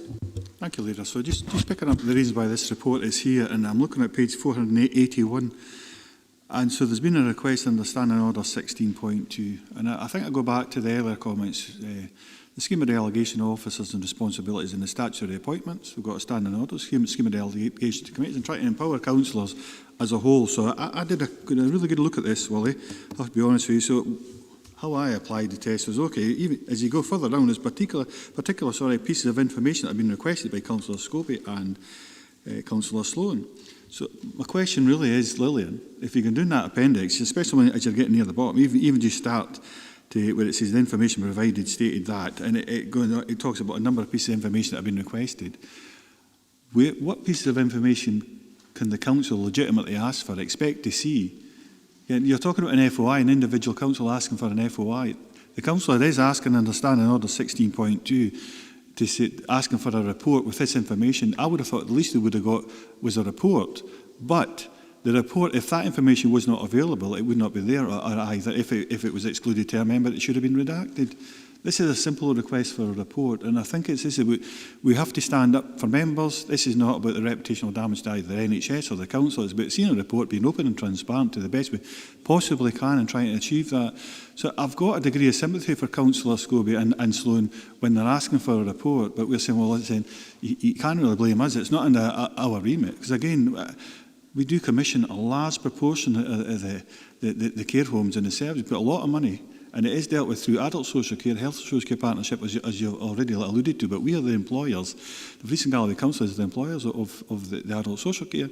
We do have a remit over this. It's just what level of information can be shared in a report, and if it's to such an extent it should be excluded for the public and we can access that information, then it should be an exempt report. I do support the principle of any member of this council, if they use the standing orders in the appropriate way, they can request a report to whatever the appropriate committee is. Thank you, Leader. Can I bring Lillian back in on that point, and then I'll bring Councillor Davidson in. Thank you, Leader. Councillor Carruthers, just a few points to note. And I would confirm, apologies if I gave any misinformation, the surveillance testing report was on staff only. It was not on residents. So that was the August report, and that was as requested. In terms of the information that is requested, it is not our information to share. It belongs to NHS, Dumfries and Galloway, not the Health and Social Care Partnership. And whilst I absolutely accept that we place service users in care homes and we fund that, we do not employ the staff that work in care homes. Those are not our members of staff. The social work staff will undertake assessment, and then we will fund an agreement that we will pay for that placement in a care home that meets the need. In terms of the information around the 118 people residing in Dumfries and Galloway, I cannot confirm that information because at this point the information that was provided through the public health website does not contain those figures that I recognise. So I am in a position where we do not hold that information, and it is not in my gift to share that information. This information belongs to NHS Dumfries and Galloway. Hopefully that's clarified that point. Thank you, Leader. Can we bring Councillor Carruthers once back in? No, thank you, Leader. Lillian, it isn't, because my point was what information does, not what information does the council own, it's what information can it access. And if it can access it, the council can see that and evaluate that information. I know as a member of the Integration Joint Board and the leader on the Audit Risk Committee of the IGB, I can access this level of information. So if the council can access that information, then it's how it then presents it back to itself, the councillors being the council. That's my point, Lillian. Yeah, thanks, Councillor Crothers, but I'm not able to. I know what you're saying, but the information that's actually asked for in those dates, that has not been made available as yet through either the Care Home Oversight Group or my understanding through any of the subcommittees of the IJB. I have not seen that information, and I certainly, in conversation with Julie White, she was clear that the dates that are provided, that information is still being gathered, because as members are aware, at that point there was no testing available, and they were following the guidance from the Scottish Government. So I'm certainly aware that there is currently an investigation instigated from Police Scotland, and there is work ongoing to try and establish that factual information. And I have no concept of where the information that went to the MSP for Labour's health spokesperson gained that information from Dumfries and Galloway. So I certainly would be happy to share anything we have, but I can absolutely assure you we do not hold that information at this moment in time. Thank you.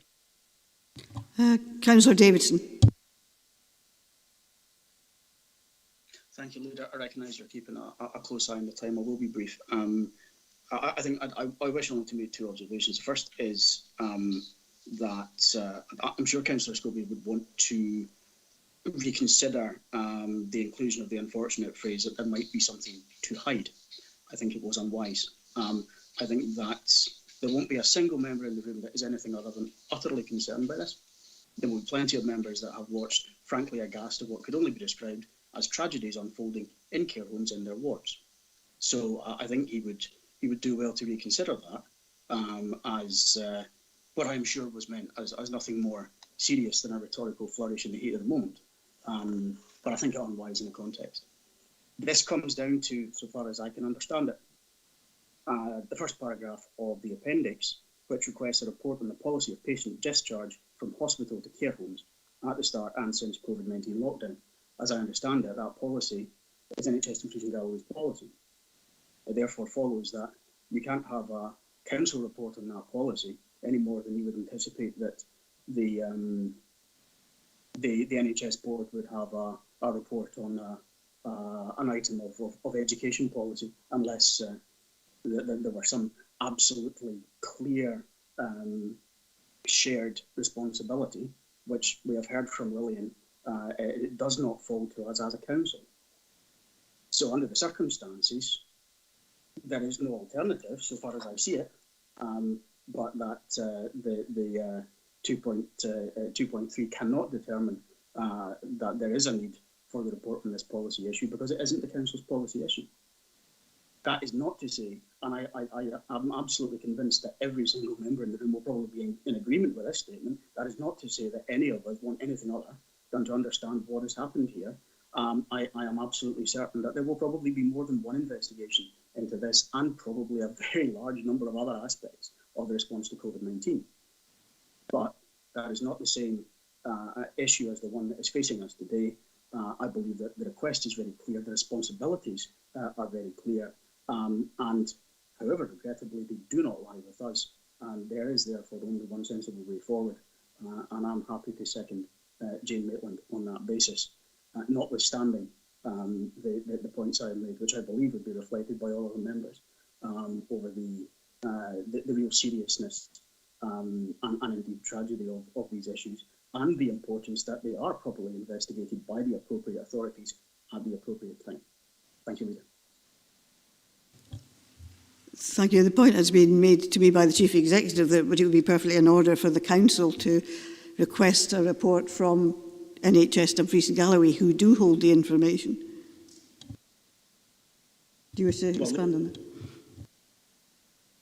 Leader, if that's a proposal and everyone else is content with that, I'd certainly incorporate that. I intended to second Councillor Maitland, but that would seem to me to be a good idea. Thank you.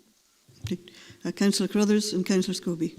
Thank you. I mean, the point I never got to earlier, as part of my ramble, is that I do agree with 2.3 as it stands. As the information is being asked for, Willie and Tommy, is that it's not appropriate, but there is alternative routes, is the point I was going to make. There is alternative routes to which this council can get to a much greater understanding through this particular type of request for the information as you've asked, but as presented today, I don't think it is appropriate. Okay, Councillor Scobie. Yeah, I'm quite happy to go along with an eminently sensible suggestion being put by the Chief Executive. Where we get the information from, I'm not really fussed, but we should get the information, or at least request that information, because, when they were saying, and I heard Lillian saying there was no testing, the report that came before us did refer to the testing, and I think of the 118, 25 were tested just in February, March time. So there were testings available. We need that information, and I'm quite happy to accept the advice from the Chief Executive to get the report from the NHS to this council. Get the information from the NHS. Happy to move that, Chair. Leader, through yourself, can I suggest that asking for information to come to us wouldn't take us very much forward, because it wouldn't come with context. And certainly, I suspect officers from the NHS would not come to speak to it. A suggested motion, members, would be that the NHS put a report into the public domain at the earliest opportunity with the full context, because then the rightful questions that members are being asked by members of the public, you have expressed that formally to the Health Board. Because I can think of 101 different ways, if we just ask for information, that it wouldn't take us any further forward for the full examination that I believe members will be looking for. So I think, as a partner in the race, to formally ask the NHS to bring such a report at the earliest opportunity, the onus is then in the NHS to reply as to how they will take that forward. That may then come back to the Council. But I think that would allow it to be a public report that we'd be asking for, rather than a selected release of information, if that's helpful for members. Always open to advice, Chair, and I think we should go with that advice, and happy to move. So we agreed that to proceed on the basis of the advice from the Chief Executive in terms of requesting the information from NHS Dumfries Galloway, and in fact, and requesting that they make that advice public. So that Leader, information it's a public. report on the matter, a public report by Dumfries Galloway. Because if we just ask for information, we will only get information with no context. And I think it's the public should receive a full report in this matter at the earliest opportunity. So the Council can then take a position on that report. Okay, is that an acceptable way forward for everybody? Okay, great. Okay, so it's now 3:10. There was a suggestion. I suggest actually we take the next motion on bed and breakfast next, and then we have the break. I said a break I have, but we can, I think, take the bed and breakfast motion next. And first of all, we need to agree to remove delegation from the Economy and Resources Committee in order to be able to discuss it. Content to do so? Okay. Members are asked to consider the notice of motion proposed by Councillor Willie Scobie and seconded by Councillor Tommy Sloan. The notice of motion is attached to Appendix 1. I believe David Gardner and Steve Rogers are available on Microsoft Teams to assist members with any questions. But I also understand that Councillor Davison, as Chair of Economy and Resources, has some information which is relevant to this and may be of interest to members. Councillor Davison. Thank you, Leader. I will be brief. I'll do my best to be brief, recognising time pressures. Clearly, since this notice of motion was submitted, we've had the announcement of a further suite of financial support packages for businesses and other organisations. From memory, I believe around 9 of those are coming to Dumfries and Galloway Council to be administered by us. Amongst those funds will be support to bed and breakfast accommodation. If I remember correctly, we will require a report on the administration of all of those funds to the next meeting of the E&R committee. And I would suggest, therefore, that this matter has therefore been overtaken by the subsequent announcements. It clearly couldn't have been taken into account when it was submitted, and would suggest, therefore, that it would be appropriate for us to consider this issue there, not least because by that time we will have the benefit of understanding the full scope of these funds, and we will also be in a position to assess whether there remain any omissions in terms of businesses covered, and that the E&R committee can thereby act accordingly. And I would anticipate members would want any omissions to be raised as points of lobbying at the earliest opportunity once they've had a chance to consider those. And indeed, that is in line with what we have done in the past. That does not, in my view, delay any matter materially, since we are talking about assistance that clearly wasn't in scope when this notice of motion was previously submitted. So I would suggest, therefore, on that basis, the basis that is to say of the report that I anticipate will come to the next meeting of the Economy and Resources Committee, that we don't in this instance withdraw delegation, simply because we'll have the full debate with a good deal more information by that time at that juncture. Thank you, Leader.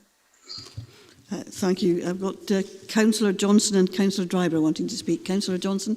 Thank you, Leader. I was just a wee bit confused. I understand the sentiment behind this, and I do agree with it. And it's not just the B&Bs, particularly the unfairness and inequity of grant schemes. I've had quite a lot of people coming to me about perceived inequity. But it was just in reading the thing at the start, the notice of motion, it's recognised the low number of these businesses that had their applications rejected. I think your wording's a wee bit off there, Willie. But that was all. Thanks. And I've also got Archie has indicated he wants to speak. In bringing Rob in at the beginning, I was wondering whether I was going to ask the proposer and seconder of the motion whether, in light of the fact that there has been an announcement about further grants and they will be going to economy resources, that we wait to see what the content of those are, and if there are still people who are falling through the cracks, then we lobby at that point when we know what it is we're lobbying for. I just wanted to put it to you whether you'd I suppose remove the motion for the time being until we see what goes to economy and resources. Are you allowing me to speak, Chair? Yeah, it was just I wanted to get the information. As the mover and Tommy as the seconder, I thought everybody was going to say first. Yeah, I wasn't. The reason I hadn't brought you in was because I was going to make that request first before we went on to discussing the motion as to whether or not it would be acceptable to defer any consideration of this until Economy and Resources has seen what is the content and the consequence of the new measures which have just been introduced. Yeah, Chair, I seem to read somewhere from the COSLA papers that the councils, all 32, were getting discretionary grant or funding for discretionary grants. So I was aware of that Rob brought to the table. So yes, I'm happy to do that. There are some in the chamber or at the council meeting that say the ship has already sailed in terms of my motion. But nevertheless, I think, I've made the point, and I've made it at other meetings, that there was an unfairness and an inequity. Maybe my wording is slightly wrong, Malcolm, but nevertheless, it's brought the attention in terms of how we disposed the NDR and others that were not means tested. So that was the reason for that in bringing it forward. Happy to defer it to EEI. If Rob could give us some indication, I'm up to speed with when the EEI is going to meet again, but the B&Bs and self-caterers, even with the restrictions, even under Tier 1, are still there and they're unable to accept if there were such a thing as tourists and visitors coming to this area. So I would like to ask, just on Rob's suggestion, it goes to EEI, when that is likely to happen, because B&Bs, self-caterers, they are suffering and there is an inequity there in terms of discretionary grants. Thanks, Councillor Scobie. Councillor Davidson, I think it's January, but I'm sure that Councillor Davidson will have a more detailed information about when the next meeting is coming up. Councillor Davidson.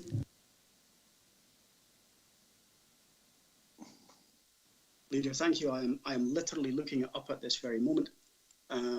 26, Rob. It is indeed Tuesday, the 26th of January. Thank you, Archie. Happy to defer, Chair. Thank you very much, Councillor Scobie and Councillor Sloan. I think we now take a 15-minute break, which would take us to 35 minutes past 3 or 25 to 4. Sorry, Chair, can I just come in before everybody goes? Oh, sorry. Is that all right? Sorry, Leader. Thank you. Is it okay to come in? Yes, sure. Yeah. And Councillor Dryburgh did as well, but we have actually, they have agreed to defer this until we see economy, what comes before economy and resources. No, I totally understand, but is it all right for me just to make a point, Leader, please? Yes, okay, yeah. Yeah, thank you. It's just, I'd like to make the point that we're all very aware that during the whole pandemic, we've all been filled with huge uncertainty, and all of us in this room have been fighting really hard for every single business and for every single person who've needed flu injections and COVID injections. And I would just like to point out that Mark Geddes and his team and Lillian Kringles have never, ever been later than a day in getting back to me personally as a councillor. You know, and it's been very, very pressurising for them, which we talked about earlier in council today. And I think that this needs to be acknowledged that, you know, there's a lot of impatience in the full council today from a lot of members, which I understand, but we have to give them credit where credit is due. And we will go forward with the business grants for January and help as many other businesses as we can, because we're all very aware how much difficulty they've all been facing. So I would just like to put on record my thanks to both Lillian Kringles and to Mark Geddes and his team today. Thanks, Leader, for your time. Well, thank you, Councillor Drysdale. That was a very welcome comment.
Ask people to resume their seats, please.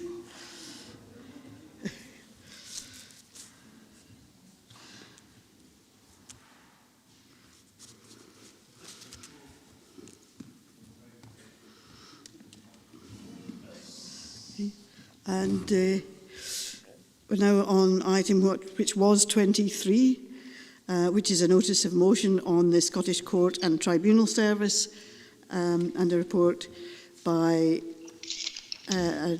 there's a report from the Chief Social Work Officer, and we're being asked to consider a notice of motion proposed by Councillor Jane Maitland and seconded by Councillor Ian Howie, which is attached as an appendix, and Lillian is here available to assist members with any questions.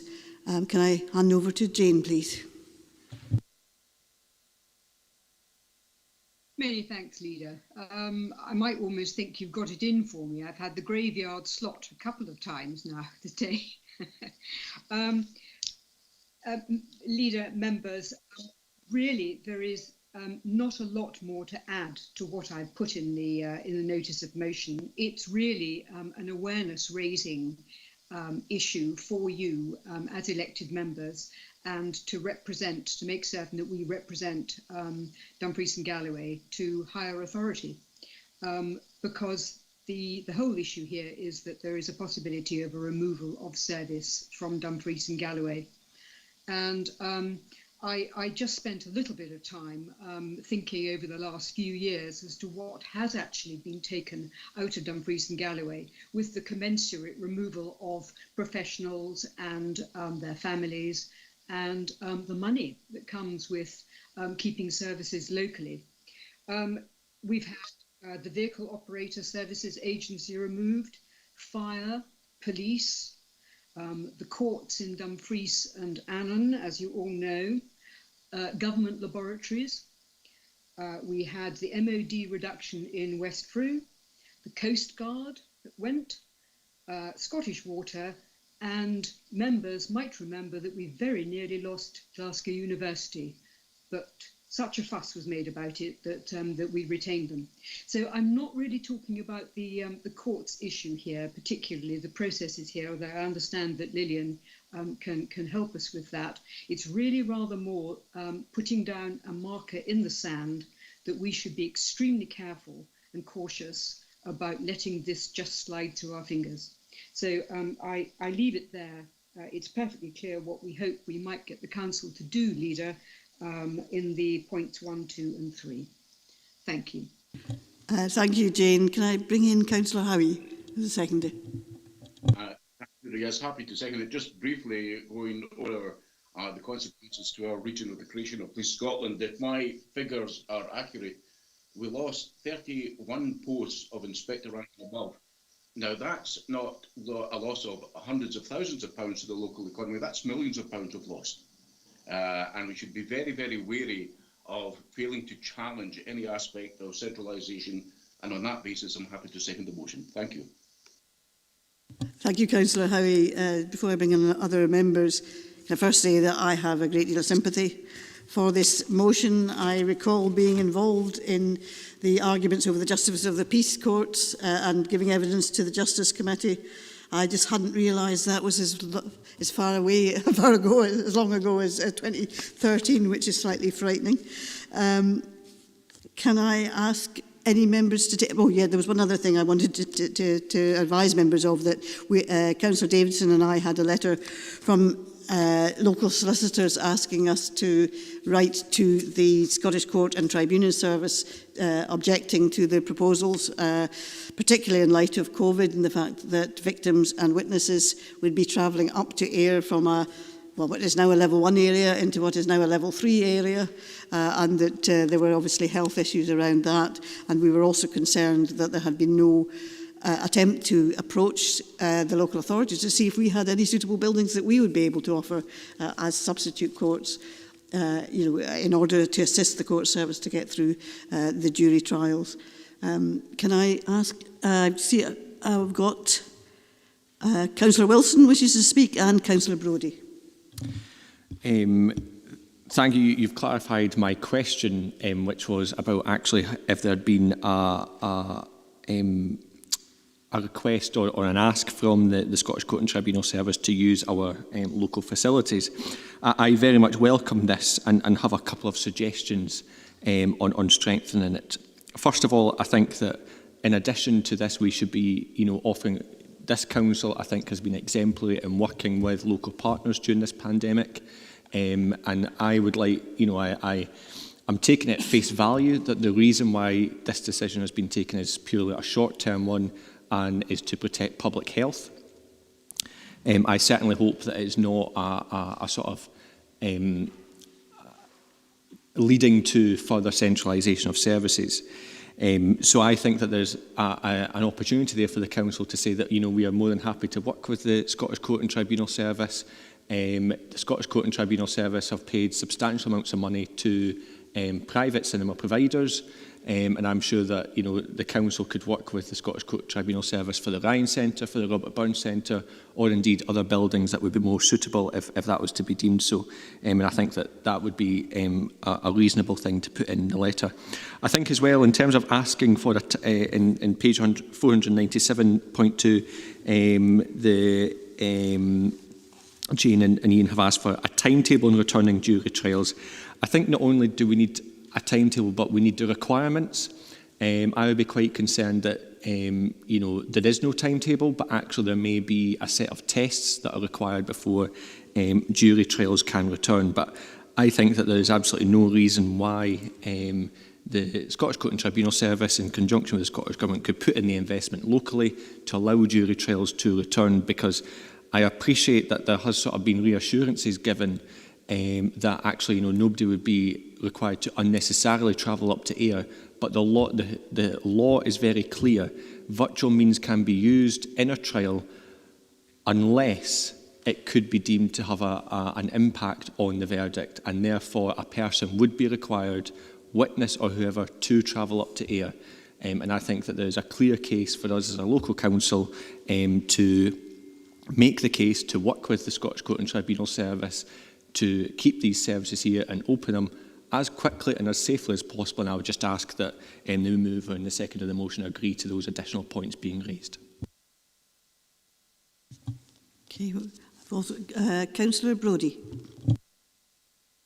Thanks, Leader. I remember too when Annan Court was closed against local opposition, it meant that justice has been dispensed in Annan for over 800 years until a few years ago.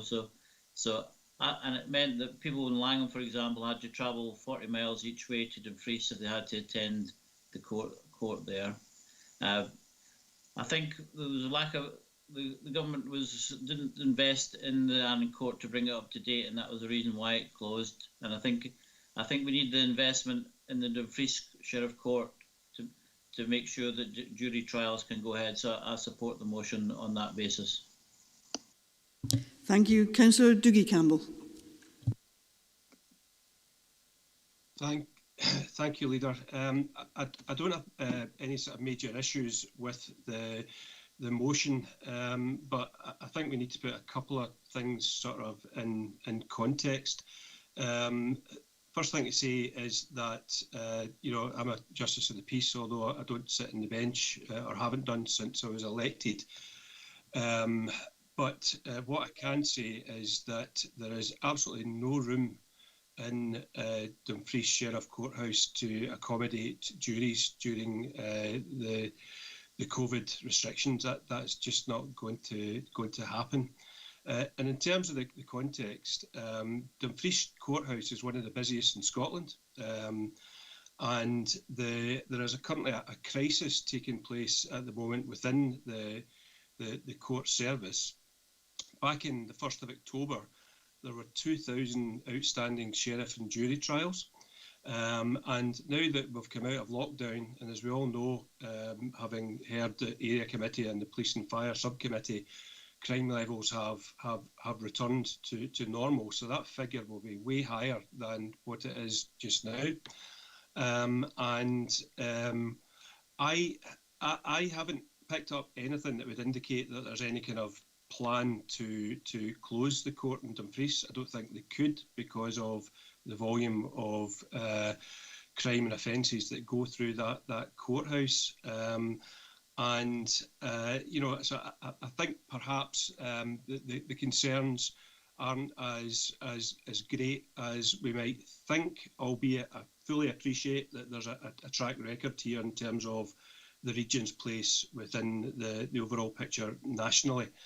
Yep, I think that's all I want to say. It's just to put a bit of context on it, not disagreeing with the motion, although in the first sentence, I would be more comfortable with notes the temporary removal of a publicly funded service, because I don't think we've seen any evidence to tell us that it isn't temporary and that it isn't for the purposes of dealing with a crisis in terms of the volume of cases that are outstanding.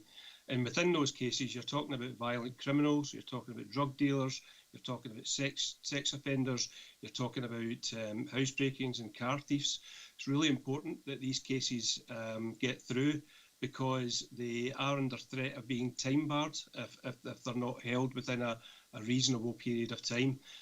So the court service, I think, have been forced into trying to find some way of convening these trials. And as far as I can see, the proposal that is in place as it relates to Dumfries and Galloway is understandable.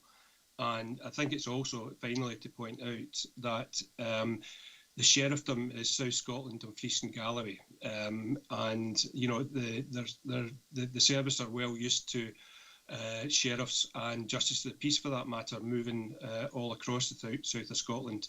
And I certainly haven't picked up any indications that there's any intention of permanently closing the Sheriff Courthouse. Thanks, Councillor Campbell. I suppose that the concern might be that some of the jury trials are removed, not that it would be closed altogether, but if it's very busy, that jury trials might be removed on a permanent basis while the courts remain open. And, the council may be in a position to assist with some of the backlog you're talking about, if we are able to offer them some of our buildings. And I've heard, for example, I think it's Edinburgh, where some trials were being held in a cinema. So obviously the premises would have to be safe enough to allow them to take place, but there have been adaptations made elsewhere. Have I got others? Anybody else wishing to contribute? Councillor Nicholson and Councillor McKee. Yeah, thank you, Leader. I think probably because we're the busiest court has been highlighted is because other courts have been shut down by this government, and this may partly be causage of that. And I can understand people's concerns about the trials, especially as you're saying that this is just this, just keep them away from Dumfries altogether. And they end up. There is a precedence in Dumfries for other buildings, council buildings, being used as courts while the court in Buccleuch Street was shut down for renovation sorts. So it has happened in the past. It happened in the past. It moved its to, I think it was a convent, and it moved up here for some. Trials, I think that was the case. So there is a precedence that we can provide other buildings to help them out. And it's a concern by the legal profession, that holds weight for me. I think Adam alluded to that as well. But, so yes, I'm quite happy with the motion. And if you do consider adding Adam's contribution to that, and I would support that as well. Thank you. Councillor McKee? I think if they can use cinemas in other places, they can do it in Dumfries and Galloway as well. I think this is just another excuse for moving these things. What hasn't been explained is who's going to pay for all this? If you've got people, criminals for here, they've got to get up to Ayr or Lanark or wherever. Who's paying for that? The government. And witnesses as well. Have they to pay for that themselves? It's an absolute nonsense. I think they've got the same idea in their head as the government, that Dumfries and Galloway doesn't exist as such. And with regards to, somebody mentioned health, well, they're going for an area that's in Tier 1 to an area that's in Tier 3. So I think that's the opposite way around to what they should be doing. But I think it's an absolute nonsense that they're transferring it the way they're doing. And there's no indication of how it's going to be paid for either. As I say, have people to pay for themselves to get there. Thanks, Chair. Lillian may be able to answer that for us. Lillian, do you know what arrangements are in place for people who attend court? I do, Leader. Thank you very much. Thank you, Councillor McKee. So I have spoken at length with the Crown Office and the Fiscal Service on those very points. So what I can share with members is that there will be 1 week put aside for Dumfries and Galloway in January, and everyone involved in that case, i.e. the accused, the defendants, the victims and the witnesses, are all actually from Glasgow, although the offences happened in Dumfries. The second trial that's set will be in February. And yes, there are some witnesses that will come from Dumfries and Galloway. And what I have had absolute assurance from the Fiscal's Office is that they will fund the travel, the public transport, or indeed if some of those witnesses and victims are required to stay overnight, then they will also fund that. I was extremely concerned around this one because we do oftentimes in social work end up picking up the burden at the end of a trial if someone has no funds to get themselves back to wherever they reside, whether that be in Scotland or England. So I was very keen to ensure that we got that assurance from the Fiscal Service, and I have got that from the Senior Fiscal. They have then indicated that there's likely to be one other trial taking place in March, and again the defendant and the victims in that case are all out with Dumfries and Galloway. So they have given assurance at this moment in time that this is a temporary arrangement until the 31st of March.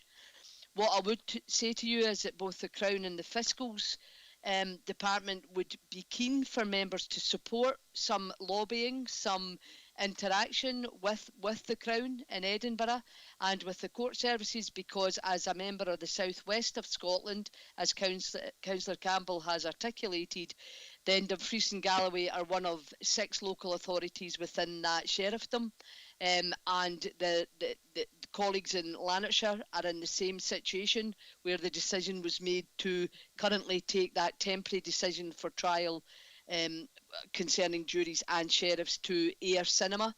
The use of cinemas has been across Scotland, and that does come down to the financial cost of setting the cinema up, which allows the technical, and forgive me, I don't know the technical requirements, but the cinemas do fulfil the technical security requirements for those trials to take place. Clearly, were this to be going on beyond March, then from the southwest of Scotland situation, then colleagues both in the Fiscal Service and the Crown Services would want to put another bid in to Scottish Government for funding to facilitate the trial of jury and sheriff in Dumfries and Galloway region, to ensure that we don't have to provide travel assistance and support to those that are travelling to air to facilitate this involvement in a trial period. So hopefully that gives assurance to the elected members that we have ensured that for anyone from Dumfries and Galloway travelling as a consequence of this temporary arrangement, then they will be fully funded to do so. Thank you, Leader. Thank you, Lillian. Councillor Scobie. Yeah, Chair, I well remember the 2013, the campaign, and it was basically led by the lawyers, those being employed in the judiciary system. And it's not just, Dumfries, there's Stranraer, I heard Adam refer to, the Ryan Centre and so forth, but there are local jobs at stake.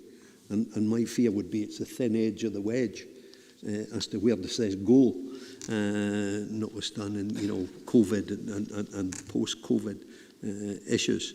So, I appreciate what Lillian was saying there, that she got the assurance that funding would be taken care of, even if it meant overnight.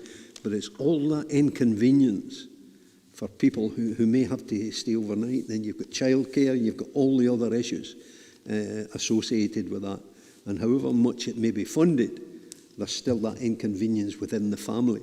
So, you know, I hope that we would defend the services that are already there as contained in the motion, and that it's to all our places. We've heard from Richard or Dick that Annan suffered. I believe at Kirkcudbright was the same. In 2013, we need to protect you know, the services that we got, and not to have them centralised, as could be, we're looking at the thin edge. So I would hope we support the motion. Thank you. Councillor Fairbairn. Thank you, Leader. Yep, good points, all valid, all well made. I think Councillor Campbell kind of summed it up as well in the wording temporary. I think we have to overemphasise that and not have facilities taken away from this region. But here's a thought I'll run by you all. It says here now we've got an Odeon cinema in Ayr we're going to use. What about the Odeon cinema in Dumfries? It's closed. We could use that, could we not? There's this hall here, which isn't being used in the same way as it normally is for weddings and so on. It's several opportunities in Dumfries and Galloway to have alternative locations. Absolutely correct. I'm not... Jim McComb. Yeah, Councillor McComb, please.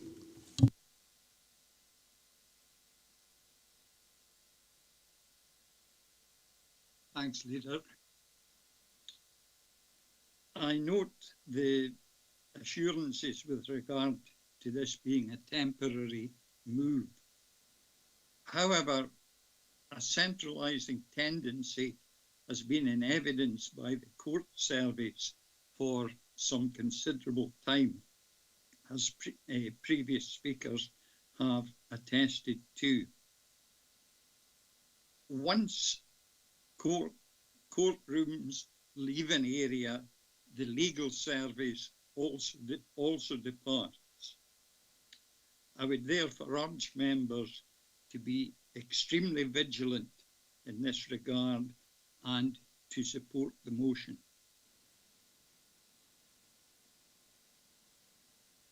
Thanks, Councillor McComb.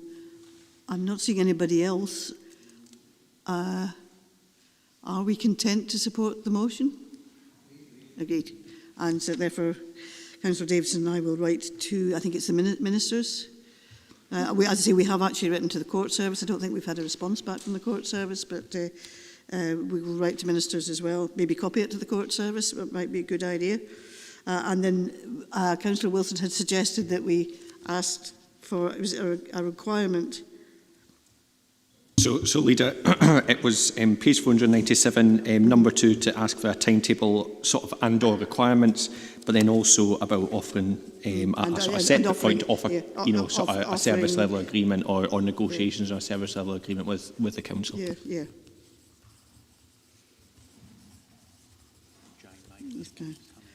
Jane, sorry, Councillor Maitland. Thank you very much. Thank you, Leader, and thank all members for the sort of spirit of consensus, because I think this is really a very important item. It's almost a principle more than the actual fact of it, but if we can possibly raise awareness, I think that's important. I'm very happy to add in the remarks made by Councillor Wilson. I thank the other members for their contribution. Yes, Dumfries is indeed one of the busiest courts, but you know, it's because of the pressure that has been added in because of the courts that they closed. And the backlog was there long before COVID, let me assure you. So really, very happy, pleased that you should take all this into account. And I would also add in, could we join together and lobby with the Lanarkshires, because they obviously feel uncomfortable as well. I think that's important. But thank you, everybody. Thank you. That would be worth looking into as well, what was happening with the Lanarkshire courts too. But yes, I absolutely agree. I'm sure we were assured, I remember back in November 2013, that the closure of the courts in Annan and Kirkcudbright would not add pressure to Dumfries Court, and it simply didn't transpire not to be true. So, the next item is a notice of motion in the names of myself and Councillor Davidson on the COVID responders. This is based, in fact, the majority of the motion actually quotes from a motion which was unanimously agreed by COSLA leaders last Friday, and basically is presenting the case for our key workers and COVID responders to be treated in the same way as key workers and COVID responders in the health service in respect of getting a £500 bonus.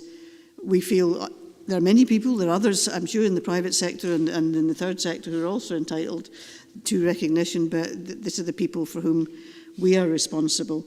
And I know that nobody knows probably better than we do how hard our workers have had to work in response to COVID, the lengths to which people have gone, the people who are working over weekends to process grants, the people who have been working to get back to us when we have come in with our inquiries on behalf of our constituents. If you think of the leisure staff who helped to maintain the bin service, we're not one of the areas where we're seeing large numbers of rats because bins weren't being collected. The bins were collected throughout Dumfries and Galloway thanks to the efforts of many staff who would not normally have undertaken that service.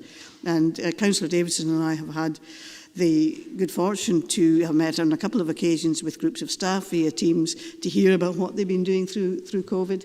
And we are absolutely blown away by the level of commitment there has been by members of staff at all levels and all sorts of jobs who have undertaken other responsibilities. If there is a bonus out there, the government is going to give a bonus to workers in recognition of their work, then local authority workers who are key responders are as entitled to it as anybody else. And when people went out to clap on a Thursday, as they did during lockdown, they weren't just clapping, they were clapping for health and social care workers, very much so, but also for all those other workers who are going that extra mile just to help people to get through. And I can think of nobody who deserves it more. The unions, the trade unions, were keen to emphasise that they weren't expecting us to find the money. I was at a meeting with union leaders from Unison, GMB and Unite the day before this motion went to COSLA leaders, and they were quite clear they weren't expecting hard-pressed councils who are still trying to find money for the COVID response to find additional money. They wanted us to say to government, just be fair to the one workforce, the whole of the workforce that actually took the burden of coping with COVID. So I'm proposing this motion. I'll hand over to Councillor Davidson as a seconder. Thank you, Leader. Delighted to second this. I supported it, and indeed it was supported unanimously at COSLA leaders. Unanimity is not often the order of the day at leaders' meetings, but I think it was absolutely the right decision.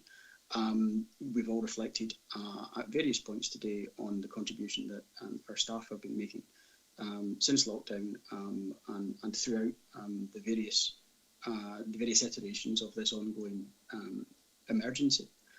So I think that this is a very sensible and fair position for us to be taking and reflects the collective view of local government in Scotland. Our staff made fantastic contributions.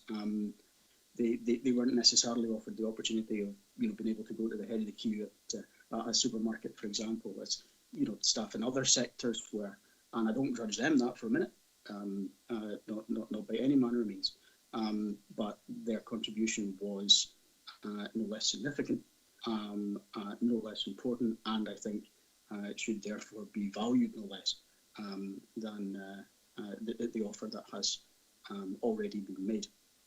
So delighted to second this, Leader, and hope that it will be supported unanimously here as it was at COSLA. Thank you. Thank you. Can I invite any other Councillor Carruthers? Thank you, Leader. I think a vote of thanks also, like yourself, to the unions drew it to our attention, and thank you for your efforts over that particular weekend. And you've certainly come up with this, and you certainly get some support from the Conservative group. But just to put that on record, I think in particular, we do support this. But I know that Councillor Johnston would like to make a couple of points as well, Leader. So just as open remarks, but on behalf of the Conservative group, we fully support this. But thank both the unions and yourselves for putting this together. So Councillor Charters had his hand up.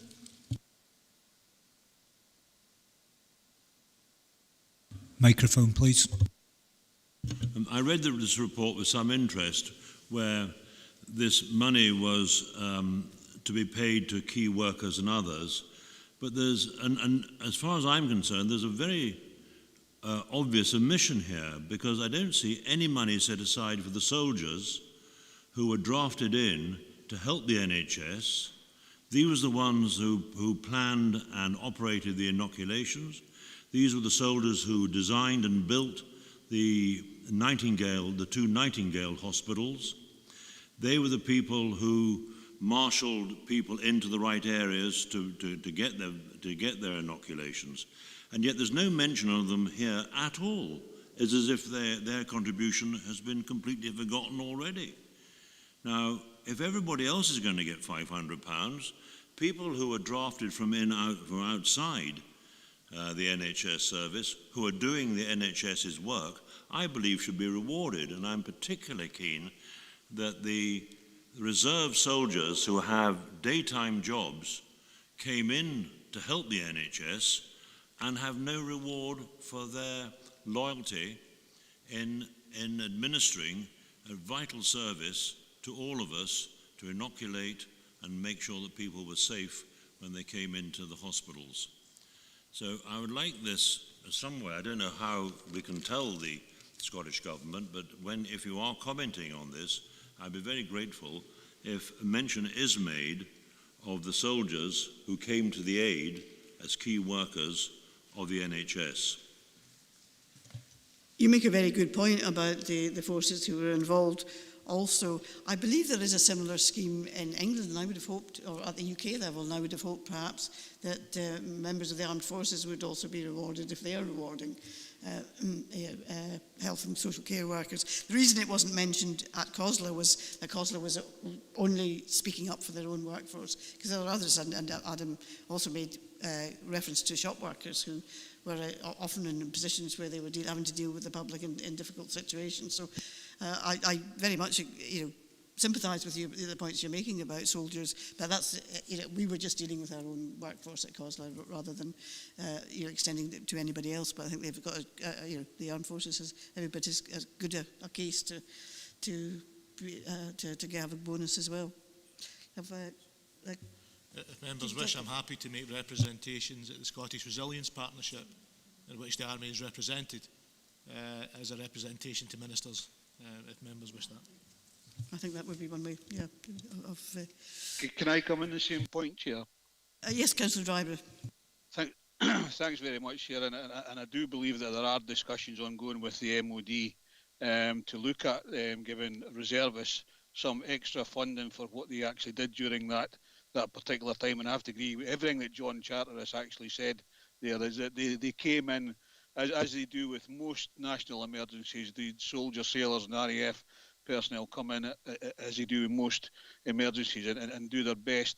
And I think the people of Dumfries and Galloway have really supported them in doing the testing stations and everything that they've done through logistics and that as well. But I am aware that there are discussions with the MOD to get extra funding and potential bonuses for reservists in that capacity. But I would suggest make a suggestion that the Chief Executive does still raise that, because I wouldn't want to lose the fact of potentially getting that bonus coming forward for those service personnel. Thanks, Councillor Driver. Councillor Scobie. Yeah, Chair, and I totally support the motion as laid out.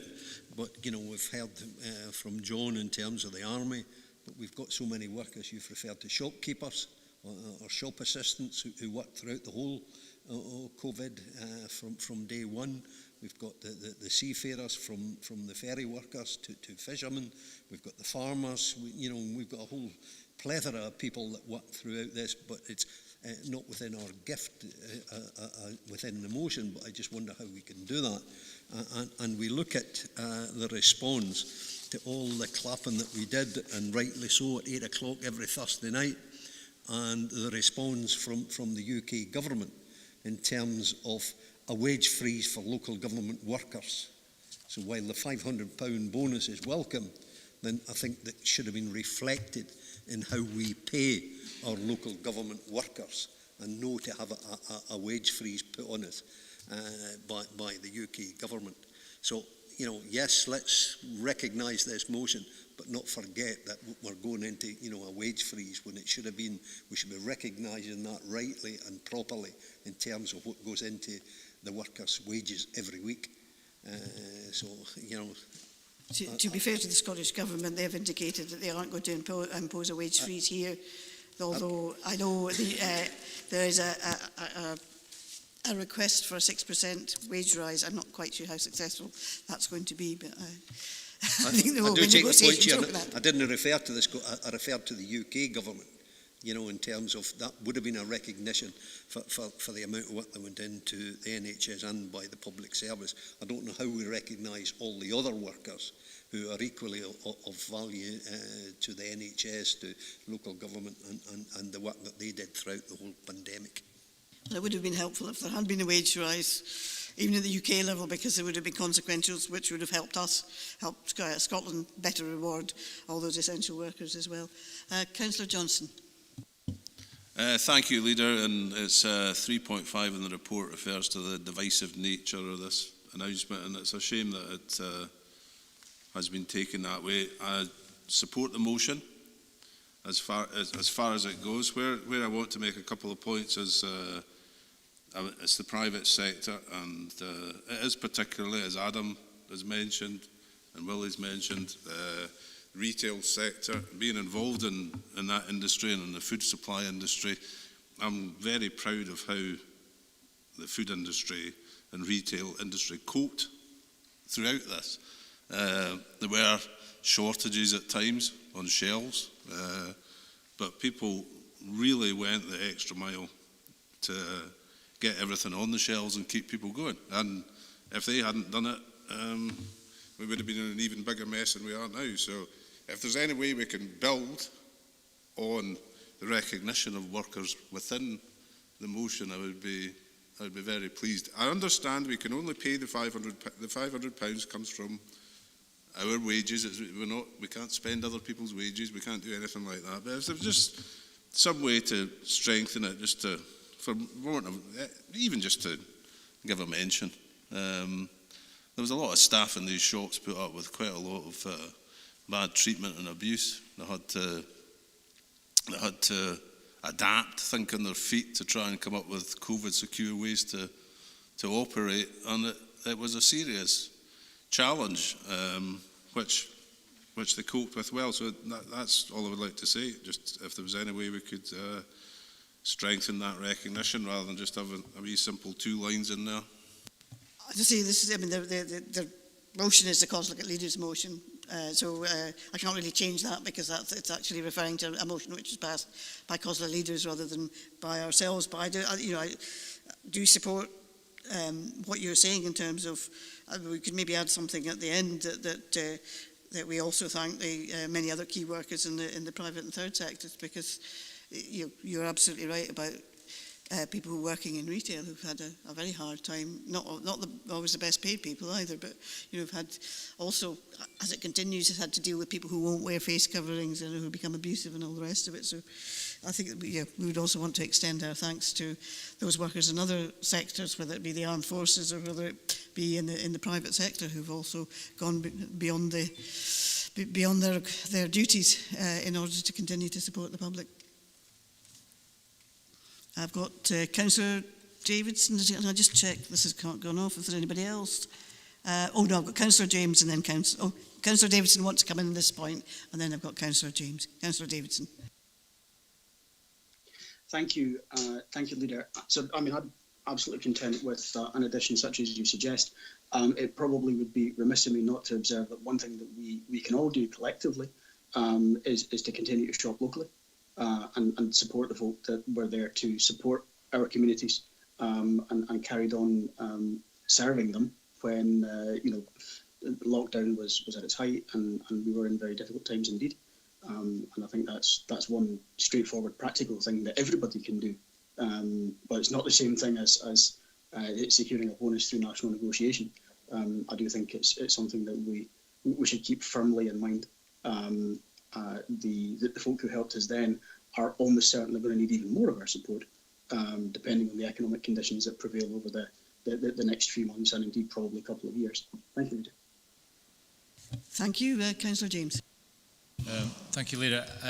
It's all very well recognising and thanking other workers like shop assistants and delivery drivers, but we're actually asking them to pay their taxes to government so that we can give a recognition to our employees. I mean, this is utterly immoral. I mean, if we think our employees are due a bonus for performing quite well, we should stump up and pay that. I mean, the shop assistants and delivery drivers were absolutely, in the first few days when no one knew what the hell this was, were actually there with, without procedures in place, really, really directly they couldn't have been more on the front line. And yet, they're going to pay government money, and we're asking government, we've got a big lobbying power. These people have not the same lobbying power whatsoever. And I just think that's utterly immoral. If we want to pay our employees a bonus, let's just do it.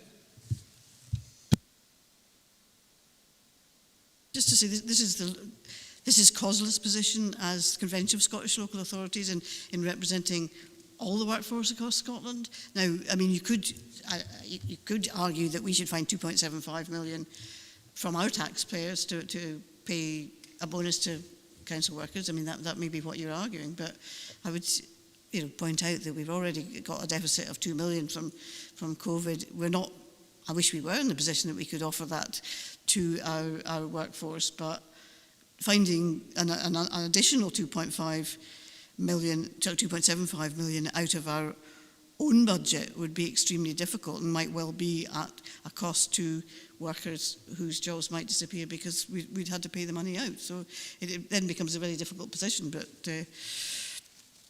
anyway, I mean, if you disagree with the motion, then you don't need to support it. Clearly. Okay, is anybody else wishing to contribute? Okay, are we prepared to accept the motion with the addition that we want to? We also want to recognise and thank workers in other sectors who we also believe would also qualify for this sort of recognition, even though it is not within the gift of local government. Ian. And just recognise the interaction that our Chief Executive will take in regards to the armed forces as well. Indeed. Thanks, Gavin. Okay, we have to go backwards now to agenda item 14.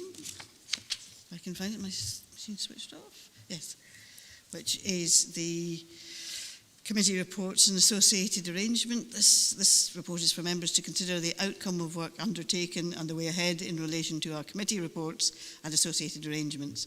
Members appear to be generally satisfied with our current arrangements, but have identified some improvements they would like to make, which is welcome.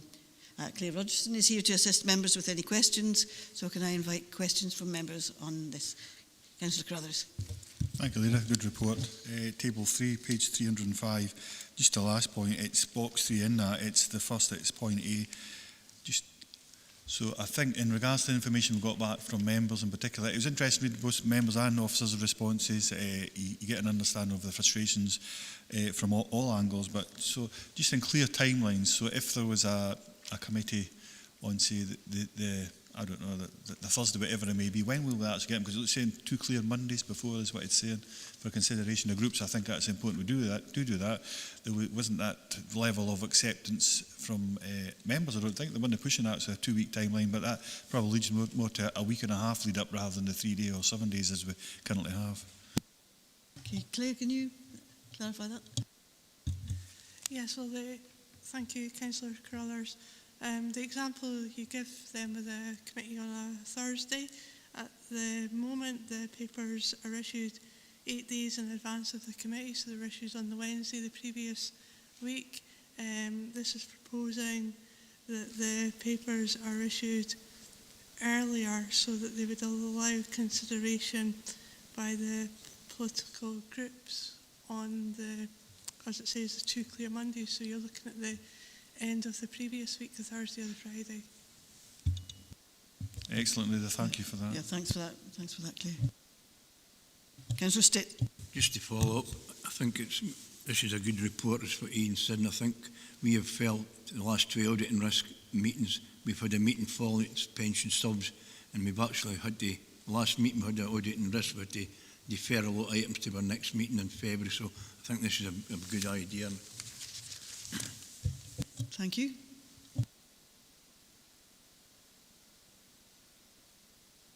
Any others? I think there was a point made by some members. I know that there was a recommendation in 2 that they were in table 1 about an increased use of PowerPoint presentations to aid understanding. I think some members felt that probably that, we don't really want to have PowerPoints at committees.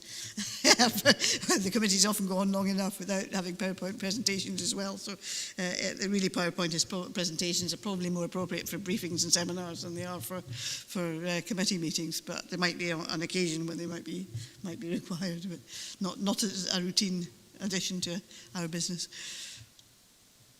Okay, are we happy in that case to note the review of the committee reports and to agree the way ahead as detailed in table 3, paragraph 3.24? Content? Thank you.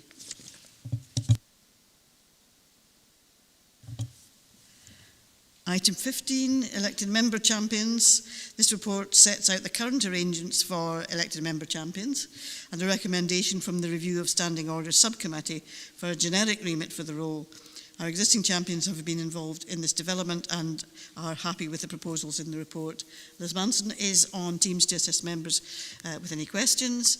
So do members have any clarification or additions or amendments? Councillor Carruthers. Thank you, Leader. Thank you for this as well, Liz. So there's a small point, 3.5. So I know you're very well aware in regards to the scrutiny review that will take place in regards to elected member support. And it alludes to at the very end, so each champion has an identified support officer to assist them in fulfilling their role. So, I mean, this does feed into that as well, just where and when, how does that apply? But maybe it does feed into that wider discussion review that we'll have. But I was interested in that because we are at this point as a full council allocating a level of resource. Okay, Liz. Yes, thank you. At the moment, each champion does indeed have a lead officer who's been identified and provides them with a degree of support, sometimes administrative, perhaps setting up meetings, perhaps also assistance in preparing their annual reports. So it was simply an opportunity, because we're looking at the wider issues of support to members, that to build this into that scrutiny review, to make sure that the arrangements we have in place are fit for purpose and are providing members with the support that they need and within the resources available. Thank you. Any further questions or clarification? Councillor Driver. Yeah, thanks very much, Chair. And I have to say to Liz, they do way more than that. I can assure you that once they get involved with the champions, they can, it's a personal thing more than a actual a job role for them. But I have to thank all of the staff that have supported me over the many years. It's just for clarification, Chair, on the Armed Forces role. This has been discussed with Veterans Scotland and the Scottish Government, and on Tuesday we have now got a clear role description which I have sent, I will send to Liz with regards to the Armed Forces champion. It's just been clarified on Tuesday there, so I'll send that, Liz, to you. And I think it's quite a good way to go forward, this report. Thank you. Don't see anybody else wishing to... Councillor Wilson. I just think on the back of Ian's point, the support provided is to help that function go, so I think Archie's Armed Forces champion role probably gets the biggest level of support, because essentially it is that officer who organises a lot of the remembrance work. But I know certainly in my two champions roles, actually, yes, there's support provided, but support actually to carry out that work, not necessarily, it's not a huge resource that I access through that. So I think, the main point of this report is around the remit, and certainly that support is there. I wouldn't even really argue it's administrative support. It is, trying to facilitate national stakeholder meetings. It is just making sure that the champions are appraised of what's happening. It's not a huge deal of support, actually, which is absolutely fine, but I just think that point should be made. The officers in question do a great deal of work, but it is not a a significant resource that is very time consuming. Thank you. Councillor Carruthers? No, thanks for that input, but I'll probably line myself more to Archie's comments. I've been a champion on a number of occasions, probably 3 or 4 I think now, and I think that level of resource is needed. It should be applied. I certainly support that in full, and I do think our officers do an incredible good job and a lot of work when it comes to that. So it's not against it. This is an important but small remit and role over the council or the services that we supply, and it's the wider remit. So I just wanted to get an understanding in the public domain that support is there. I do actually support that level of resource to the councils, but I'm emphasising there is a need for further resource and just identifying that through this particular report. Thank you. Councillor Johnson. It's just at the start we referred to the various champions. I was just wondering what was happening with the older persons champion. Liz, do you know what's... and certainly there wasn't a defined remit for the older persons champion, which came through a request to the council. That's correct, and that's a relatively new member appointment. And again, Councillor Ferguson has just taken up that role. There is a lead officer identified, and I'm sure as the time moves on that there will be an annual report, there will be activities undertaken that will be shared with full council as appropriate. Thanks. Councillor Ferguson, the older people's champion, wishes to speak. Thanks very much, Leader. Just by means of a verbal update, at least for the time being, I've already made contact with Age Scotland, and now I've had a series of meetings with them about how they could see us potentially working together. I'm also now a member of the Scottish Older People's Alliance, one of the council champions on that, and again that's very recent. I have a support officer who's currently tied up, to be frank, in the 3 hours work. But I've also asked the Health Social Care Partnership to resurrect the Older People's Consultative Group that Dougie Campbell used to chair, and I think that's fallen to me now as Older People's Champion. So just to let you know, there are things happening in the background here, and let's just say the Older People's Champion will be much more visible in 2021. Thanks, Andy, and we look forward to having your annual reports in due course. So are we happy to note the current arrangements and to agree the recommendation from the Review of Standing Orders Subcommittee that there should be a generic remit for champions? Right, thank you.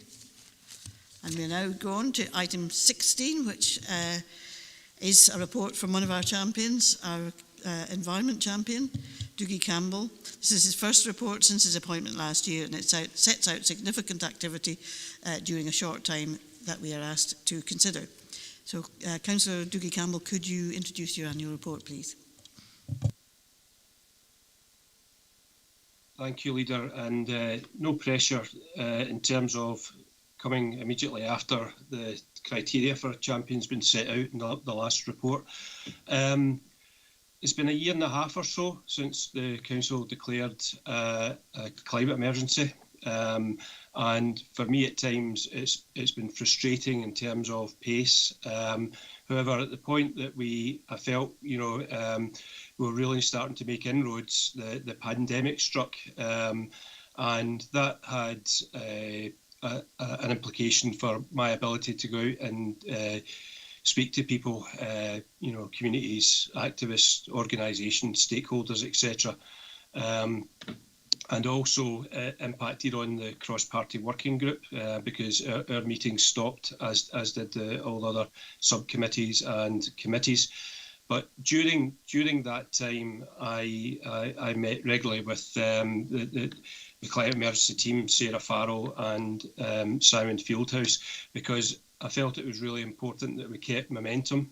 And the sort of early part of our work with the cross-party working group was the implementation of the 12-point plan, and to a large extent that plan is about getting the strategic framework in place.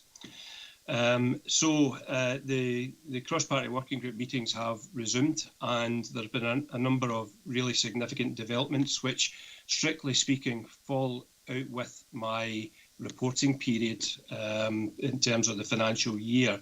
But I felt it was important to outline in the report, just briefly, some of those particular achievements.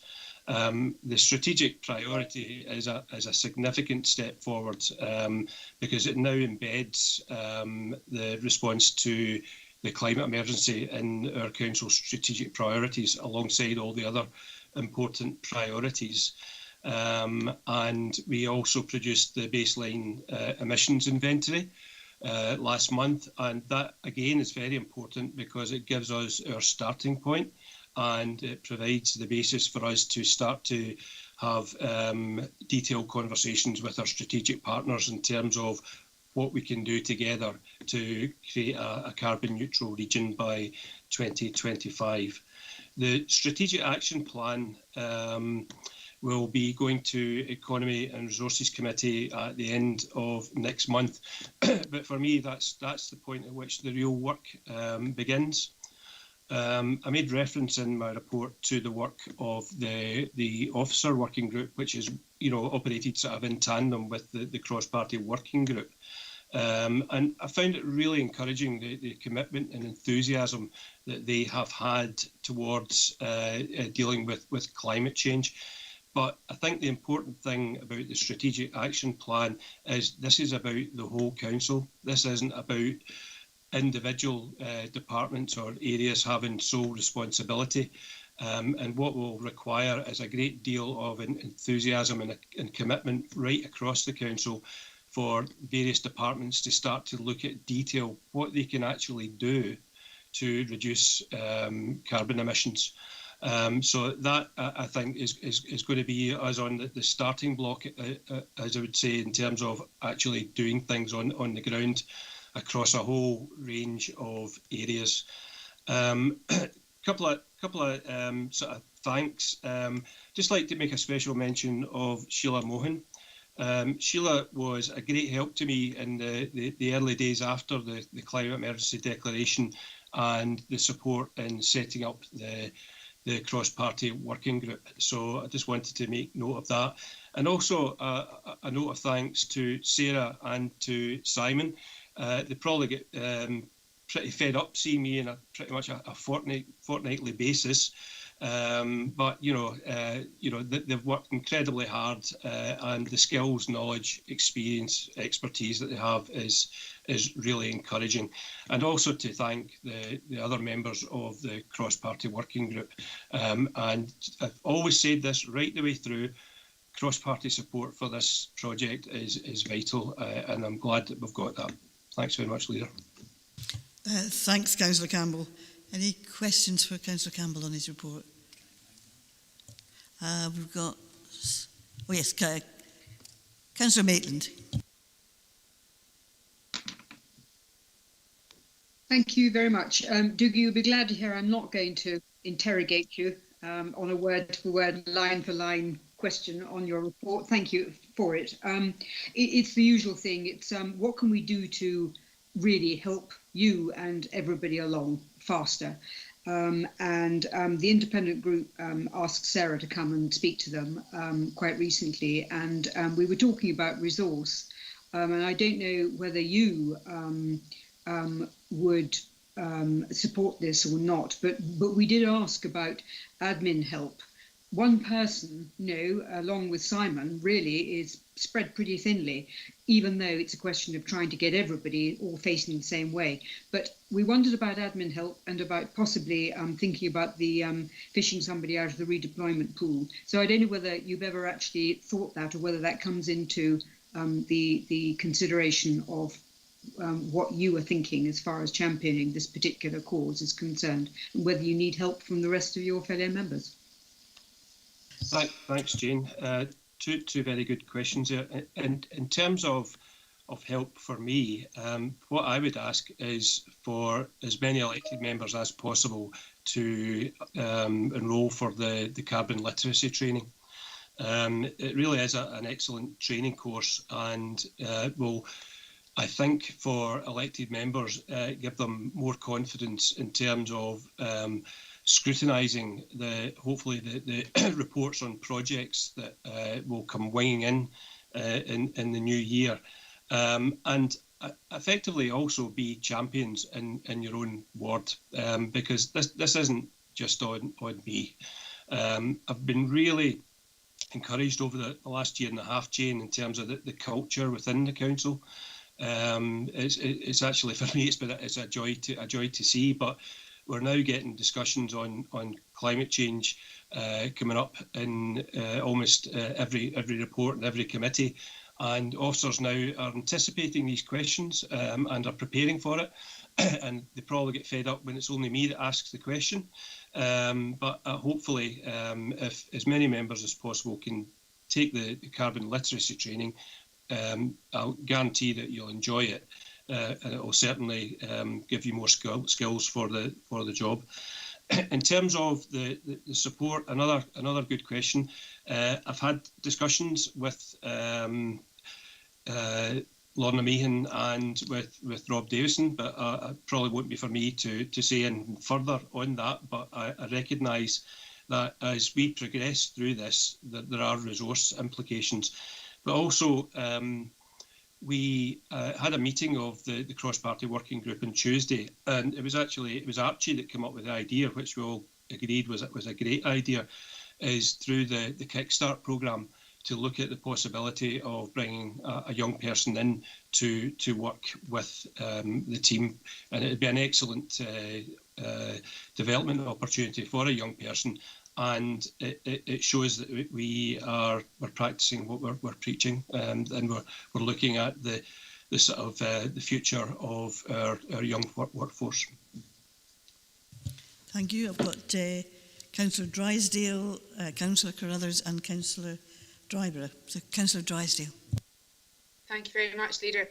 I'd just like to thank Councillor Campbell for the report, and also I have been working in tandem with him and other members of the with fellow councillors, and I would just like to thank them for that. I think it's very, very important going forward that we protect our environment, in Dumfries and Galloway, especially with regards to tourism post the pandemic.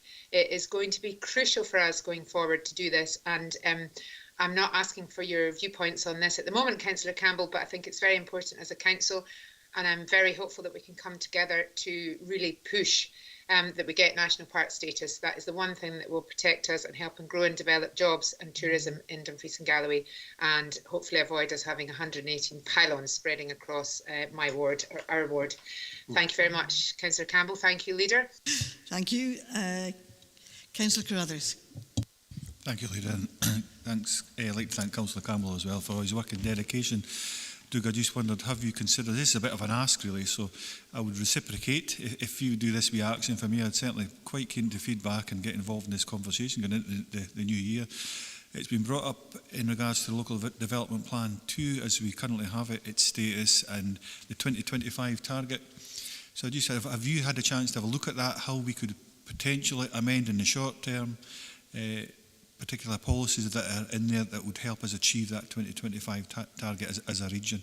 I can leave that one with you, pick you up in the new year. Do get really keen to do that and continue that conversation to try and better affect the economy as well as anything else in Dumfries and Galloway. The only thing I would say at this stage, Ian, is that the implications for the planning policy are also there as well, to ensure that any sort of development plans that go forward aren't actually causing more harm in terms of climate change. And obviously there's been a shift of emphasis from the Scottish Government. And my expectation would be that planning officers are now looking at the climate change elements, aspect of planning applications in more detail, and there's no reason why we can't, as I see it, update and amend advice on an ongoing basis as we move towards LDP 3. Thanks. But yes, happy to talk, Ian, at any time. Thank you, Leila. Thank you, Doug. I think community renewable energy projects in particular is certainly something in my mind which would both help with local economies, energy bills for local users, and it would help towards that target. And I don't see it specific within the local development plan as it stands, so but keen to carry on the conversation. Thanks. Councillor Dryber. Yeah, thanks very much, Chair. And I have to agree with everything that Dougie actually said. I think the cross-party working group has got one aim, basically, and that's to get this in as quickly as possible and get all the things we're doing. I think Ian makes a good point about, renewable systems and things like that. So we've actually been to the local housing authorities, associations, for instance, to see what they can do to support as well. And it comes back to what the role of the council actually is, being an influencer in the whole of the strategic plan, because we can't do everything on our own, as we've said several times before. And I think Dougie's made it quite clear within his report that what we're trying to do is get the whole of Dumfries and Galloway people behind us, and that includes companies as well as individuals, to move this forward.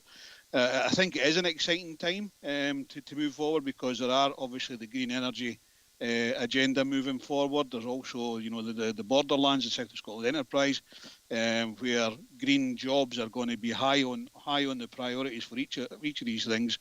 And I would agree with Jane with regards to resources. We are looking at that, and obviously one of the suggestions was the kickstart to see if we can get a modern apprentice in to support both Simon and Sarah to take it forward. But really pleased with this report coming forward. So well done, Duke.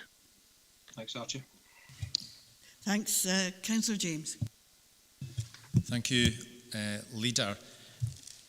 Having an environmental champion is a very good idea, because those of us who choose to live here, we do it a lot for a large reason because we've got such a fantastic environment here, and the same for people who visit here. And we're also reliant on our environment and land for production, so it's very important. And I don't think anyone could fault our current environmental champion for lack of effort. And I think Kickstart is a great idea to take people, young people, through that. It's fantastic. But I have to say that our overwhelming focus on carbon is just not a good idea. It just is arithmetical idiocy. If I could just quote a couple of figures here. I mean, we have 150,000 people in Dumfries and Galloway, and 220,000 new people net come into the world every day. It would be infinitesimal. Let's say we were just amazing at it. Well, according to 2016, we were already supposedly carbon neutral even then. We just could not make a difference. But we have a reasonably large tract of land here with which we could use to the benefit of nature quite a lot, and that should come under the environmental champion's remit more than carbon. Carbon could be a tiny factor because we have to pay some sort of service to that these days. But where are we on forestry? We're still allowing large amounts of Sitka spruce to be planted over vast areas without even meeting the Scottish guidelines for mixed woodland. We should be pushing for literally mixed woodland when we do large-scale planting.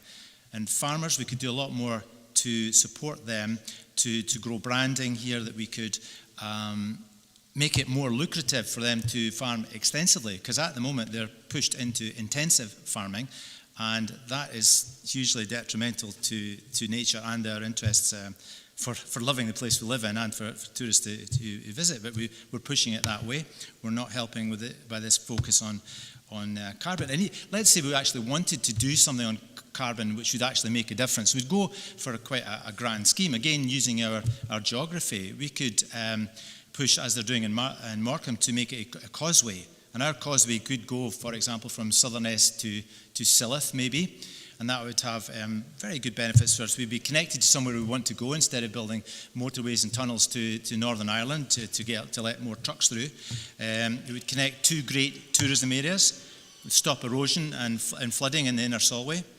And we produce hundreds of times more energy than an eyesore like Robin Rigwell. So, I mean, there's a lot we could do for nature, and it's all very well saying, well, nature survives, because with the carbon balance the way it should be or whatever. But just by providing a lot of habitat, some kind of nature will thrive. And I just think this obsession with carbon is ludicrous for us. Actually, it's just stupid. Thank you.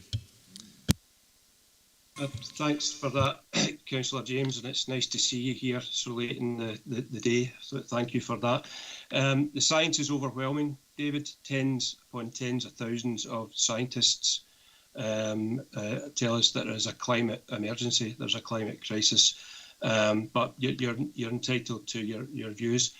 The 12-point plan, if you'd read it, makes specific reference to the natural environment and biodiversity.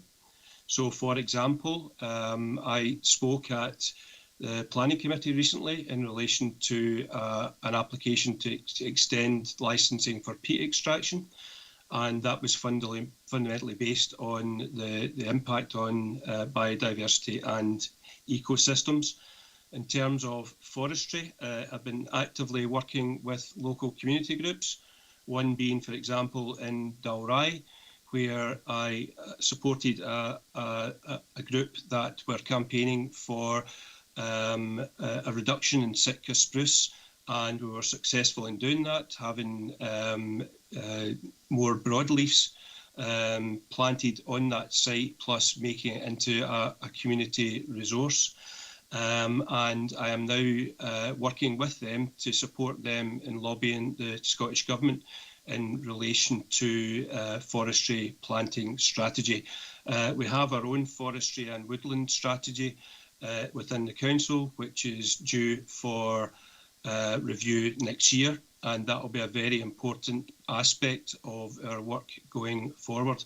So right from the very outset, yes, there's a focus on carbon emissions, and we should follow what the scientists tell us on that, but also this goes hand in hand with protecting the natural environment, and the need to do that, I would agree with you, is there, but it is what I have been doing.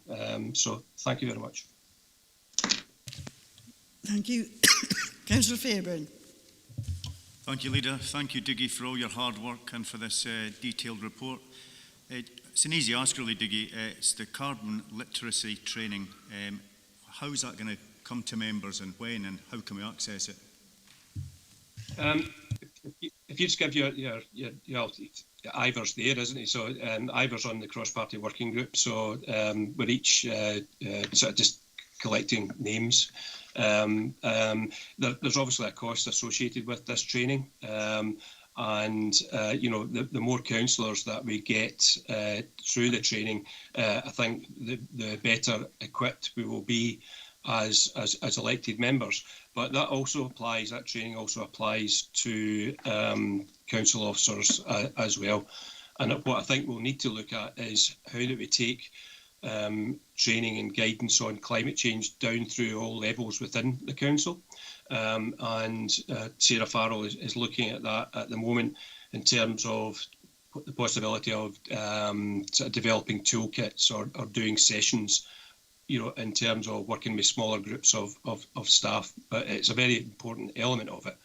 And just again, please, as many elected members as possible to do the training would be great. Thanks. And Councillor Hagman.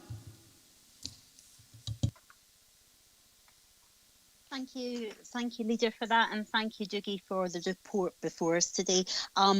It's great to see the journey that you've been on this last year, and I think nobody can doubt the hard work of the champion role that you've taken forward. It was just a couple of points that I wanted to make, Leader, and that was mainly to Councillor Drysdale and Councillor James.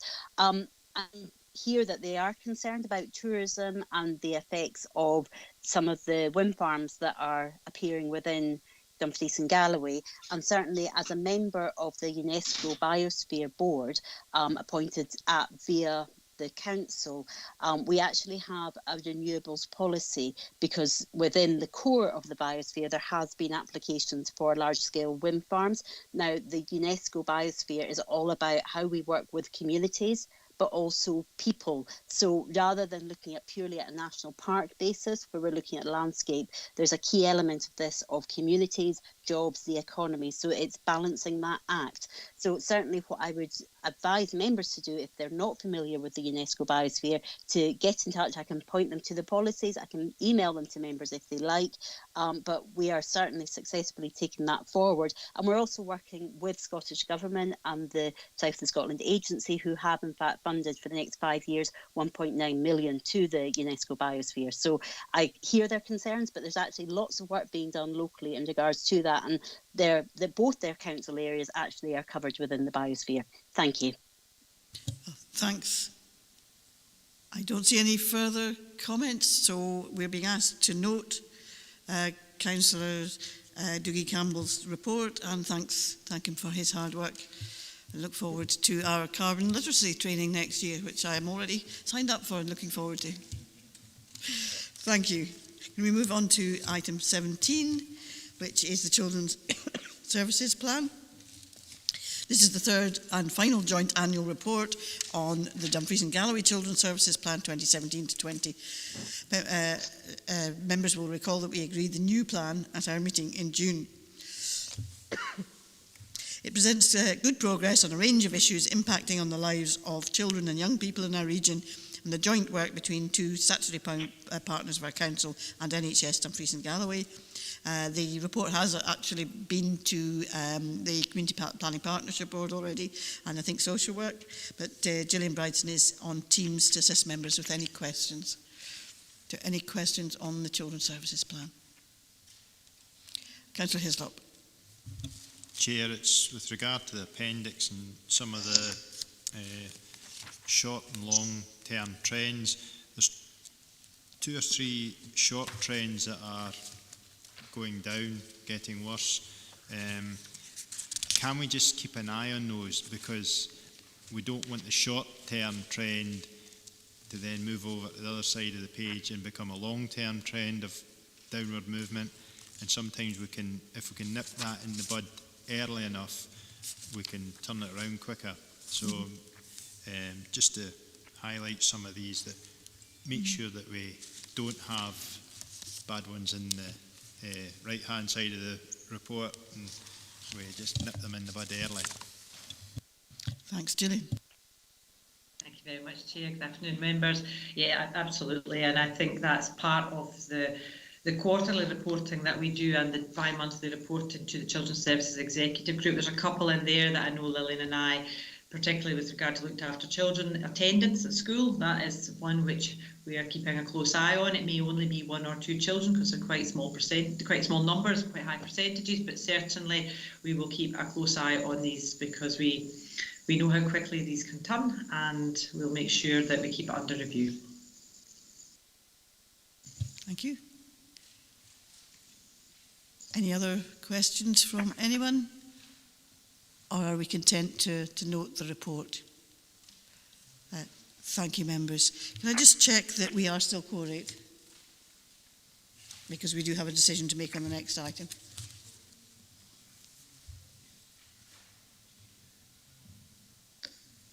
Yeah, we only need, quorate, we need 11 amendments. Yeah, well, we're fine, good.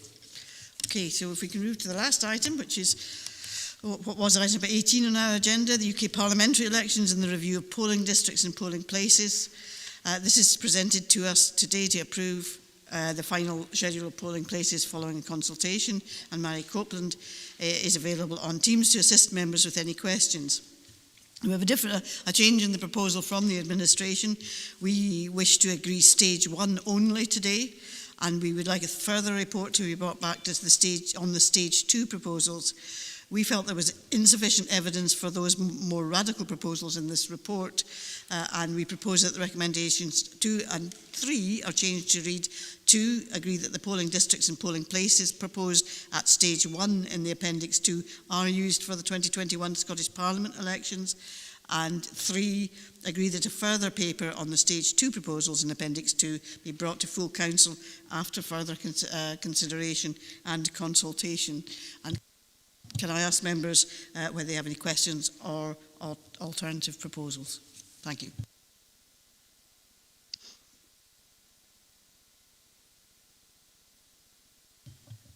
Oh yes, it is another. Yeah, Councillor Hagman and James wants me to put that in chat. I'm not quite sure whether I'm capable of doing that, but I'll think about that. Got Councillor Hagman and then Councillor Carruthers, and see if I can put that. Thank you, Leader, for letting me come in on that. Obviously, you've covered the point that I wish to raise in terms of stage 2 of this report. But I just wanted to just confirm, how are we going to consult in terms of stage 2? Because I just want to make sure that we are going to try and reach all the communities, and also use our youth councillors to ask them for young people what their preferences are for voting, because we always want to engage young people in the voting process, and I would hate for anything to be put in place to put any barriers in the way. I just also wanted to highlight, certainly I was looking at my own wards and actually other wards within Galloway mainly, but certainly within my own ward there's talk of amalgamating New Luce, for example, with Glen Luce. Now, often our elections do appear to take place on a Thursday. There's no public transport on a Thursday at all. So there's no information in here of how you expect people without private transport to be able to go and cast their votes if they choose to, put their votes in. So I would request that we have, when the paper comes back, full details of how we mitigate potentially taking away polling places. Certainly on the days that there are a bus service, they would have to put in overnight accommodation, because you can't get to Glen Luce and back within the same day if you're travelling from New Luce. So I think that poses quite a lot of problems. And also looking at other bus services across Galloway, most of them sort of end about 5 o'clock, and they can maybe get to a polling place beforehand, but they cannot get back. So it's just to make sure that when we do get a report coming back, that we have that mitigation for how people are meant to travel to the polling places. But I would absolutely support what the leader said insofar as we agree the stage 1 of this process and we come back to look at the further issues around stage 2. Thank you. It might be a little bit unfair to ask Mary to comment on proposals from the administration in terms of the consultation. Obviously, that's something which would have to be worked up, and I wouldn't expect her to just be able to pluck that out of the air, but obviously that's something we would have to consider, unless Mary has any particular comments about how that might be done. Mary, anything? At this precise moment, no, but I take the point of involving the Youth Parliament and the Youth Council. That's. Thanks. I've got Councillor McComb and Councillor Howie wanting to speak. Councillor McComb.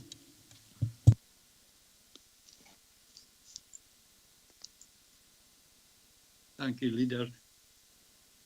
I would welcome the change you have suggested to the recommendations. However, with regard to the table at 5.1, there is an essential piece of information missing here, and that is the land area of each local authority. Dumfries and Galloway covers an area of almost 6,400 square kilometres. West Lothian covers an area of just over 400 square kilometres. I think it is essential that the size of the area be taken into account.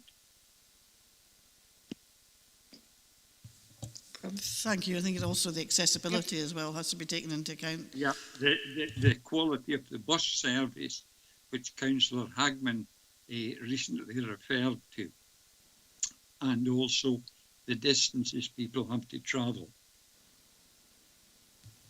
Thank you. And Councillor Howie?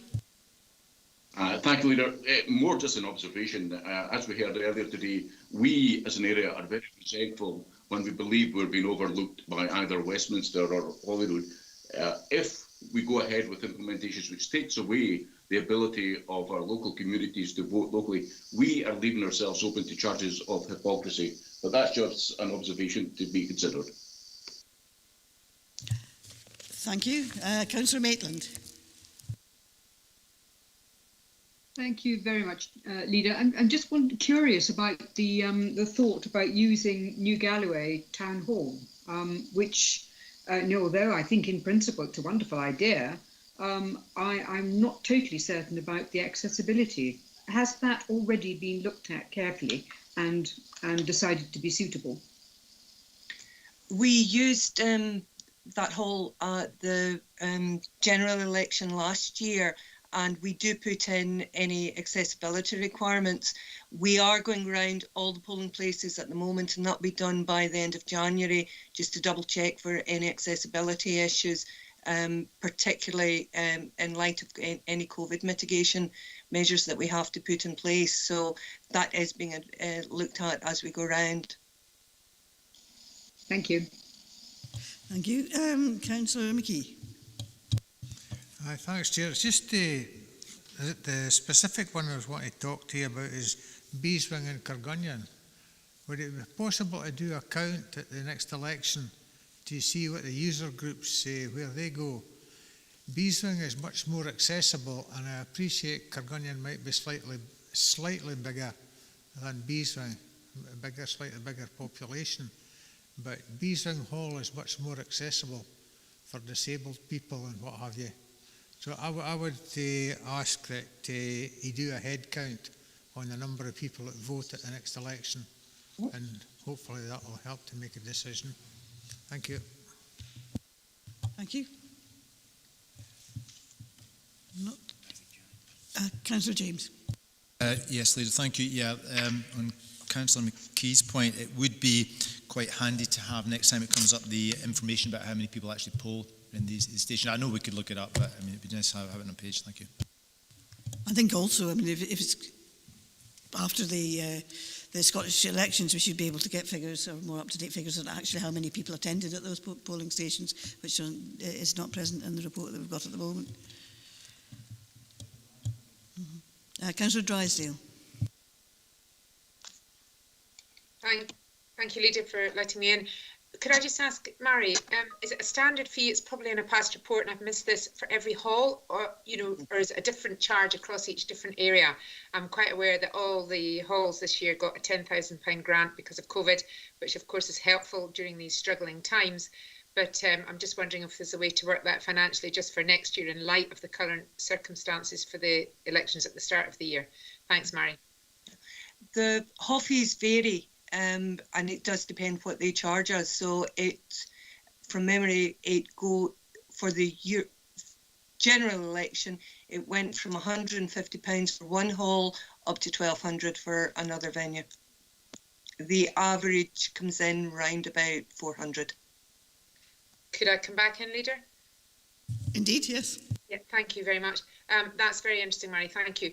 I would suggest that possibly as a council, whatever working group this is, that's taken forward with each individual hall and becomes a bit more standardised and a bit fairer. I think that's quite an irregularity, but I appreciate there's perhaps reasons for this. But I think going forward, that seems quite a big difference and it needs to be looked at. Thanks, Chair.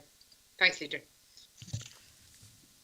Some local authorities use schools, as polling places. I know it's not been a decision that's been taken here, but presumably when, if councils were using their own property, such as schools, then it might actually be considered to be cheaper, and there are schools in many of our communities. So I suppose it's something else that could be looked at.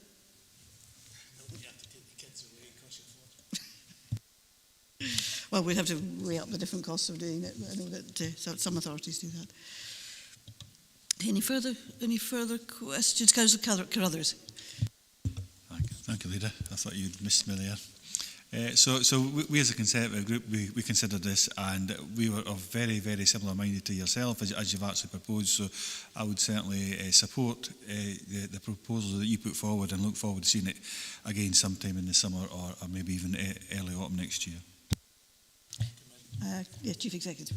Given members' decision, there's no way I'm going to do this before the summer. I think, if you want proper consultation, the vast majority of people who vote a polling station are old. They're not going to be on electronic. Only 50% of people are going to vote through polling stations at the next election. It would be after the Scottish Parliament election we'd undertake this work and bring it back.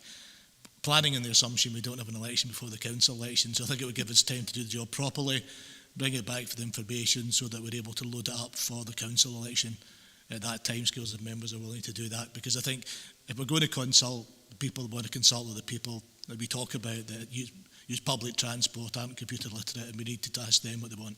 So if members are happy with that, I'll undertake a full consultation following the Scottish Parliament election, be able to feed that information into the process. I think the information from the Scottish Parliament election would be helpful as well, because obviously there will be more of a drive, I would imagine, to get people to vote by post because of the COVID implications, and we maybe have and Mary more won't modern, resign more if up we to try date and ask her to do this and the Scottish election at the same time. Yeah. Are you able to get a count on the postal ballot? Are you able to get a count on who's used the postal system? Absolutely. It's just the YouGov survey has just been done, and it says that anticipated that only 50% of people will actually use a polling station. But of course, we don't know how that'll plan out. So the Scottish election will give us a really good data to plan for the next 5 years, because we didn't anticipate a Euro and a general in the same period. So again, I think we need to sit down, plan, and bring it back to elected members. Also, hopefully, governments will finally wake up to understand that they need to pay sufficient, if we are going to be paying living wage to staff across to do elections, that they don't even increase the fees by inflation on an annual basis. So if we want to do this properly, we actually need to have a proper fee-based structure to allow living wage to be paid across. The problem we've got is they don't pay living wage in England, so therefore it's still based upon a minimum wage level of activity. So therefore we need to have that engagement with Westminster as well about funding these properly. We have got an agreement that COVID-related costs will be paid for in the Scottish election if a proper risk assessments. That's why we're risk assessing every single building over the next month, so we're able to fully reclaim the extra COVID costs. Councillor Carruthers. Well done, Leader. I think you're 55 minutes ahead of the game. Thank you. Yes. So if there's nobody else wishing to speak on this issue, can we go to the recommendations? I did actually manage to get them into Teams, so hopefully everybody has managed to see them. So are we happy to agree, to note the responses? First of all, to agree that the stage... I'm going to have to look at two things at once now. Well, first of all, we're going to agree that the polling districts and polling places proposed at stage 1 in Appendix 2 are used for the 2021 Scottish Parliament election. Are we happy with that? Okay. And then we agree that a further paper on the stage 2 proposals in Appendix 2 or amended after the consultation be brought to full council after further consideration and consultation, and we note that what the Chief Executive has indicated that would not be until after the Scottish Parliament elections. And finally, to note that the Dumfries and Galloway Council will be liable for any election overspend, and to note that the returning officer will advise of any required changes to polling places in light of COVID-19 for the Scottish parliamentary election 2021 when they've done the risk assessment on the various places. Clarify that for members that we haven't yet received the result of the parliamentary review around polling, so we're still uncertain of what other restrictions may be applied on the election. So it's just in that one to say that I will come back to members if there's anything fundamentally changed once Parliament produces its final report on us, because if there's further restrictions, we know, given the state of number of our polling places, they might not be able to comply, so I might need to come back to members for consideration at that time. Thank you. I think Councillor Nicholson had a... No, it's just to ask if the Chief Executive consulted the returning officer on this report. Thanks very much. Given the hours of it you have been working, I probably had those conversations with myself. I'm pleased to say that we are now at the end of the meeting. I have no business deemed urgent due to the need for a decision, and that therefore concludes our business for today. Thank everybody for their contributions and indeed their stamina in dealing with the business and getting through the entire agenda. I hope everybody enjoys the festive season, however you are able to celebrate that, and that you get some rest and relaxation over the coming period, both members and officers, as we will have another demanding year ahead of us. In the meantime, my very best wishes to everyone and to their families. And I hope that's not a promise he made to his chair. It's going to have a hard year.